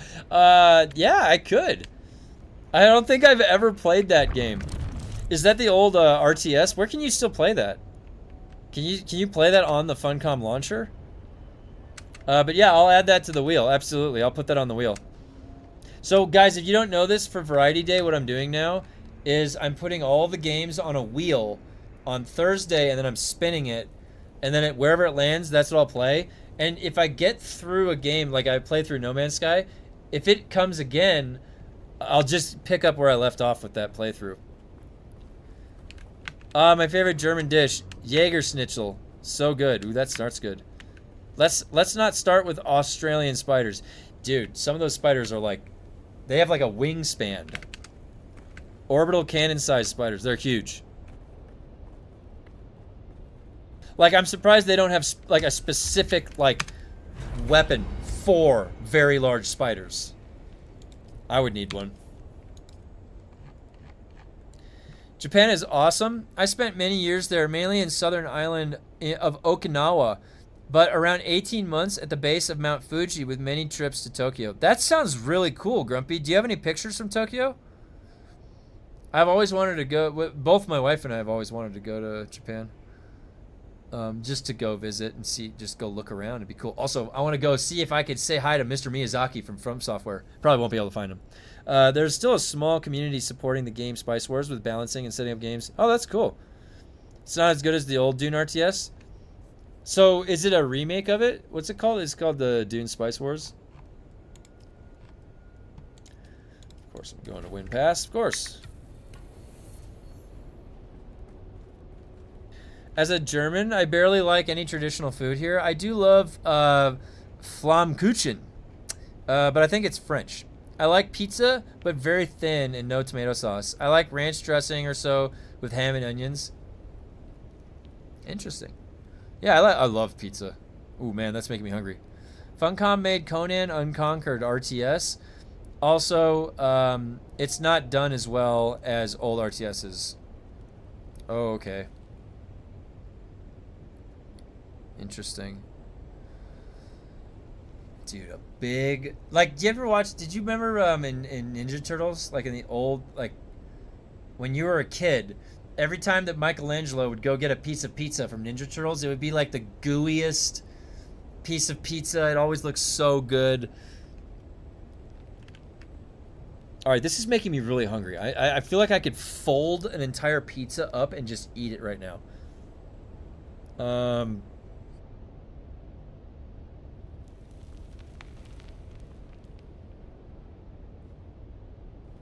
It's still pretty fun and unique, especially with the multiple ways you can win the game. Or match. Like, you can win either by conquest, comb shares, money, or assassinating players. Oh, cool. You read it wrong. Flammkuchen is like pizza, but with ranch dressing on top. Oh, okay, I see. That sounds actually kind of good. Have you tried chocolate bacon pizza from Chicago? No, I don't think I have. Salty sweet. In a black hole, the difference in gravitational pull between your head and feet would be so great enough to pull you apart, called spaghettification. Yeah, that's correct. that is looking at your body floating towards a black hole, and then looking at the distance between your feet to the black hole center, and then looking at the distance between your head to the black hole center. And in normal circumstances of gravity, this is negligible, and the pull is almost the exact same. But in a black hole, it's a lot different. And in fact, when the pull starts down here, it's already such a strong, like there's basically a point when you're floating towards a black hole that the moment it comes into this distance, it's going to start pulling so hard it's ripping it apart off of you, and you just get atomized from the feet down. The best part is you can ride the worm like Fremen. With Fremen, that's hilarious that you can do that. Dune 2000 was really cool with Thade. Just remake that. Wish, yeah. My pictures are stored somewhere.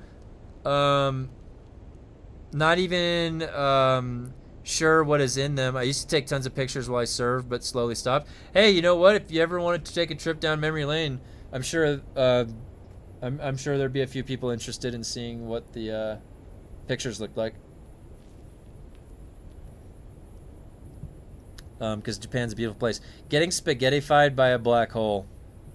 Can you imagine? What a way to go. The black holes must be Italian. That's making me hungry again. Can you imagine having some nice garlic bread and some spaghetti? I would eat that right now. You know, when you're hungry, you can talk about food for hours. You notice?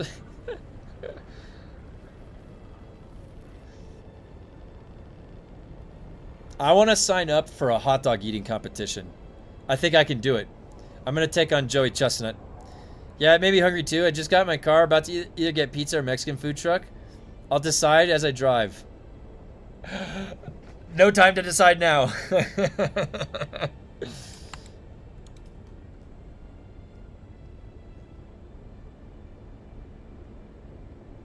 Oh gosh. Some of those old pictures make you think I was in Vietnam. The quality is poor. What year was the deployment, Grumpy? Was it 2000s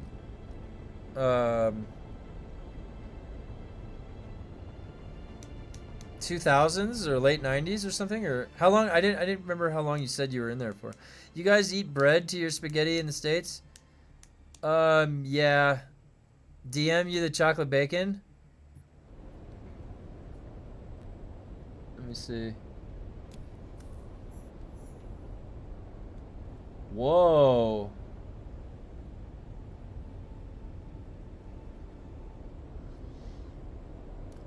Why'd they put the chocolate on it? Like, it looks good. I would eat it without the chocolate even. But yeah, like in the States, like toasted bread, toasted sourdough is really good for dipping like chili, spaghetti, pile that shit. I always do that. I served from 87 to 07. Wow, that's a long time, Grumpy. That is gnarly. Yeah, that's crazy to think about. I was a walking skeleton no matter how I ate, so not very hungry. I'm always so hungry. Probably both, since y'all got me starving now. I was hesitant to try it, but it was really good. Yeah, anytime they do like salty sweet, I'm always hesitant to, because I would just rather have the salty, but it ends up being good, I'm sure.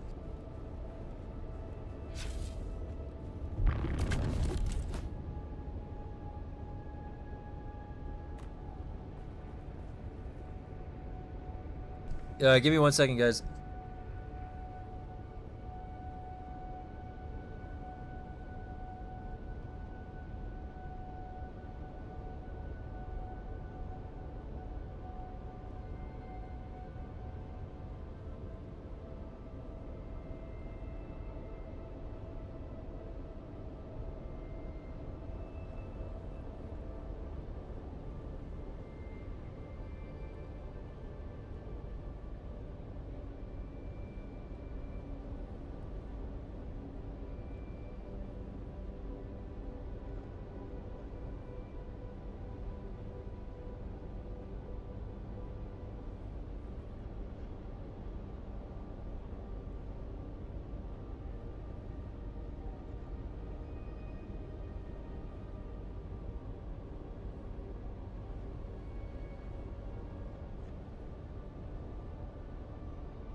guys made me hungry.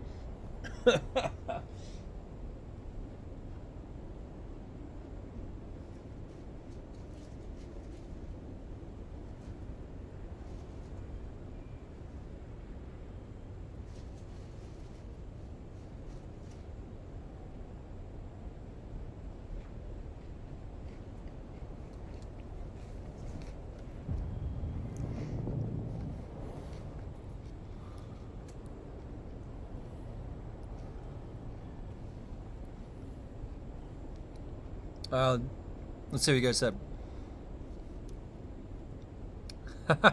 So you like carbohydrates? Hey, your body needs hydration, right? It's in the word hydrate. Carbohydrate.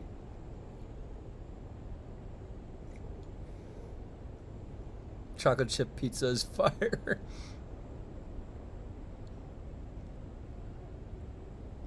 I missed you, Pop. Hey, maybe I should make a food channel in the Discord. We could post pictures of our food. What seems tasty is, well, actually the food could go in the IRL channel, but I could add its own. I don't know, I'll think about it. What seems tasty is beef Wellington. That's famous from Gordon Ramsay. Some steak covered in a Swedish baked crust sounds nice. That does sound good. Oh my god, I'm dying. How did that happen? Oh my god. I didn't even notice. I had all these indicators like, woo, woo. It's like flashing red.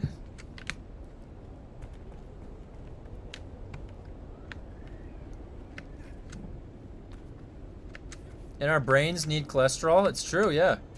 You need fat too. You need fat. Like, if you ever watch those shows when they're surviving out in the wilderness, they always run out of fats. They need to, they always talk about how they need to get fats to survive. It's like it's necessary for immune response. Stop making me hungry. Don't do that. I'll become a baron if there's a food channel. I'll put a food channel in there, but it's gonna make me hungry all the time. I want to see what kind of food they have over in Argentina.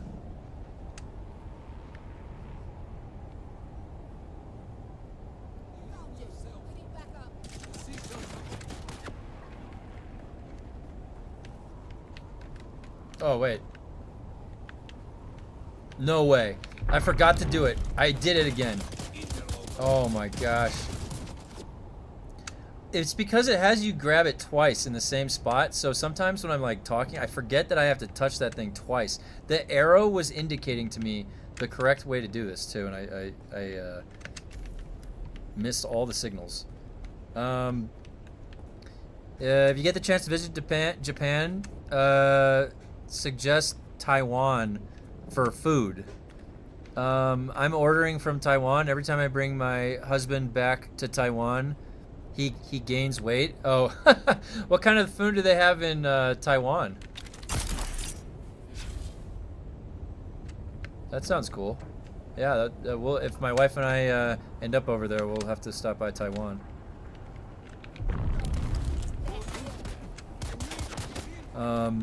Messy. It's dangerous for crazy bodybuilders. Have 1 to 2% body fat. If they get a bit too sick, it's deadly. Oh yeah. I didn't even think about that. Gotta visit Daikoku parking area as a car guy, but I can do that in Forza Horizon. Japan is too far for you. How far away is Japan from? You said are you in Germany? How far away is Japan from where you are?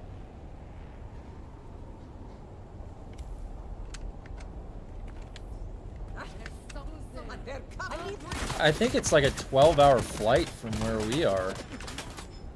Or something like that, I think. It's pretty far.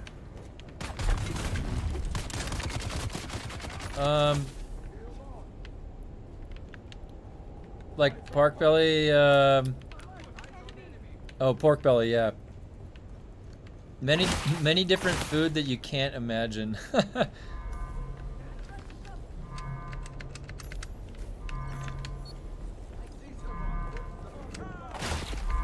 You're right, I don't think I can imagine it. I have no idea what I would be getting myself into.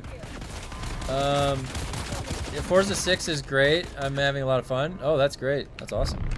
Yeah, like 20-hour flights and rarely direct flights. You gotta switch planes. Oh, wow. It's all the way on the other side of the globe, though, you know? Way over there. It'll take a while. Identify yourself. I see someone. Yeah, I'm almost through this.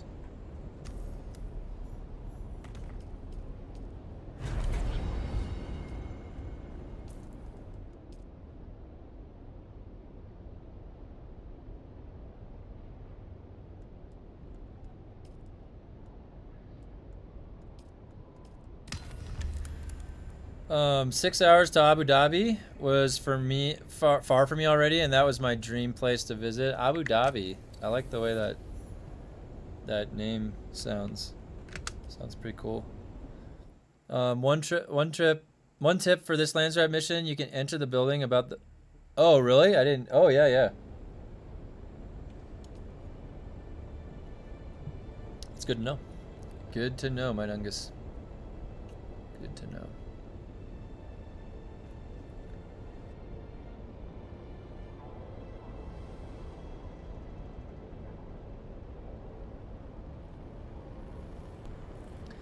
I was in Qasr Al Sarab Resort. The Dune movies partially shot there, and also the actors stayed to that hotel, but not while I was there, obviously. Oh, that's cool.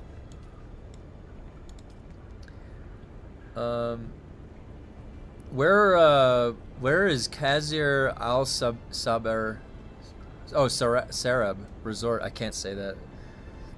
I'm currently in DC. They recently got directly a flight to Taipei, and it will take 15 hours.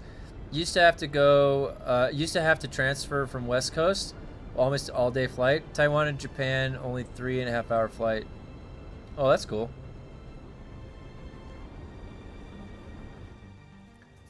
That's pretty cool. Is your family from over there, or were you originally from over there, or did you visit? That's pretty cool. Yeah, I'm always in Japan. Japan has made the best video games that I've ever played. That's where all of the good video games come from over my lifetime, is Japan. I have a great deal of respect for Japan because of that. So I'm always very curious about it, to see like what's going on over there. It's got kind of a mystery to me, you know, like it's kind of cool, like just go and have a nice dinner somewhere and have some sushi or noodles, see and walk around a bit, see the nightlife.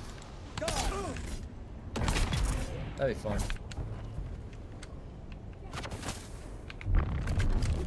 Oh shit. Oh man.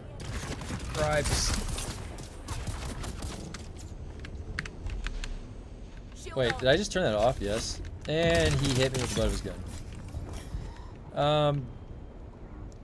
Yeah, that was in Abu Dhabi in the middle of the desert. Nothing else around, almost at the Saudi Arabian border. Oh, cool.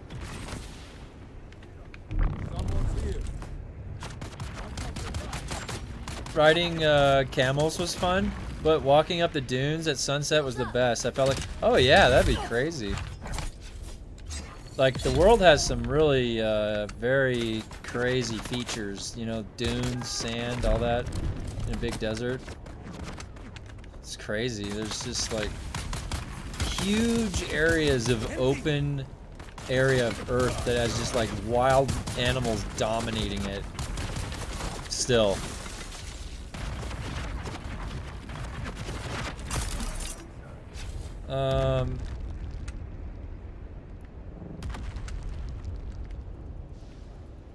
Forge Discord. Where Taiwan, Japan? I'm originally from Taiwan. I went to Japan because my sister was worked there, but now she's back in Taiwan with her Korean husband. Cool. I can't believe that went through.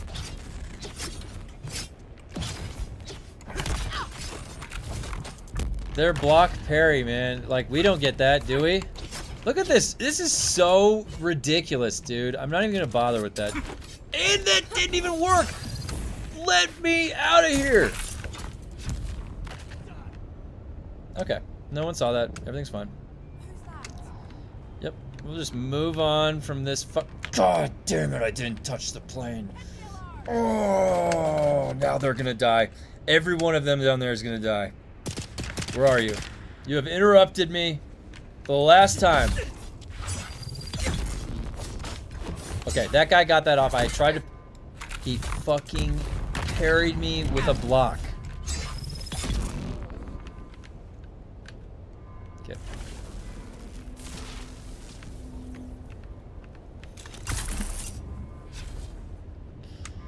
Oh, man.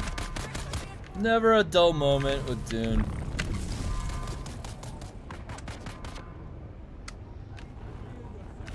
Someone here. Eyes on hostile. Freedom of opinion.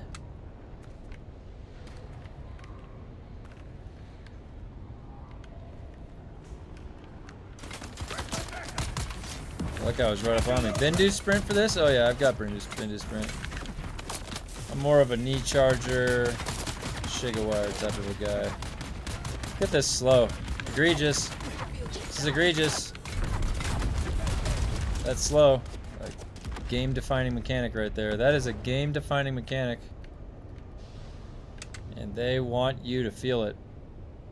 That's a personal note from Joel saying, I hear you. You want to be slowed down when I get shot. Supplies. How's it going? Good. I'm just doing these boring-ass LANSRAAD quests. We desperately need No, to set you up with the second monitor. yeah, I know. I've got 9 If you guys more. saw his setup, it would be... It's great. It's a good setup. He has The a messages are not live. No, they are. They're definitely live. They just take a minute. It takes like 10 seconds. Does anyone know if the companion app works on Linux? I appreciate it. Oh, someone was posting. What's this overlay you're talking about? Is this what you're talking about up here?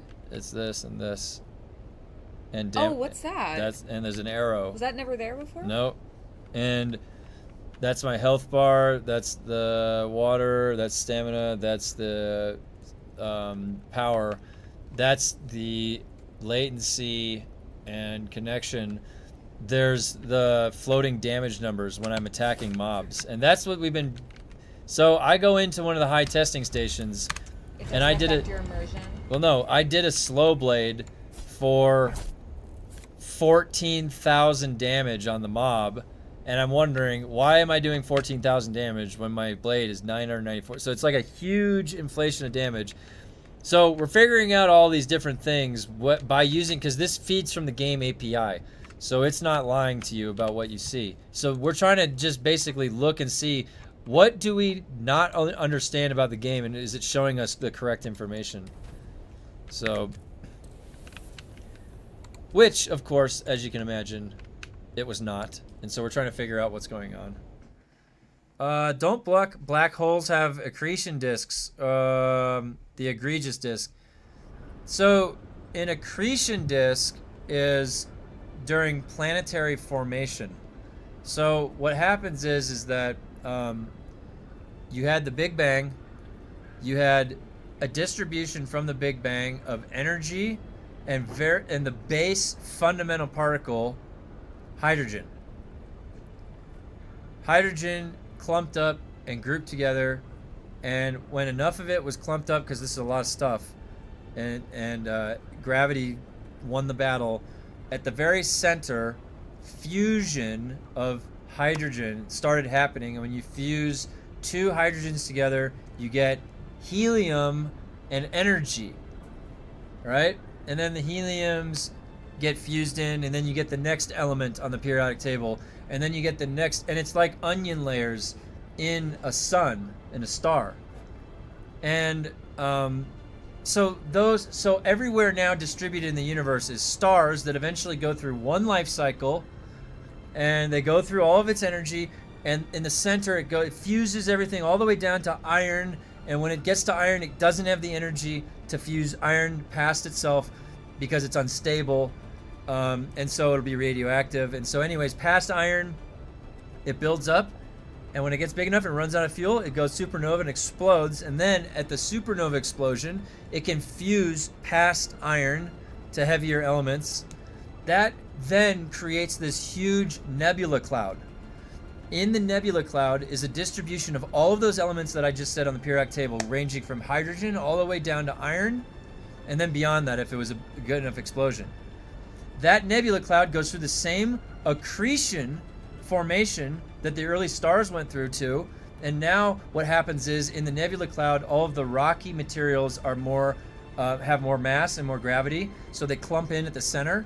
All of the gases and stuff go on the outer, and this is with the original momentum of that bang, whichever it comes, however it happens. There's also other forces pulling that create this sort of spin that starts happening, and you start getting this giant solar system accretion that has its own little accretion things happening as it's rotating. So then that's why all of the planets on the interior are more rocky and dense, and then in the exterior are all the gas planets, because as accretion is happening, that's how the mass is clumping together over a long period of time. So so for the accretion disk, you have to imagine what the accretion disk is. It's during formation. It's when they start to clump together and there's a bit of a momentum now, and they start spinning, all right, as they've clumped together, and it's got this disk of material, and slowly the inner part of the disk is falling in and clumping in to the planet, and it's the disk itself looks like it's creating the planet. Some of it is already in the middle of that process. Just look at Saturn has a disk, and it's reached a point where it's no longer like, it doesn't look like it's contributing to it as on the pace that we can visualize. So I don't know if black holes will have, like, because an accretion disk, like, could a black hole have a disk? I don't know if it would be labeled as an accretion disk. A couple years ago, bring my husband for his first, went to Osaka to have an onsen trip. I'll suggest go there, your wife, many staff speak English there. Oh, that's great, good to know. By the way, reached sabotage level 75 today. The helmet cosmetic looks damn cool. Okay, I'll have to check. I think I'm right there. I think I'm really close. Wait, did I get, oh, I can't check. Osaka is cool too. Looked similar to Tokyo for me, with lots of lights at night too. I love the Fuji volcano too. Looks massive, but Tokyo apparently is rare that people talk English there. Oh, really? Yeah, I guess I would have to know that ahead of time. Is where, you know, the English-speaking parts. Absolutely. I think I'm about to get the helmet. Let me check when I get in here.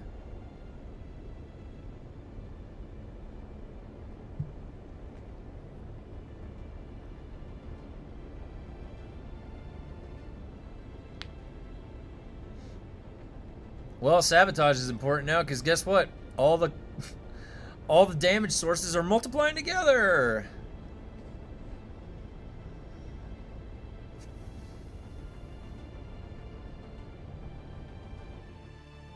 Well, I think we finally figured out how they were gonna make us scale, guys. They finally they were gonna make us scale because the damage increases, which uses the word increase, which is additive, are actually multiplicative, which is great. Great for us, but we didn't know that. I didn't know that, at least. So many modifiers to account for, like center of mass, 20% damage, knife, sword, Bene Gesserit, manipulate damage, 100% damage from combat tree and sabotage tree. Yep. And there's no stat. Why is there no stat sheet on our character that shows that? No, wait. No, go back. I stopped myself. I have to touch it twice. Touch it twice. Japan can have areas where you gotta cover all your tattoos. Yeah, I heard about that. I did hear about that. My wife and I are both pretty tattooed. Because isn't it like with Yakuza or something? It's cultural with tattoos there, right? So it's kind of... Is it offensive? Is it considered offensive if I just display my tattoos in public? in certain places. Is that what it is? It's considered offensive because I'm not really representing something. I can see that. Japan. Oh yeah. Okay. Wait, you said the balcony?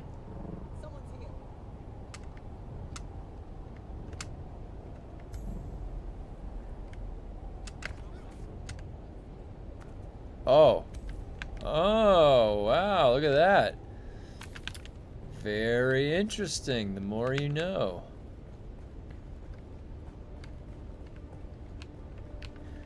Very interesting. Thank you for pointing that out. Just slipped right in the back door. Nobody's the wiser. And watch this, I can go right out the back too. Right out the back. Look at that. Oh my god. Oh, come on. Dude. This is an almost flawless exit. Somehow it's the best place to go in any country you visit is smaller cities. That's where you can really fall in love with the culture. That's a good suggestion. Yeah, try this time for the knee charge. Yeah, I got it. Oh, I just got 75. All right, wait. Let me go get that helmet. Let's go get that helmet. You know what? I've worked this hard. Okay, is the helmet gonna mess up the back cape? Wait, shit. That's gonna be the biggest question. Is the helmet gonna mess up the back cape? And we will figure it out.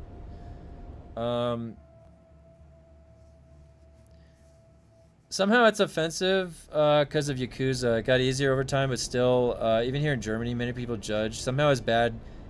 He has tattoos. Oh, I assume it's gang related. Never wanted a tattoo myself, but at 23, after my military time, I decided to get one. Since September last year, already on 5, and still want to get a few more. Yeah, that's usually the way it works. Once you get one, then you want to get a couple. I was the same way. Till your knee charge rubber bands to where you start, and then goes on cooldown. Oh, that's the best, isn't it? Knee charge is the gift that keeps on giving. It's been giving us gifts all for about a year now. Yeah, for about a year. Like just this, it was so funny. Like just this morning, I was on, and I had it where the knee charge sent me just way through the ceiling again, and then I was back. I was like, it's still doing that. How? I don't understand how they can't figure that out. I got tattoo. We went on an onsen trip, but I booked that area has personal own onsen in your room, so tattoos won't be a problem. They didn't even ask me or check. Oh, that's cool. It's good to know. If we ever do a visit, I will definitely I'll talk with anybody that's had experience over there to see if they've got any tips, recommendations. Too many tattoos for them is hot spring water quality concern. Oh, really? Wow, interesting. I didn't realize that.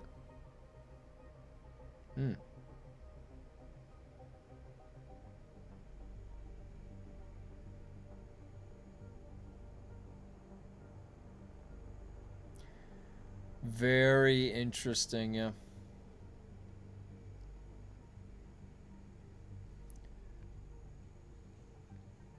Now we do have to deal with the overlay right here.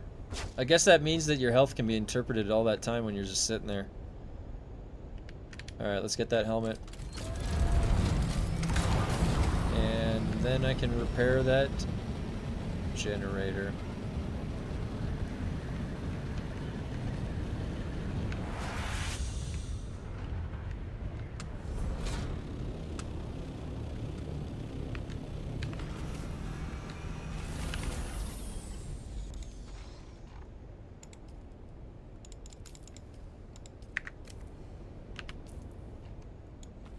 Otherwise, I will forget.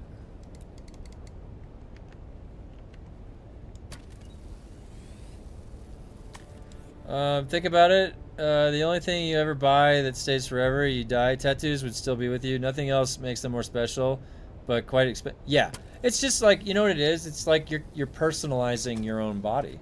It's a personalization. It's like you're in the character creator. You know, it's your choice if you want to do that. And nothing wrong with it. Now you can get things that are like, the thing is that there was, it's certain areas, certain locations, and certain time frames. I'm sure there's gang related stigma, because like it is used, like gangs did use that. So because of that, I mean, you just have to recognize what the tattoo is. If it's just a regular old person with a tattoo, or if it's something that's you know, gang related. Downstairs.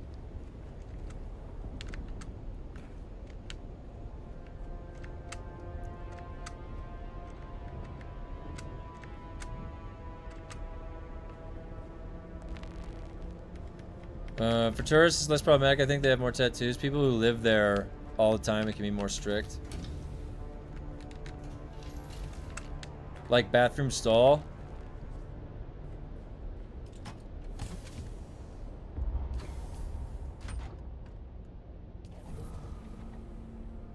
What's that cool color for your thopter?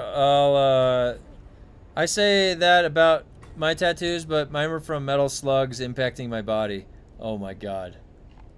That's that's gnarly, Grumpy.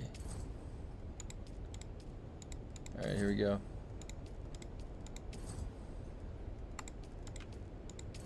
Here we go. Alright. This is what we've been waiting for. We get in the light. Okay.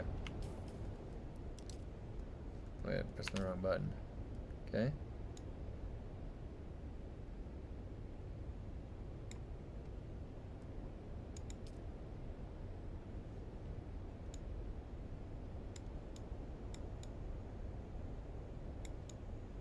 Why is it like tucked in? Why doesn't it connect? Why does this head look like this? Like, why is that tucked in?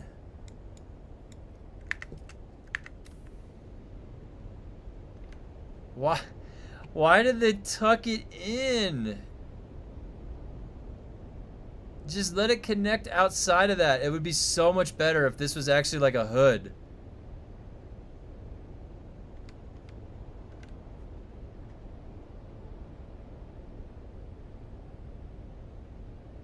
All that grind to look like a Ninja Turtle. Hey, you know what, guys? I'm gonna go sabotage some things. Okay, thank you. Okay, with this helmet, I can sabotage different things.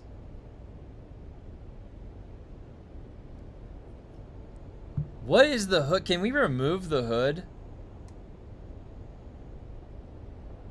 If I could remove this hood, it'd be better.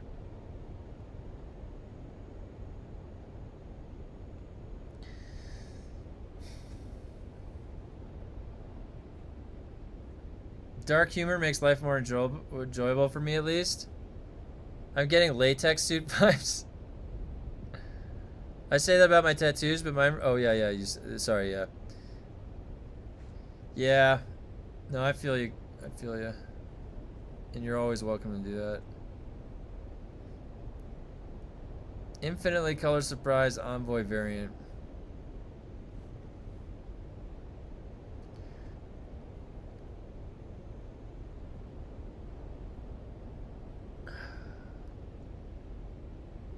DA has too many GIMP suit variants?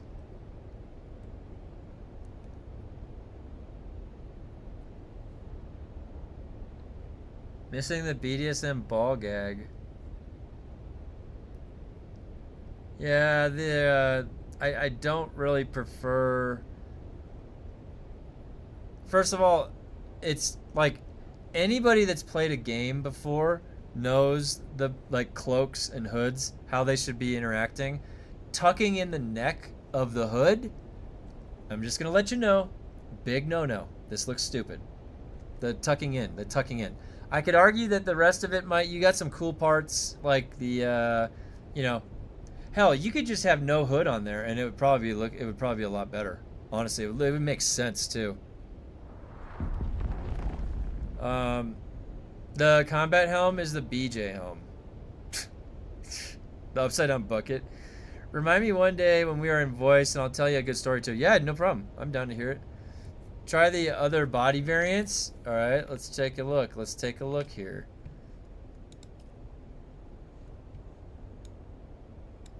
Oh, that's the only one that can work with it. I found it right away. You have to tuck that neck away. But look, I'm not very stealth, am I? Where's my do I have a light armor? No, I don't. If there was some light armor, maybe.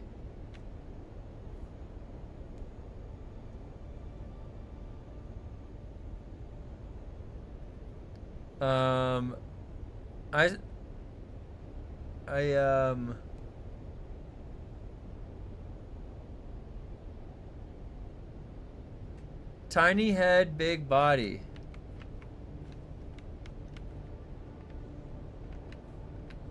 The Harco trader armor.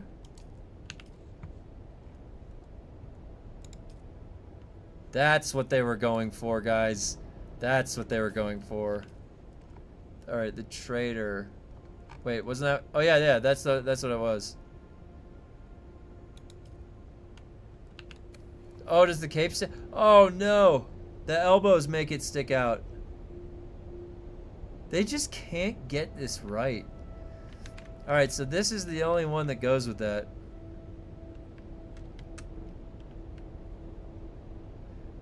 Dude, my head, now that I'm looking at it, it's like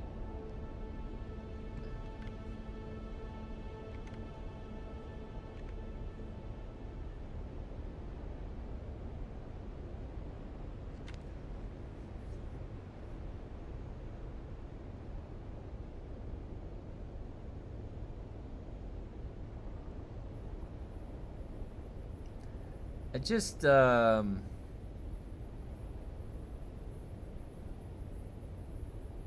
don't know.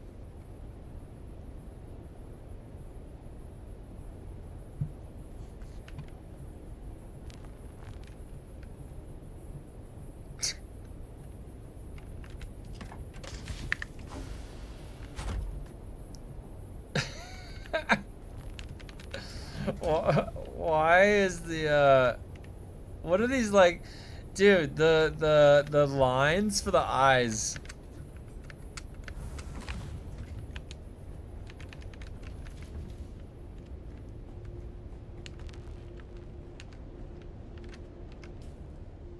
Another color looks good. Which other color looks good? The red might be cool.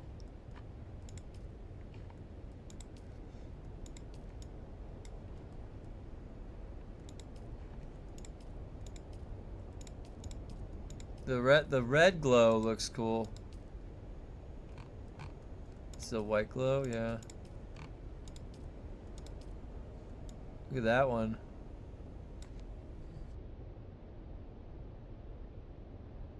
Kind of like that helmet skin better than the other ones. And let's look at the other ones then.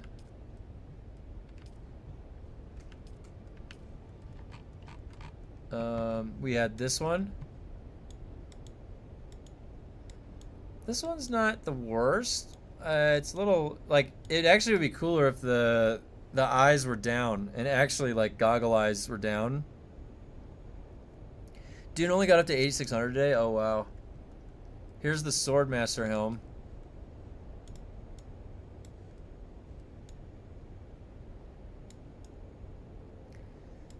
Like this one, like think about a Swordmaster. What happens if it gets stabbed in the mouth? Like if somebody had a sword and we're sword fighting, because I'm a Swordmaster, and somebody just stabs me right in the face, right in the mouth, I'd be dead. Like what would make more sense, and I can't see. Am I using some kind of like force vision or something? Do they have that? So flip this upside down and have like a mouth guard down, so now you can't stab me in my face and I can see what's going on. Like I can stab you back because I can see you.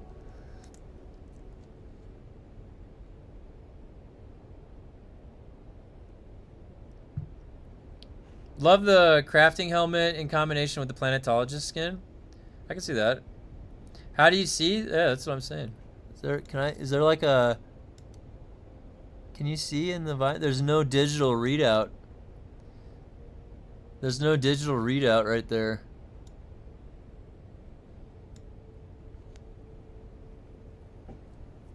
Or if the goggles moved up and down like they did in Division. Yes, that would. Yeah, Grumpy. If they, if I was able to just like move it myself, like I think it would be so much cooler if they were down and maybe like a glow, like they're on, they're activated or something.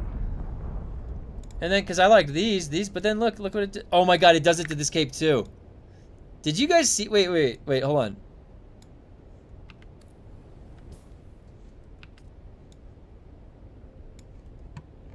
It like, oh no, is it do it for every change? Oh yeah, it does it for, okay, false alarm. Now wait, let's see what the colors of this were with no dye.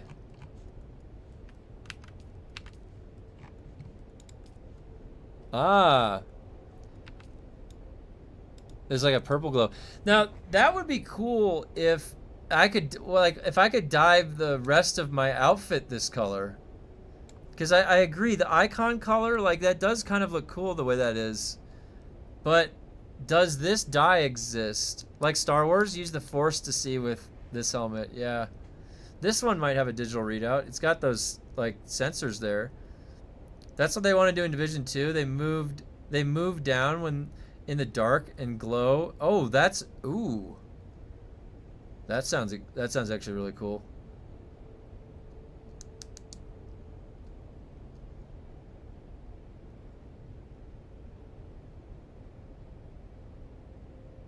You think a fencer would aim for your collar first? That where you want protection, like how Marines wore leather straps to protect their neck, fighting Barbary pirates. Yeah.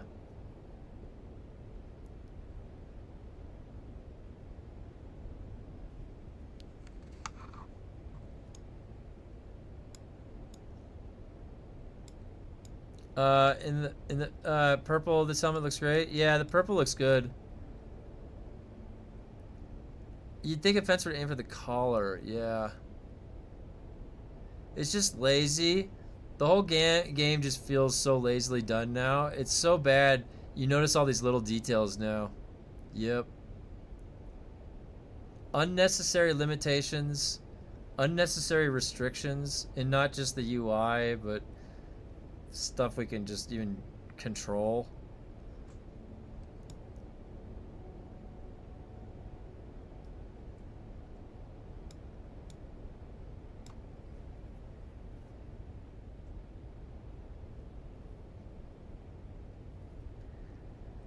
Just pack it all up, Kevin. I can read the weakness in your soul now. No, they're not gonna get rid of me that easily. Oh no. Yeah, you seem defeated? Defeated? No, I don't give a shit. I'm gonna keep showing back up every day. I don't care. I'm having fun. I have fun in these discussions. Guys, every time that they fuck up, they give me more fun shit to go test. Listen, if they're not gonna put their own content in the game, alright? Listen to this. If they're not Destiny 2 PvP, I'll hop on. Wait, how much time do I have? Oh man. I guess I am getting close. I could end it with that.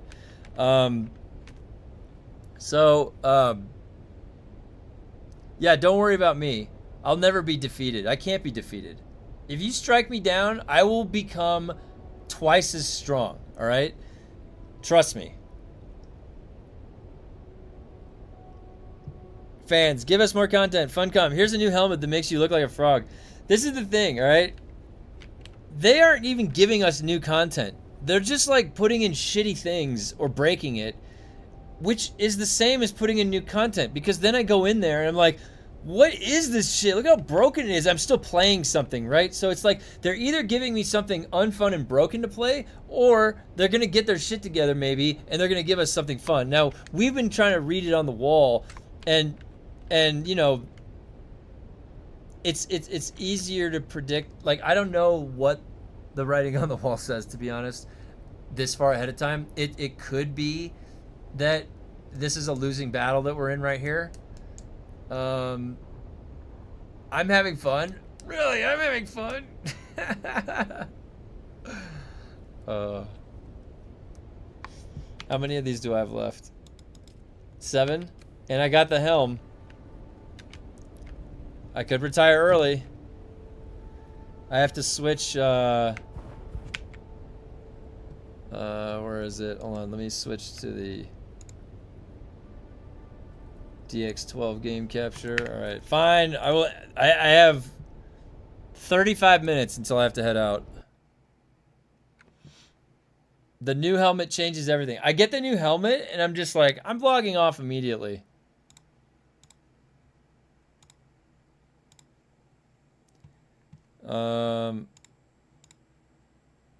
Alright. Let's see. So, close that.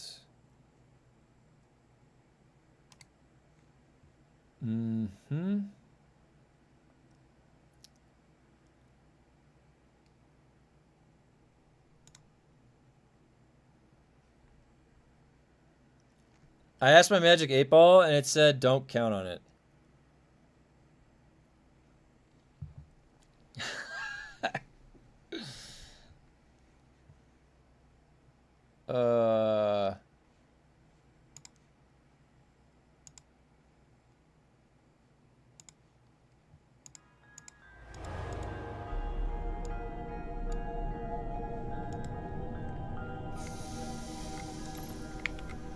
I got a cool new shader for my my hunter. New helmet changes jack shit. Yeah. Yep. Look at this. Look at that slick. Look at the gun mat. Oh shit. The gun mat. Oh, I can't rotate it. Look at this. The gun matches. Look at how slick that looks.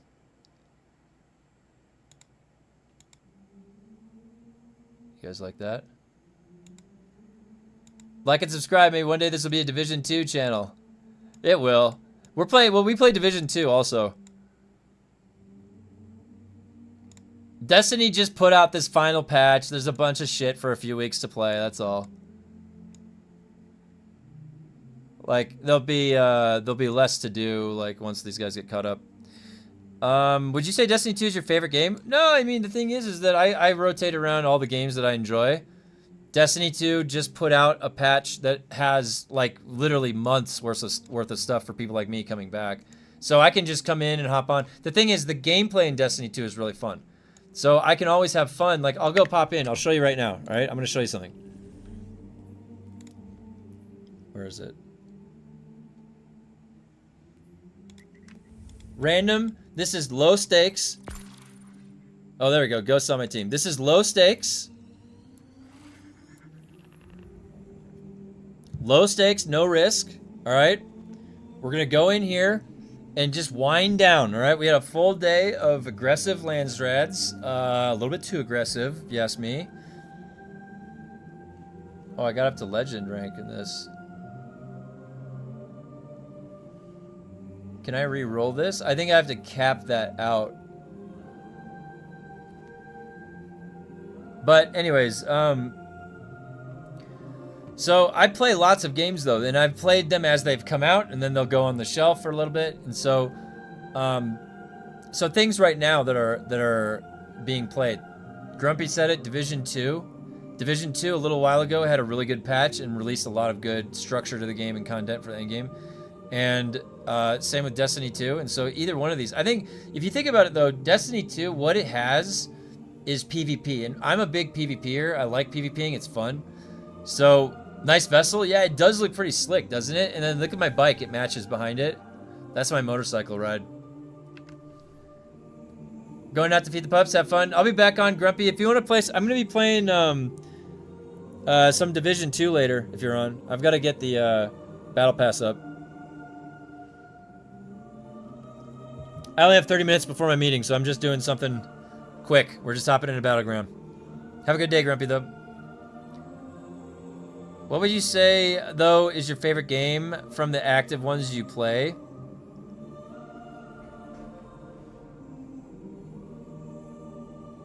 I don't really have one right now.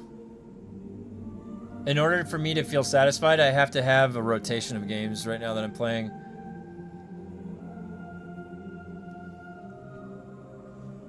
But think about it like this. I have a character in Elder Scrolls Online. I will be no good drops for escalation today. Okay.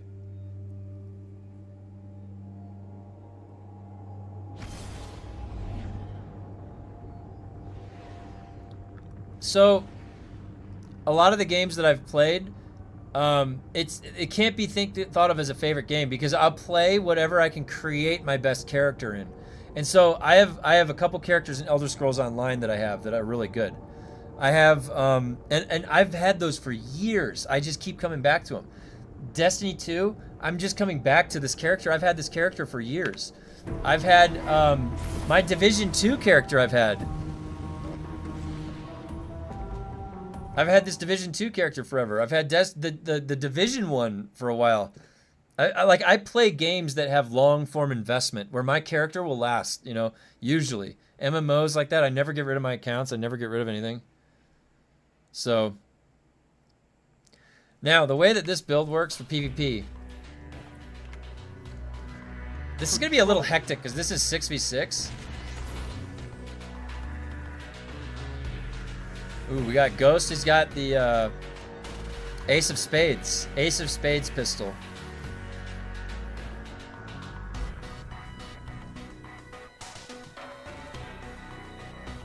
Let's see how good my aim is today. Shall we begin? Are we starting?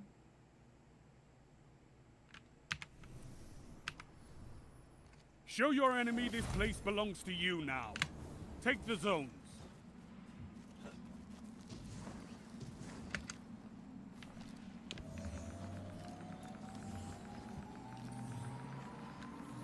You captured Zone C. Enemy claimed Zone A.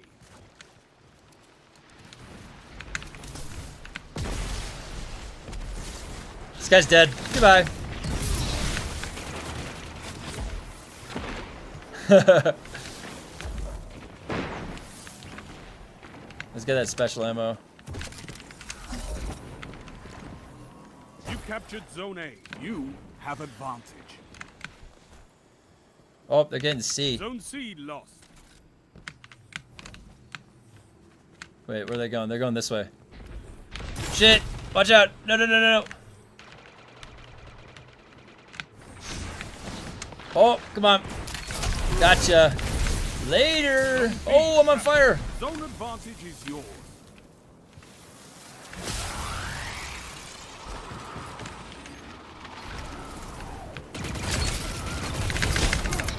I got that guy.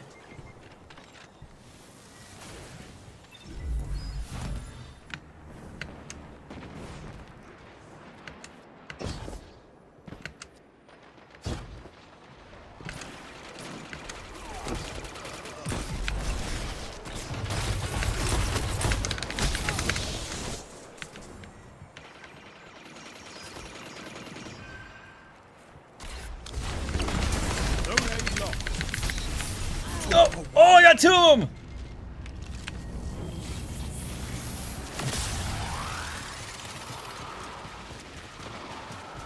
Zone C captured. You have advantage.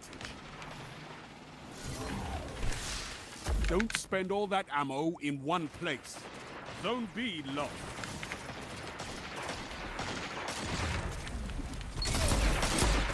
Now you're fighting with heart, Guardian.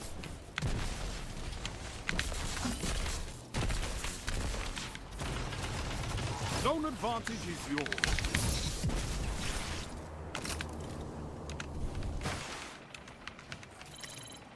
Zone C lost.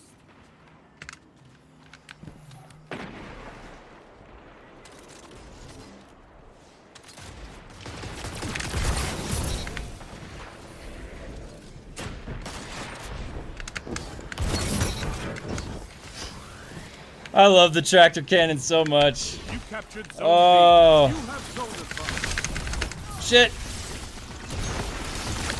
Oh, where are you? Where are you? Got him. Let them come. This No! is their fate. You should do trials on Friday? Yeah, I'm down.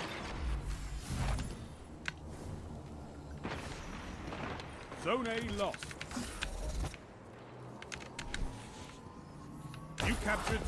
C. Well, I've got my Zone super. advantage is yours. Where are they going? Are they going B? I'm gonna take my super in. Yeah, they're going B. Shit, shit. Zone B lost.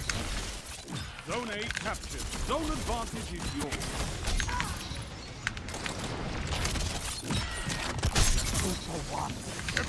Oh shit, no! Oh! Oh. Oh, almost got that other guy. Zone B captured. That's a power play. We got a power play. Oh yeah.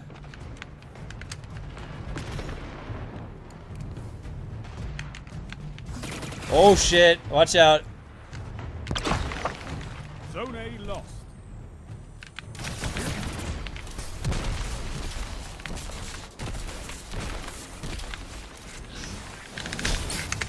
Oh shit! Oh shit! No! Oh, is that Telesto? That guy's Telesto'd me. Oh my god! I haven't seen the Telesto in so long.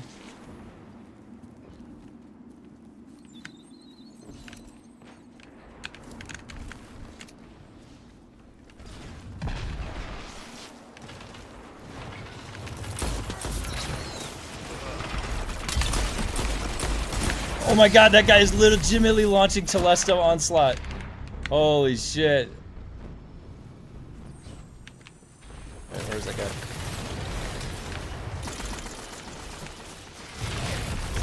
Five minutes Shit. remain. A strong start. Fight on. Woo!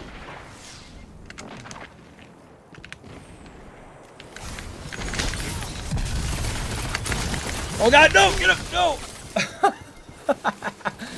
And DayZ, yeah. I'll add DayZ to the variety list.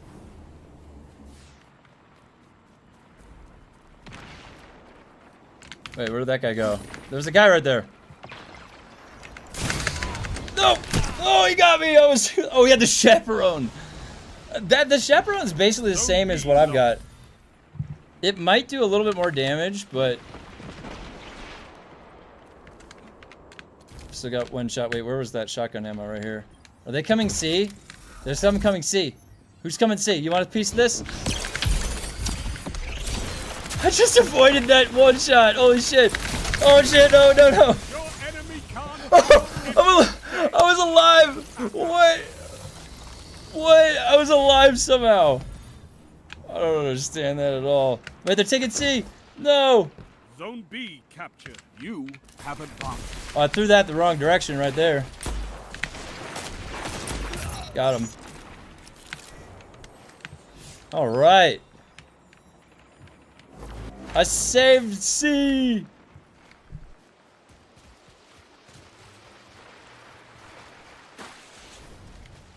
All right, we got A. Where are they going? B? Are they coming back here?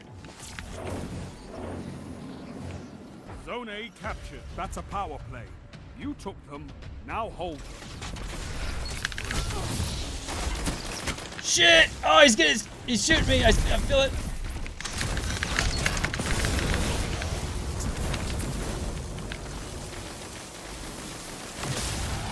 Minutes. Hold strong, and this battle is yours.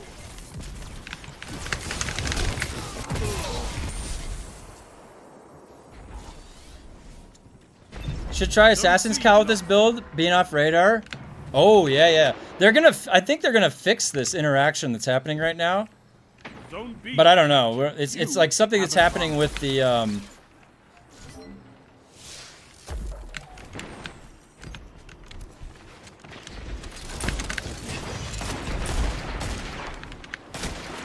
Woo!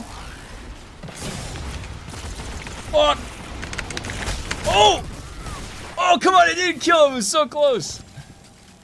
Oh, yeah. The Assassin's Cowl, the off-radar thing. I can see how that might help because you only need to teleport. Like that's really what's being. Oh, I got my second ultimate. Second ultimate this game, you guys. How crazy is that? Two ultimates in one game.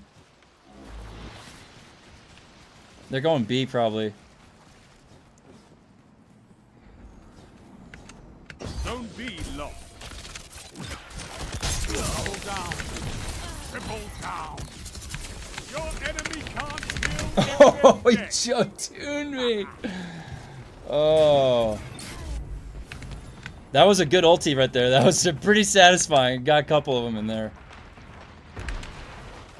Oh.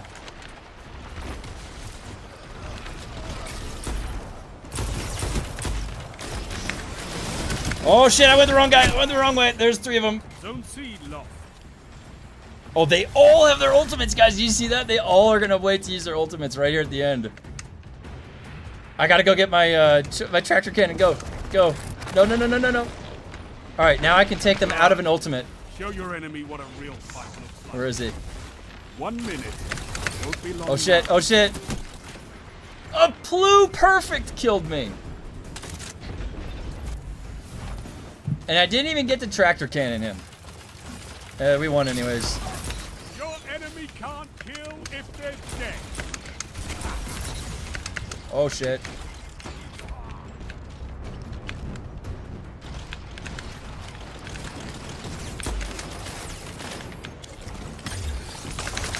Seconds Oh shit, where'd he go? Up, up, up, up. A victory well executed.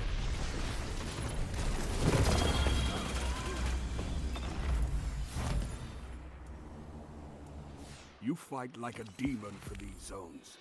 Bring me your friends. I need more like you.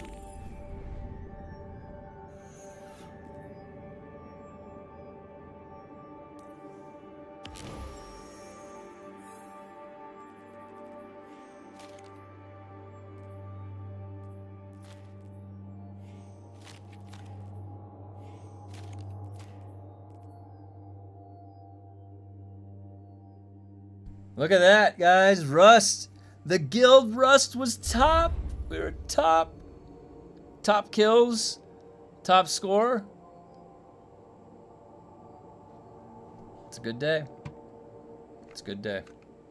Let's just go right. What time is it? 20 more minutes.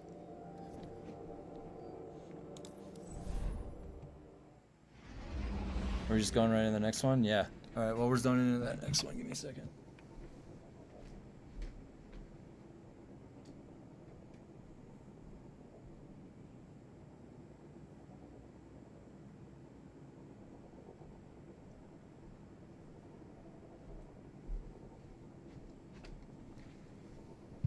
Alright. Let's see what we had. What was Ghost rocking?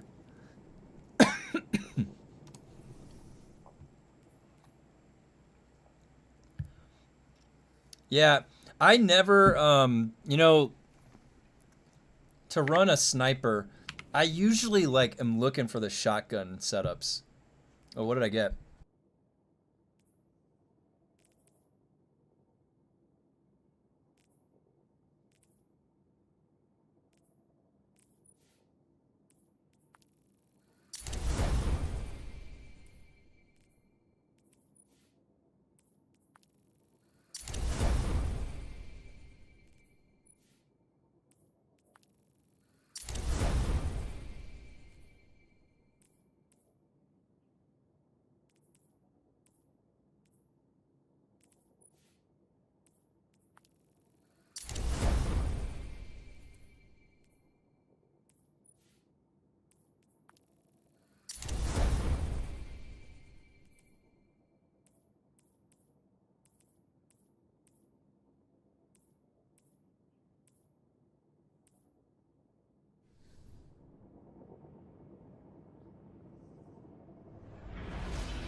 I do like the way this ship looks. It does look pretty cool.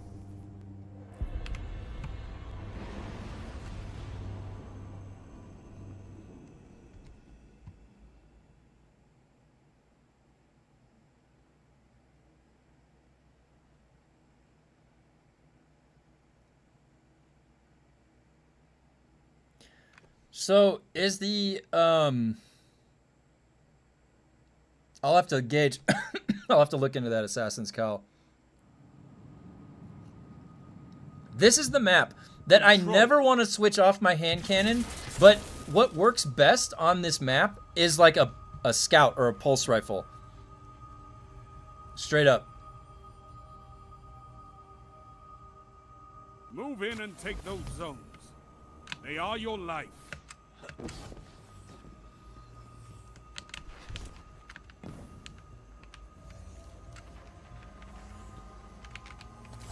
Enemy claimed Zone A. Zone C captured. Okay, where are we going? There's some guys coming right here, pushing. To the left, right there. Oh, that guy's almost dead.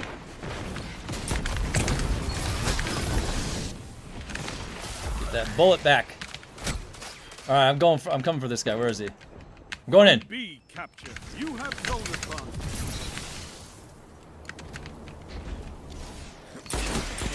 Oh, he had a Jotun! What? He just shot me with a that's basically like a ranged fusion rifle shot. So imagine like a shotgun that you can shoot, but the thing is that's the exotic slot. Oh boy.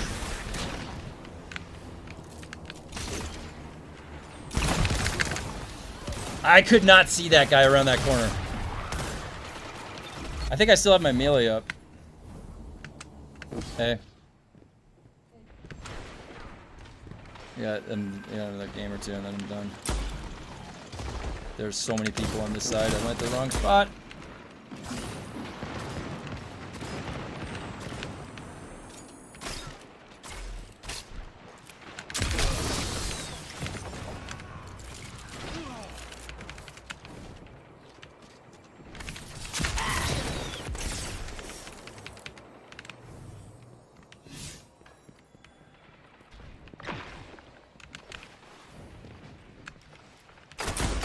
Shit. Zone A captured. That's a power play. You took them. Now hold them.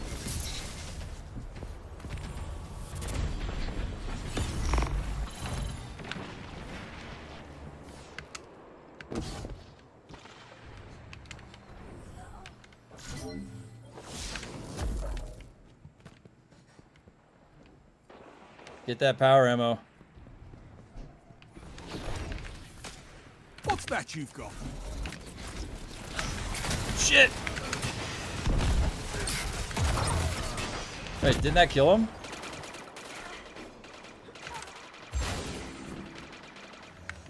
Oh, what the hell? This guy's still here?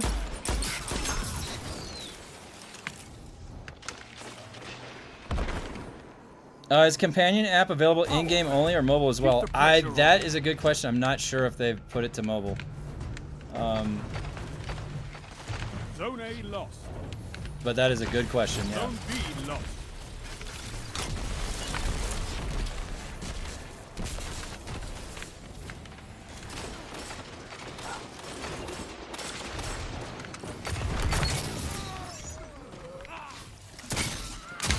That shut them down. 2 for 1.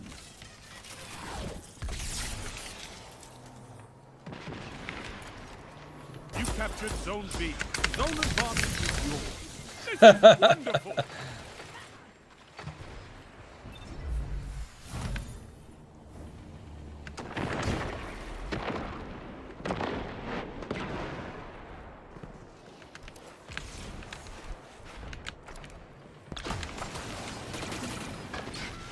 Fuck.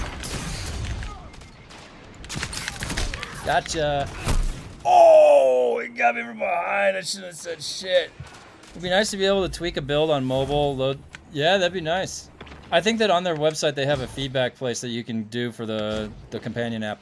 They also have a Discord that I'm sure you can give feedback there too. Oh, I got that guy in the head right there. Oh, there's a guy sniping right over there. Where are they at? Where are they at?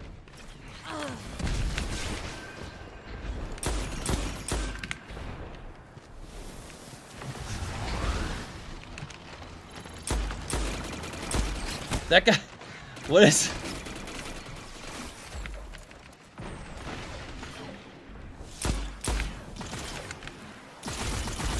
No way, no way. Oh, I didn't even see that guy over there. The trade.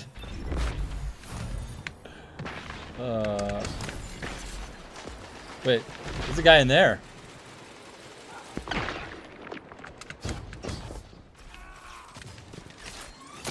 Oh! 5 minutes remain.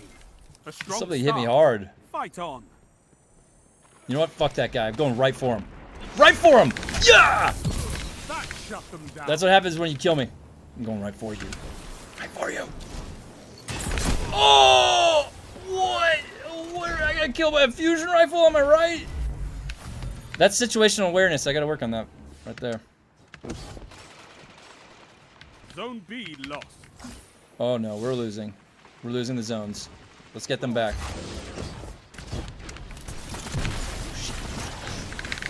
Got him. Nope. Nope. NX super. I got a super.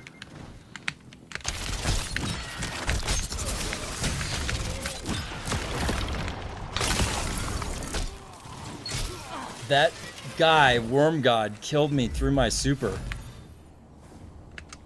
I don't even know what happened. Zone C lost. Your enemy has a power play. Oh my god, no way! No way! No way! I can't kill him inside that! How did he have that? He just had his Titan bubble ready. That's insane. He's gonna bring his Titan bubble over to that one. That is so strong. He was immortal inside that Titan bubble. Holy shit, man.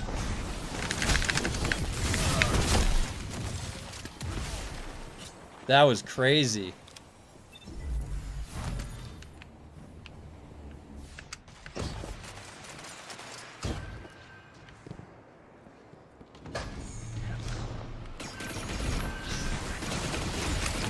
Oh my god. What the hell? There's a guy. Oh no. He came from behind me. That's the guy I was looking for. The guy went up in the air. And then he disappeared. I don't know where he went. Oh shit. 3 minutes. I'm getting shot from behind. These guys, they rallied. Look at this. Maybe they did their team fill out or something? Maybe they just got their ultimates. A is open right here. What the hell? I don't have any shotgun ammo.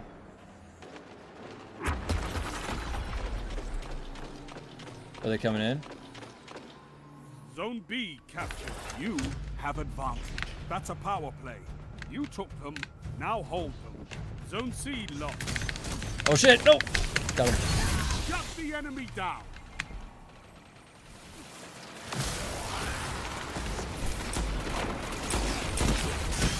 Is that guy firing at me? What is this shit, dude? What are these guys? Oh my god! What is the gun that he's using? The where is he? Worm God. Joe Zone A Tune. lost. Chain of command. No, is it this? Weird. What is this guy doing back here? What is Zone C that? captured. You have zone advantage.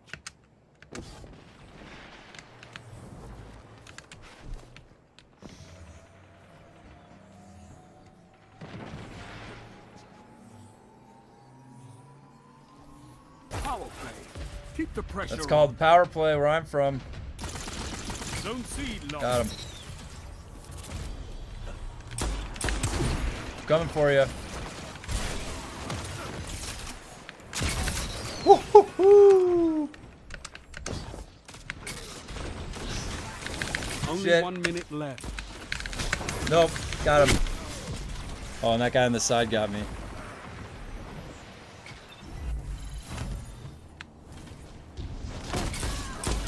Gotcha. Sorry about that. He's trying to be in the back line. That's what he's trying to do. He's trying to kill spawners. I see. Let me get that power ammo. Oh no! 30 seconds.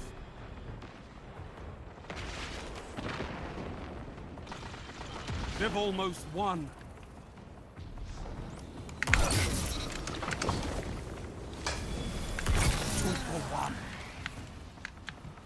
Zone A lost. 10 seconds. You have zone advantage. Oh, did we get the win right at the end? Come on, come on, come on, come on! You're defeated. No Fight again. fucking way, dude! Persistence We is had that! What? What? You We eat had monsters that. for It was a breakfast. rip-off, You can dude. win a battle for What? territory. Again.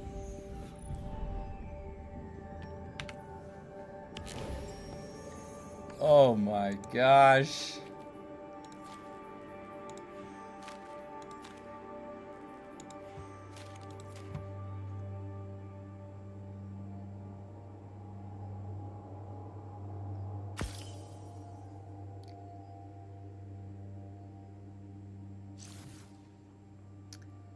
You see how this works too? Look at this game. Scoreboards. You got information about how I did. I can, you know, this is the good stuff right here.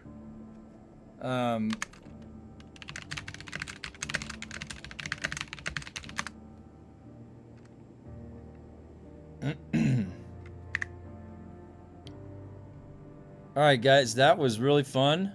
Wait, are we already zoning in? Don't tell me we're already zoning. I didn't even have a chance to leave.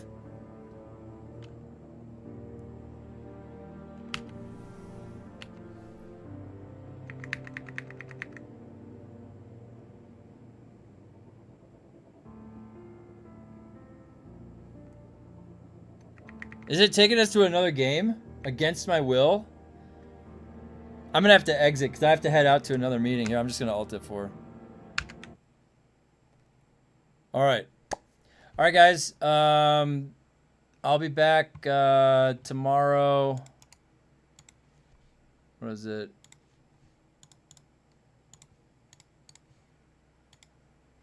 I'll be back tomorrow, same time, 8 a.m. What is it, Tuesday? Is it Tuesday tomorrow?